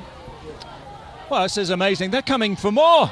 Oh, blasting their way forward. Morocco have not had a goal attempt. They were just workmanlike in the group stage, really, were the Senegal, but they've exploded in the semi-finals. They were runners-up last time. A year ago, they finished third the time before that and didn't qualify for the first edition of the CAF African Schools Football Championship. There was the opportunity for a fourth. This is what we call ruthless in front of in front of goals, and certainly didn't think that would be 3-0 up at this point in time, first 10 minutes of the match. But they're certainly imposing themselves and sending out a loud message as well. Well, they definitely are, because Uganda needing penalties after a goalless draw to knock out Benin in the semi-finals. 5 goal attempts in 8 minutes, 4 on target. What a blazing start. This man C, impressive. This man astonishing. 2 goals for Bara Gay. Of course, that's a famous name, is Gay, isn't it, in Senegalese football? Especially as a midfielder himself, like Idrissa Gay, and he's treating that name with respect. And I'm sure they certainly have role models as well in the senior rankings. And for them, wearing this jersey at this level certainly is a little bit of an honor, maybe even just confidence-wise. Well, most definitely. It's not easy to qualify from those WAFU zones as well. A third straight qualification for Senegal. Of course, the double defending champions Tanzania went out at the group stage. There's Gay once more. 9 minutes played. 3-0. It is the scoreline if you're just joining us. He was thinking of another one. That was where he got his second goal, Bara Gay. And then this is another Gay at the back, number 5. That's a Pap Ibrahim Gay. Camera. Gay Nobody up there this time. Well, Morocco have just got to try and settle, try and pull back a goal, and hope that they can, and to take it from there.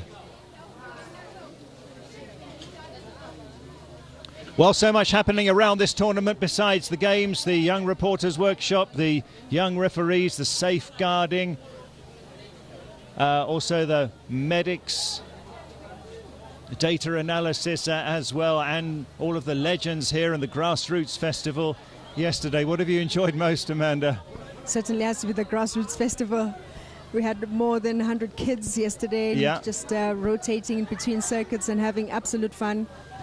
Well, I saw you in goal against a pack of under nines. Did you keep a clean sheet there? Not a chance. It was a beautiful time yesterday. The music was thumping yesterday morning. Lamana Lualwa is here, Spiwe Chabalala is here, Ezram Nyandoro, Clementine Toure among the 10 official legends. That's a little bit slack at the back this time from Senegal. Here's Dra. Gay, the double scorer. If they want to, they can keep possession and control things in this position. Gay playing with so much confidence. Yesterday was a rest day after playing 3 games in 2 days. That would have helped all of the teams that made it through to the semis. 11 minutes gone. Senegal in a great position, but here's the captain, Luzi. Benadi, the number 9. Not sure if he's even had a touch of any intent up front for Morocco.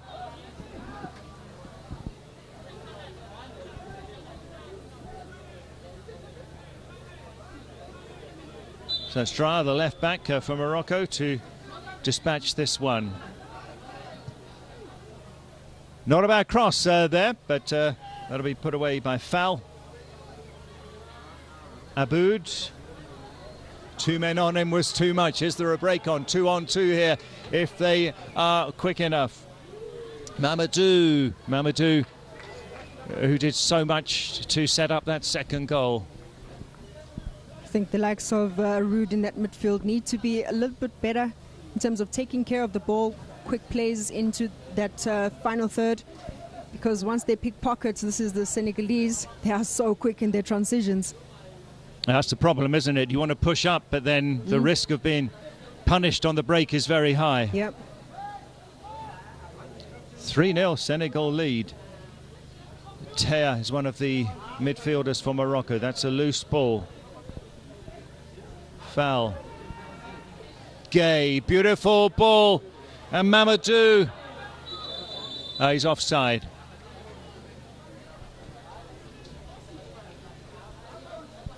What's your thoughts on the young referees here, Amanda? I thought they've been brilliant. We were actually complimenting the referee in the women's game or the girls' game semi-finals.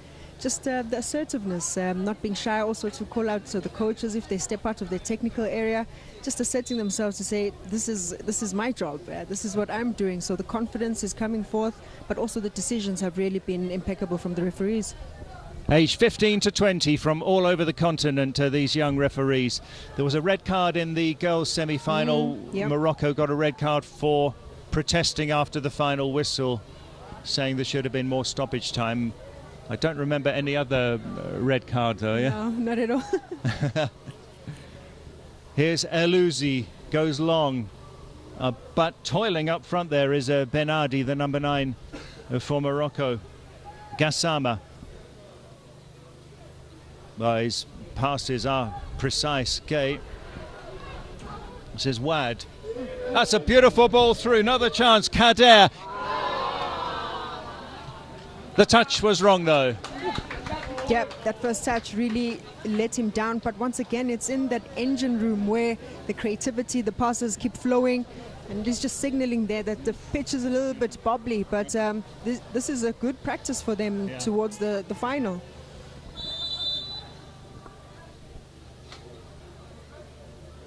Wow, this is a really nice pitch in Zimbabwe's PSL for Moors FC well maintained. There'll be a few bumps here and there. 3-0 Senegal lead. Morocco with an awful lot of work to do. It's offside again, offside against Kader.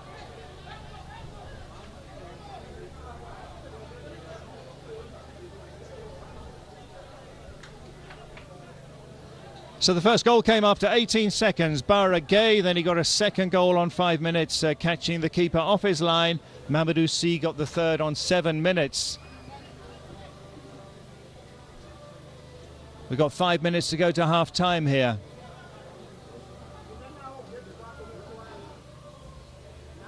At the back is Gay. There's two Gays in the lineup for Senegal. Sarr. Sarr's another famous name in Senegalese football too. Gay. Bara Gay. He motors forward with such confidence. Gassama, the left back. Oh, lovely exchange. Gassama. Keeper does well that time. That was beautiful, Amanda, yeah? Yep, and this is the time for Senegalese to really also invite their fullbacks to join in the party, the numerical advantage. And like I said, at 3-0, this is where you really try and fine-tune some of the fine margins, preparing for that final, because at this moment, it's going to be a little bit difficult for Morocco to come back. Senegal have come alive at the semi-final stage. After drawing one group game and edging the other two by a single goal. 4 minutes to half-time. This is Camara, the right back. A fair bit of distance on that. Mamadou Sy. He's dispossessed by Bellamine.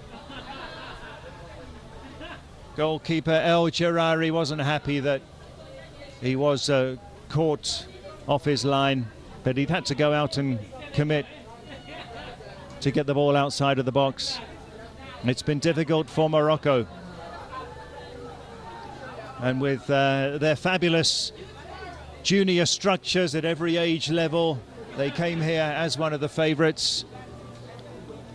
Kader, challenge from Dra, corner for Senegal. This is probably the first corner for Senegal, is it, or the second? But of course, I think, yeah, the second corner. And it's just really interesting to see how the Moroccans really deal with that height. Dangerous to deal with, difficult to deal with. All looking alert there. One of the centre-backs is coming up. Foul is there. And has to punch. They'll work their way out of trouble. No, but now back in is Gay. Bara Gay wins another challenge for Senegal. Gassama. 2 minutes to the break. Absolute dominance here for Senegal. Referee will play the advantage quite correctly. Sarr stays on his feet. Camara, Sarr.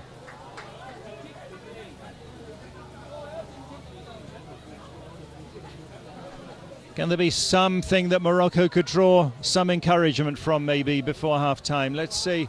But they look so composed to Senegal. Bara Gay, double scorer. Now, if they're going to manage the ball like this, then they're not going to have any problems. Senegal, Wad, Camara. Hanging on to the ball. Gassama.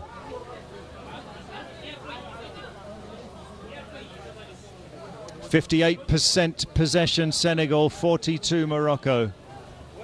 Patient approach here. But in the end the ball to Kader was a poor one, but keeping possession. Yeah, certainly, and that's just signs of how it is that they've taken full control of this first half, and this is Senegal, but also the high intensity in dictating the tempo of the match, certainly giving no room to breathe for the Moroccans. Now they've given it away. See, whoosh, they're putting themselves under pressure. Now here's Dra. Kader's looking dangerous, Mamadou is, and see as well in that front three for Senegal. Bellamine, they go high. The right back, El Mabrouki, with the long hair. He's not had much of the ball at all, certainly not in attacking positions. Morocco are going to make 2 substitutions just before the end of the first half. Or is the referee, I think the referee might be saying, let's do that at the start of the second half, which makes a lot of sense, doesn't it? Yeah, well, that's good refereeing from Ochieng from Kenya. No point making the substitution there. Senegal blazing away. Baragay scoring after 18 seconds. Scoring again after 5 minutes. Mamadou Sy on 7 minutes. What a devastating first half performance, Amanda. Yeah, indeed. I thought Moroccans were really stunned, and therefore just created that lethargic approach to the match. But of course, half-time, they get to reorganize themselves and put up a brave fight, and that's what they have to do. It'll need an inspired half-time team talk and some inspired strategy. Half-time here, it's Morocco 0, Senegal 3.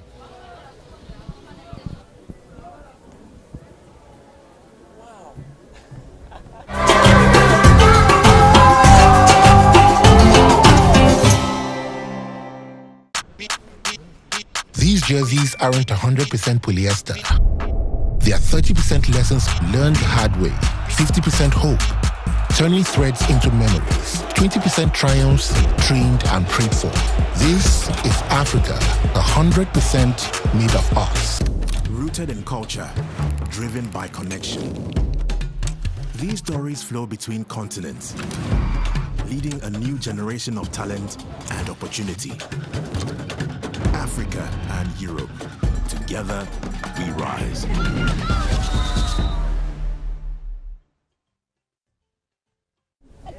Did you miss?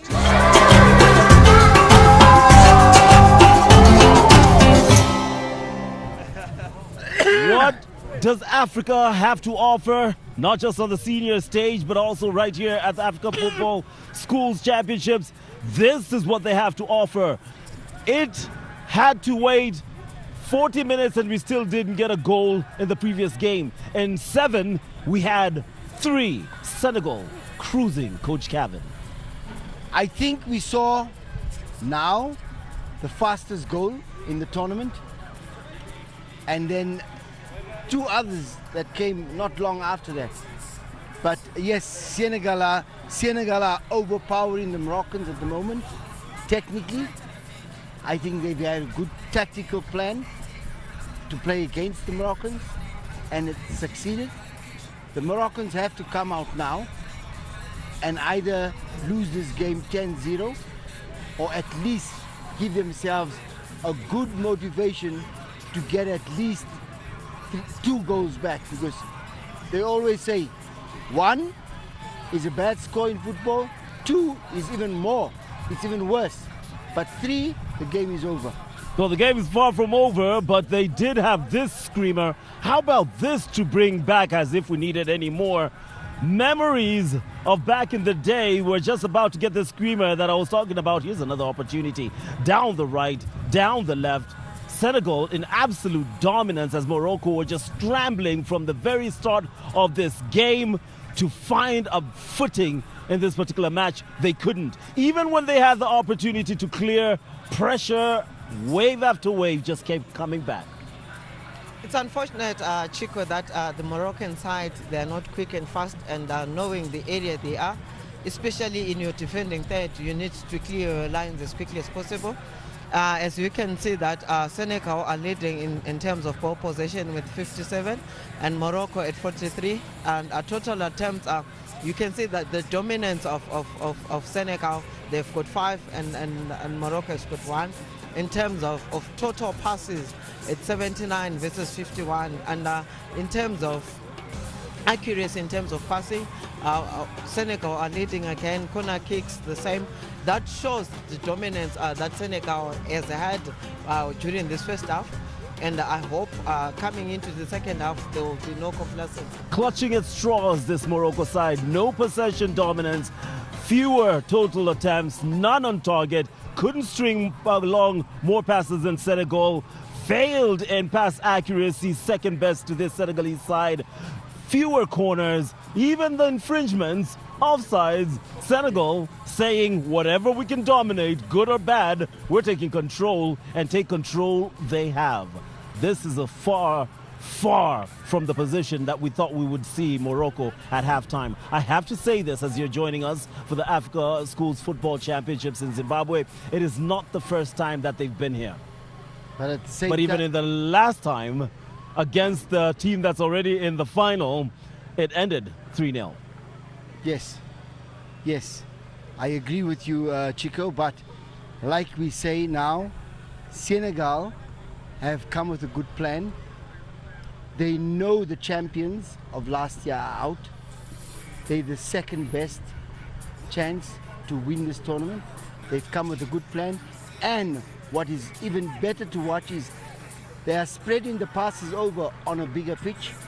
They are able to string 4 or 5 passes together and get into the last third of the Moroccans. And this is where the Moroccans are failing.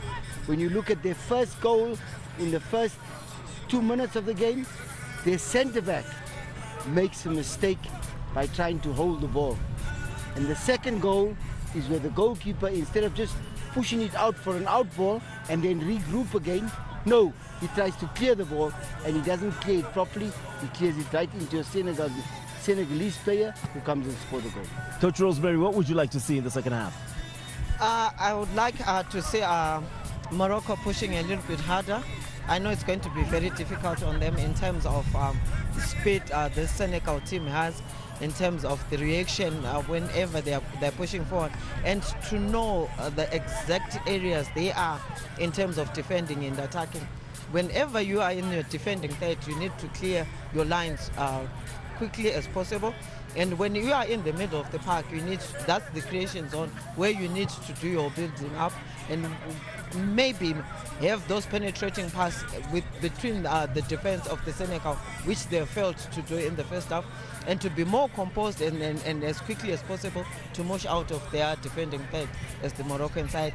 For the Senegal team, I think this is the time to reserve their energy, because tomorrow they're facing Benin, a team which is Uganda, a team which is very fast and physical as they are. So they need to keep their energy levels up higher for tomorrow's game. Maybe to knock it around to keep the possession, and maybe the coaches as well to substitute their starting lineup and give the other guys a feel of this tournament. Well, it's quite interesting. Of the 4 teams in the semi-final, 3 were actually in the semi-final last year. Only Benin breaking that monotony with Tanzania out. They are known, Morocco this side, as a team that is of great facilities, culture of football, big name from the north. But down south, you earn your stripes, and the only stripes they've earned is battery and bruising from a Senegalese side that is set to make a statement. Mamadou, Bara, sensational guy, C, big names, big goals, big results, big opportunity up next in the second half.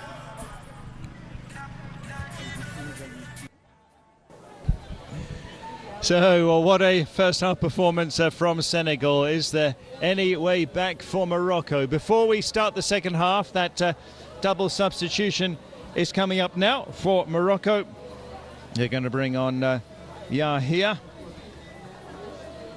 who's jersey 14, and also Adja, jersey 7. They need to start this second half extremely well to have any chance at all here. We'll just see who's coming off in the sunshine here in Norton, outside of Harare. Day 4 of the CAF African Schools Football Championship, 4th edition. And this wonderful tournament getting better with each edition. I'm sure when CAF President Patrice Motsepe comes here tomorrow, he'll be highly impressed with what's been happening here. Not only this week, the game started on Monday, but from last week, Thursday, there was lots happening, including a CAF D coaching course and so many other things as well. So they want to do the substitution.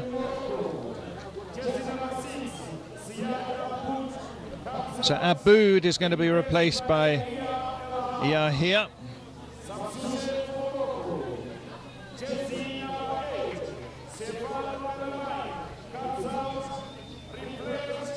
And Bellarmine for 7 Aja.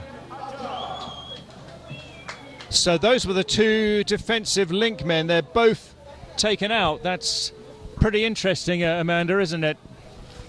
It is quite interesting because I don't think that's where the problem is. The midfielders should really put a little bit more pressure to the ball carrier and not allow those passes to get through.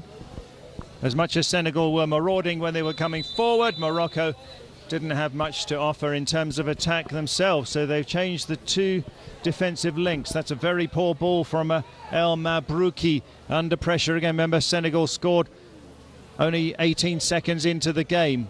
2 goals from Bara Gueye, and they got themselves a corner just seconds into the second half. Wow, Morocco really need to concentrate. Warming up, plenty more subs there. You can see Morocco.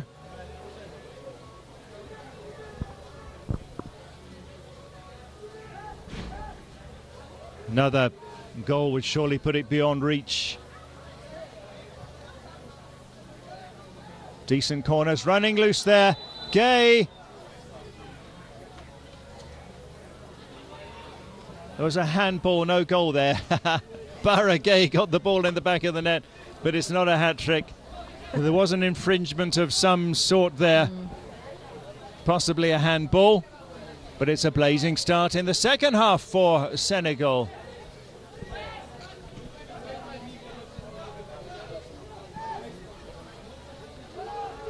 We'll check that in a moment. There's El Mabrouki. But the Senegal defence and midfield, they've done everything that's been asked of them thus far. So Yahia coming on. El Mabrouki. That's the sub Aja. 2 players on him though, and Aja is dispossessed.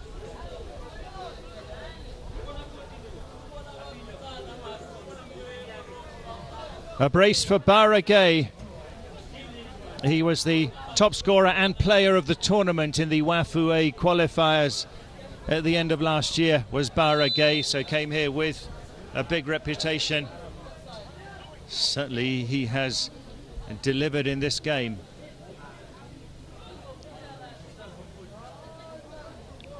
Behind the ball there, that substitute, Yahia, Aja, and then 19 is El Assas. They showed they can bang in the goals, Morocco, when they beat the DRC 6-1, but not a goal attempt so far today. El Assas at number 9, Benardi. 3 goals he's got, but everything's being repelled. Not that there's much that Morocco have had to offer coming for, but when they have, it's not really looked that promising, Amanda. Not at all. I don't think it's coordinated as well. They seem to be shying away from the 50-50, and that's the only way you need to get or compete for the ball. It's those ground duels, but also those aerial duels. They can't shy away from those. Bara Gueye, that man again. The defence splitting pass, not quite finding Kader. They've showed they can control possession when they want to, and they can easily eat up a lot of time in this second half if they want to, and play the ball around at the back. That's Gueye, the other Gueye, the defender, to Foul. Foul's got a goal in the group stage, the number 3. El Mabrouki offside, or a foul was committed there. $300,000 to the winners of this tournament. As much as we say everyone's a winner here, it's not about winning, but hey, that money can be used for a school project, sports classroom, whatever. It's a lot of cash, Amanda. It's a lot of cash, and it's going to really help all the teams, and of course the one that's taking the bigger prize, and I hope that it does really benefit the players and the schools. Yeah, there's been some wonderful projects that have come out of previous editions of this tournament. No foul from behind there, says the referee, scrapping for it. And see, just in a half a yard too late, otherwise that could have been a fourth. Yeah, no, absolutely. I think the Moroccans, once again, they just seem to be struggling with the tempo of the game. They're being rushed in every pass, but also that front press from the Senegalese. They're not giving them time or space on the ball. So Senegal 1 foot in the final, 15 minutes plus stoppage time remaining here.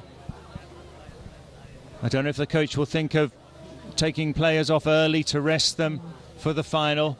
At what point he would say the game is wrapped up.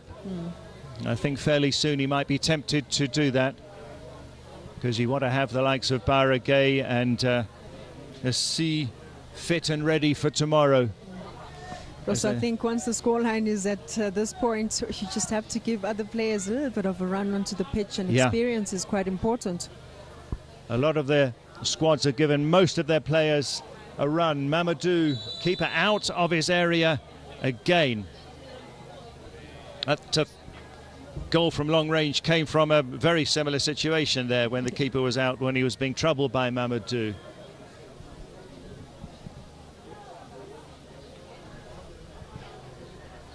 Camera with a touch. Baragay. Baragay gets past his man. Lovely ball to see.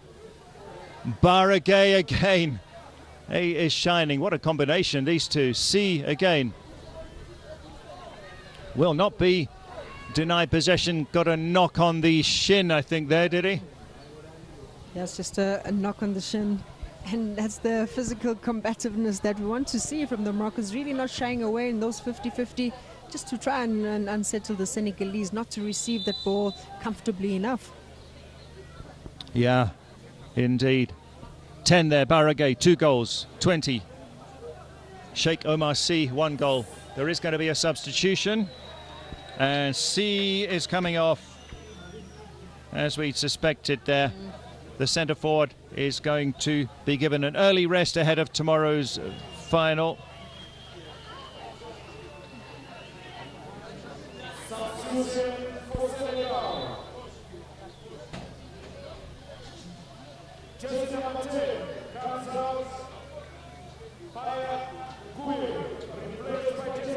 Actually, it's Baragay who's coming out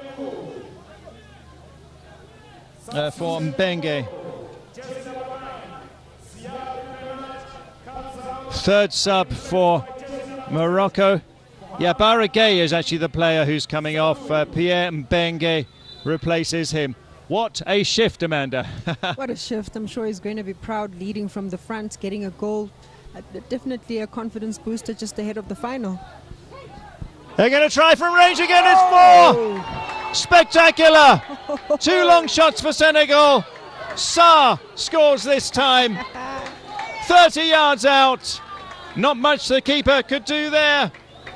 And it's 4-0 to Senegal. And it is Samba Sarr with the goal. Why am I not surprised? He probably had to get his name on the scoring sheet. Been following him throughout the tournament, just in terms of the range, the quality of passes. He's the one to give you those diagonal passes. But this time around, fancies a chance. And look at that, a moment of individual brilliance once again. Your suspicions were correct, Amanda. From one midfielder to another. Samba Sarr. Let's take a look at this. Well, he collects it beautifully on the half volley. Oh, that is a beauty, isn't it? Beauty, the technique, the follow through as well, locking that ankle, the precision behind it. I don't think the goalkeeper had a chance. Can Morocco get something here? Trying to find Benardi. They've just lacked punch up front. They've been completely outplayed, have Morocco. But taking this quickly with Adja. Just over 11 minutes to go here. 4-0 Senegal lead. Beautiful goals we've had. The game of the tournament so far, without a doubt. Not that we couldn't watch all of them because there were too many in the group stage, but of those that we've witnessed, this is the game of the tournament. They go short with their corner. A lot of white shirts in the way. Adja. It's gone way out, and it's actually going out of the stadium into the dusty street behind us here at the Ngoni Stadium in Norton. Aja injured, he's going to get the ice. Double substitution coming up for Senegal. Ngom and Costa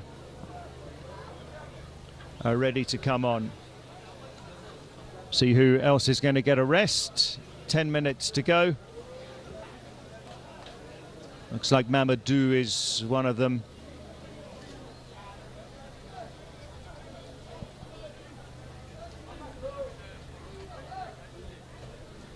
Going off with the medics is Aja. 58% possession for Senegal. 4-0 they lead. So Mamadou is off. That's confirmed. Da Costa is on.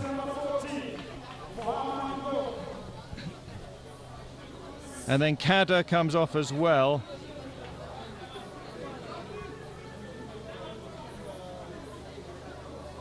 That should be for Ngom.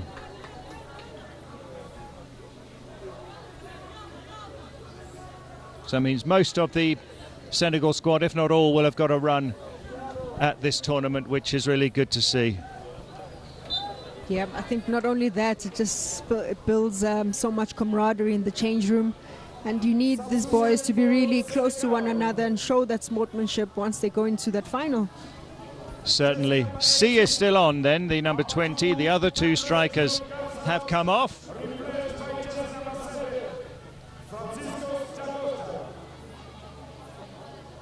Nine minutes to go. What a game, what goals. Quality goals we've had today, hey? Yeah, no, a catalogue of them. Whoever's going to be choosing the best goal of the tournament, yeah. Good luck to them. Highlights of this game would look very, very good indeed. Yep. So for Morocco, their girls lost 1-0 to Burkina Faso earlier today in the semis. And their boys are looking very unlikely to make it to the final. As Gassama. Sarr.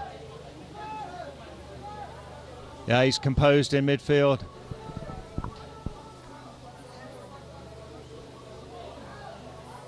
Substitute Mbenge is the number 8. They work it forward again. No free kick.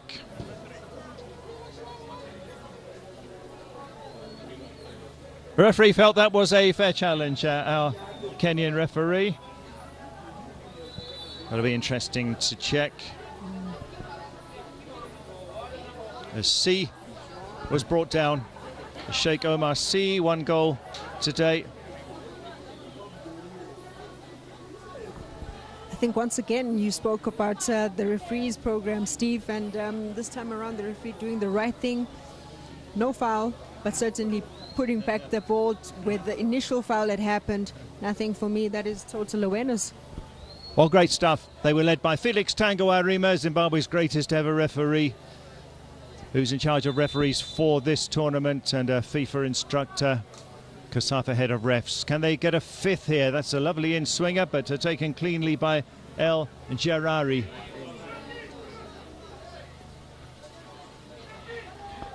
Only 7 minutes left here. So Morocco, unless something dramatic happens, will play Benin for 3rd place tomorrow. It's going to be a goalkeeping substitution.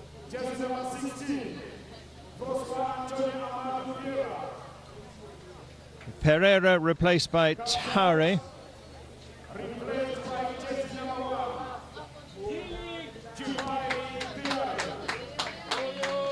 Well, Pereira's had hardly anything to do. I don't think he'll be particularly exhausted, actually, Amanda. No, not at all. But this has to be the coach's dream. A team that starts like a house on fire in the first half. They do all the hard work. Just allows everybody to get a run. I mean, you'd rarely be this comfortable in a semi-final, would you?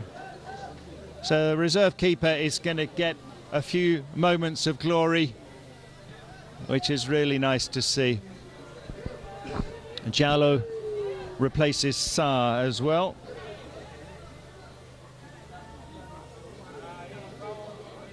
That's all 5 subs made for Senegal. blazing performance from the young Lions. Coming in there is Camera. Loads of pace down at that flank. Da Costa. Da Costa does manage to get a crossover, but whistle has blown. Action starts tomorrow at 9:30 if you're in Norton, if you're in Harare, going up until 4 o'clock tomorrow. You can come along and watch for free, but on your way to Ngoni Stadium, you need to stop off at the Genesis service station just outside the stadium, collect a free ticket courtesy of CAF, and you get free admission for tomorrow. It's another quadruple header tomorrow. There's an error. C, can he get another one? It is C. Can they finish it off? But a rather casual there was Ngom. Yep, I thought very casual, missed an opportunity, but very complacent for the Moroccan defense. Just not being able to build up from the back. So it remains at 4. Huge performance this, though, from Senegal. El Mabrouki for Morocco. C holds it up well and lays the ball on, and is great with his finishing as well. Is Sheikh Omar C, the Senegal number 20. Is there a consolation maybe for Morocco? 4 minutes to go here.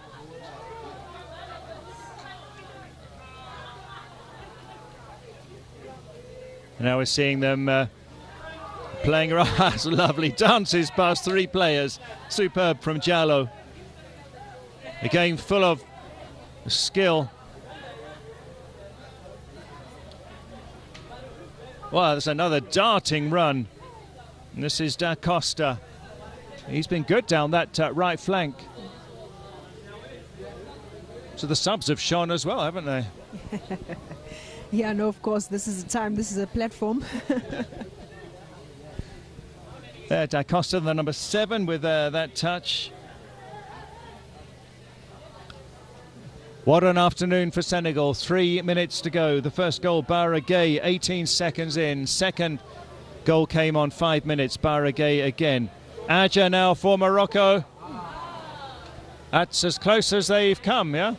Yeah, maybe the first shot threatening the goalkeeper's area. First time the keepers had to move, really, for Senegal. 8 goal attempts for them, second for Morocco.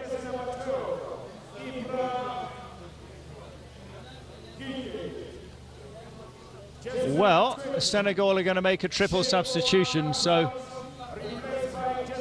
we thought it was 5 subs. They made 5 already, but it looks like it must be unlimited substitutions, and this will be 8.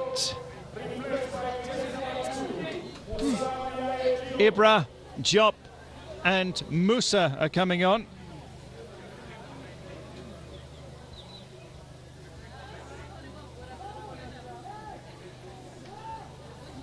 They've got 9 players on the bench and 8 of them are coming on.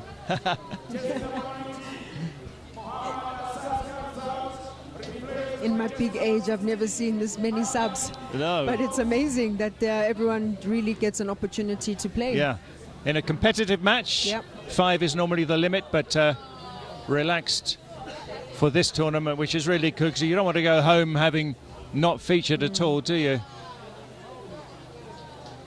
Even if it's only for a couple of minutes. 8 substitutions for Senegal. As Camera. So Sheikh Omar C, the number 20, the main striker, off. The key players all getting a rest. Change of goalkeeper. They can just get a feel of the ball and say that they featured at the 2026 CAF African Schools Football Championship, but the referee has ended the game with a minute still to play, but no doubt that Senegal totally deserving winners here. Superb goals. Bara Gueye after 18 seconds heading in from long range, got the second on 5 minutes. Then Sheikh Omar C on 7, Samba Sarr on 28. What a performance ahead of the final, Amanda.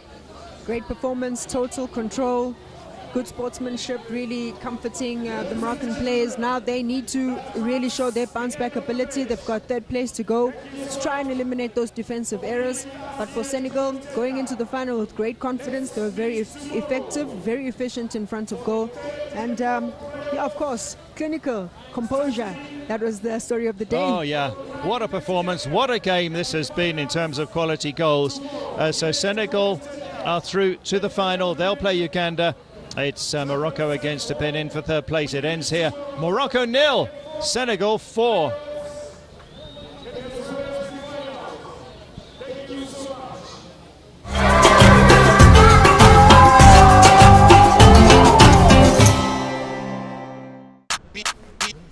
These jerseys aren't 100% polyester. They are 30% lessons learned the hard way, 50% hope, turning threads into memories, 20% triumphs trained and prayed for.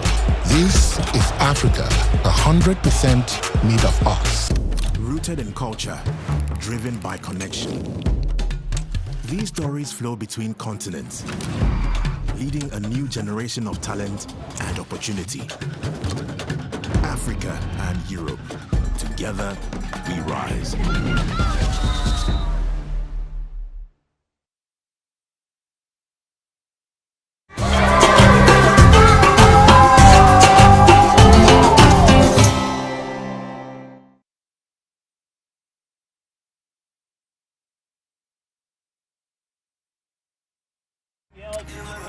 Zimbabwe, Stadium has seen football come alive.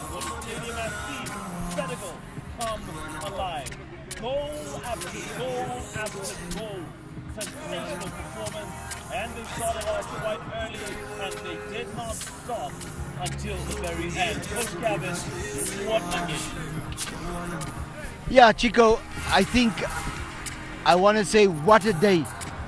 We've seen some good football over the day, and this game, yes, it showed a lot of maturity from the Senegalese players, and the Moroccan players, they never had an answer to the physicality of the game, and also I think the pitch in itself played a good part in how the Senegalese managed that game. 5-0, I said initially, sometimes 2 is a very bad score in football, but 3 is finished. We had 5 goals. So we wish Senegal all the best in the final against Benin, which is going to be a very good game. Against Uganda, Uganda are the ones who won. Oh, sorry, Uganda. Absolutely. How about that? Possession. How about that in terms of possession? Senegal dominant. They had more total attempts. They were so much better in trying out the Moroccan goalkeeper. 5 shots on target, 4 goals going in. A 4-star performance from a team whose national side has 2 stars at the moment and counting. How about that? From the highlights to the stats, one story and one story only, screaming, glory, glory, Dakar.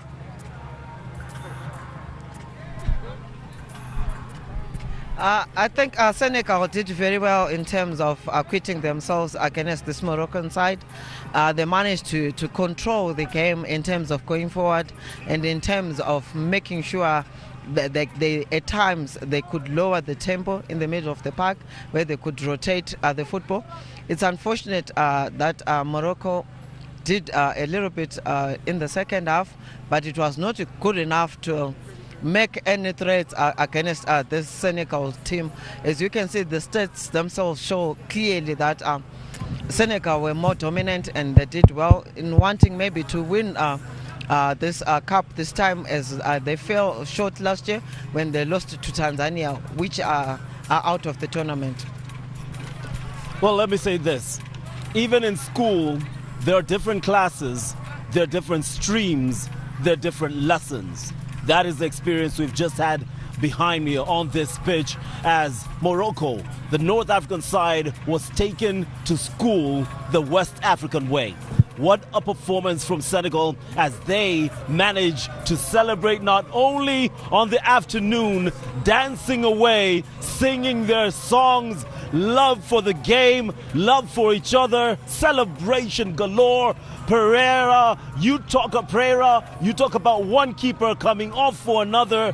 Tall, lanky, physically fit, emotionally stable, totally intent squad from Senegal, making sure that like last year, they find their way into that final. Listen to the music. Yeah, you are saying it like it is, Chico. And if you remember last year, there was pouring rains and it was difficult. We didn't know who was going to go into the final. And today we see a different Senegal. We see a Senegal on a dry pitch, sunny, which they are used to, and they bring out the physicality and the technical quality. And yes, Morocco never had a big answer to the Senegalese physicality. As coaches, where do you think Morocco lost this one? Because it started early on. When I look at it, I think they lost it in the dressing room. Expound on that. That means they lost it before the game.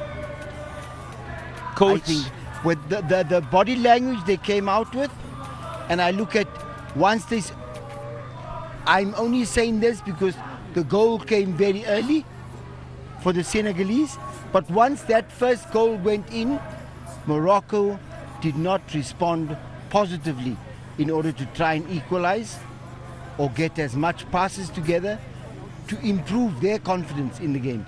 I'll come to you on the same question, Coach Rosemary, but I love that picture right there. You saw the captain in jersey number 4, Kamara, who leads the Lions, but on the terms of that celebration, he was the man who was behind the team, dancing and allowing the team to celebrate their moment. Captain fantastic, very calm, organized his team on the pitch. These are the kind of players, and we'll come to you, Kevin, in just a moment, that you talk about. Players who can coach and manage even in the absence of the head coach. But before we get to that, Coach Rosemary, where was this game lost and won?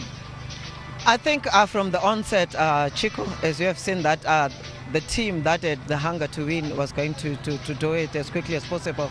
And from the onset, Senegal showed that they wanted more in terms of going forward, and they did go forward, and they managed to get that early goal in the first half. And when Morocco were not leggy in terms of how they defended, there was no pressing, and I think they just feared that they are playing Senegal in terms of their appearance, in terms of how they were applying themselves when they were in control of the game. And this is where I think at the Moroccan side lost. And also the other issue was the quickness of the Senegalese team today, their pace going forward, and as well as controlling the ball in the middle of the park and making sure they wait for those penetrating passes when they are in the attacking third of the Moroccan team, and they never had the chance to regain their confidence in terms of building. They were here and there, but it was not at the Moroccan side that we saw during the group stages.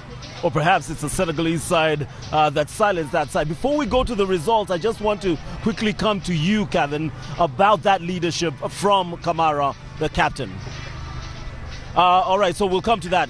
Why don't we walk through these results? To be honest with you, a day full of surprises. Morocco, 2 teams, boys, girls in the semi-final. 2 teams, boys, girls will have to fight it out in the 3rd and 4th place playoff. Another year for the Morocco boys to have to do that. Only this time they will not be facing Uganda. They will be facing Benin. Uganda up their game as opposed to last year. They find their way in the final, and boy, oh boy, what a mouth-watering final that will be. They will be facing Senegal, while Burkina Faso will be up against the defending champions, the girls from Ghana. Now, Coach, as I was saying, leadership, it plays a huge part. We've seen, speaking of the Ghana girls, we've seen jersey number 17. She is a leader and she's also a playmaker. You want that kind of player for you in your locker room. Yes, at this age, in your development, this is where you start developing that leadership qualities, that when they change teams, there's no change in their thinking. They are leaders on the pitch, off the pitch, and in the dressing room. And sometimes, as a coach of development and of senior people, but we talk about development now, you need to have those 1, 2, 3 individuals who's capable of going to the rest and making a decision amongst them in a team sport. Senegalese have it, the Ghanaians have it, and for that, tomorrow is going to be a festival of good football. Speaking of tomorrow, it's a day that will see us enjoy some good football as well. Morocco, both boys and girls with an opportunity to come and finish this championship in style. Morocco girls will have to face Zambia, who played a very decent game against Uganda. Benin and Morocco is another fixture to look forward to. And then from third in place playoff, we turn our attention to the final, where Ghana and Burkina Faso girls will be in action alongside Uganda and Senegal. Coach, Ghana, Burkina Faso, your anticipation ahead of it? It's going to be a very tough game, Chico. As you know that Burkina Faso beat Ghana in the group stages, and Burkina Faso topped the group with 7 points, while Ghana were on 6.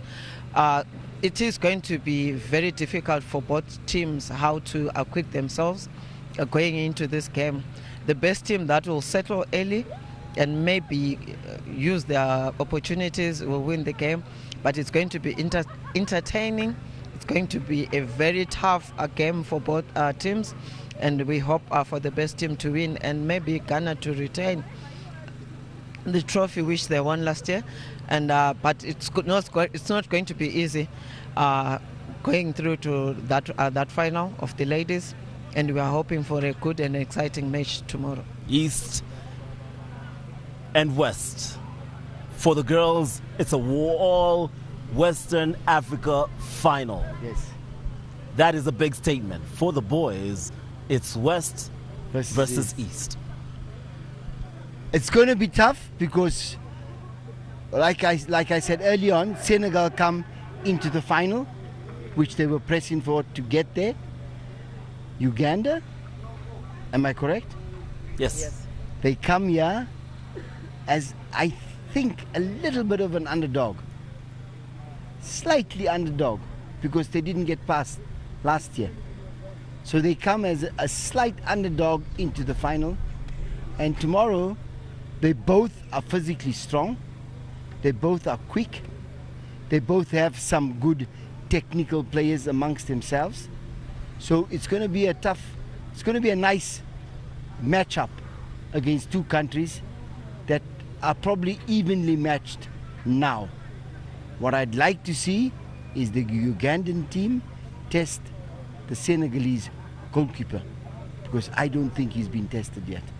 Well, that is an opportunity that Uganda will relish, and that final will be tomorrow alongside that one between Ghana, the defending champions, and Burkina Faso. Thank you to Coach Rosemary, Coach Kevin, and of course Amanda Tlamini, who's been here, and the commentary lead, who is Stevens, who has guided us through this amazing day. We leave you with pictures of the team that has dominated Morocco and made it to the final to face Uganda. It is Senegal who have not only just kept this tournament alive from the get-go with that 1-0 win over Benin in a tightly contested game. We've seen the host nation fall short. Defending champions fail to reach the semi-final. We have seen story after story after story, including this 4-goal thriller in utter dominance from Senegal. But the story we leave you with is this: Senegal, Morocco have played yet again. Only this time, they have shown the world